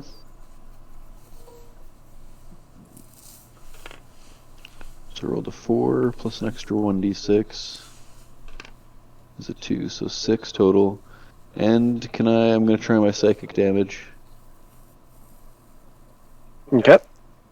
So that would be an extra 1 if it works. Gargoyles, are they immune to psychic damage? Nope. Yeah, so you hit him for a bit of damage. You hit him pretty good. Okay. But he's still going. Alright, that's all I do. Alright. So the gargoyle carrying Barry, or that Barry's holding on to, he flies another 10 feet up in the air. And then Barry, can you roll? He's trying to shake you off. Can you roll a strength, an athletics check? 26. Okay, he shakes and he shakes, but he can't get you off. Then he starts flying over to around. He starts flying over to here, and you come with him. There's nothing to land on, really, right? As he flies over. No, not really. Like, you're still a good 30 feet off the ground. Okay. Yeah. Okay, the one in front of Tim, it tries to disengage, so you get an opportunity attack. Oh my god. Just a d20? Yeah, just roll your standard attack. Oh.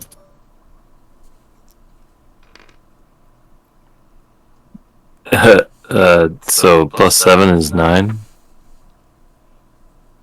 Okay. Yeah, it manages to break loose. And it flies 5, 10, 15, 20, 25, 30 to this position. Doesn't really notice Asmo over there as far as you can tell. You just see it like zip past. The one fighting Torn, he attacks once, twice. He hits you once for 8 damage, Torn. 42 HP. Okay. This one that was flying away from Asmo goes 5, 10, 15, 20, 25, 30, 35, 40. It flies out of the building and off into the sky. And that's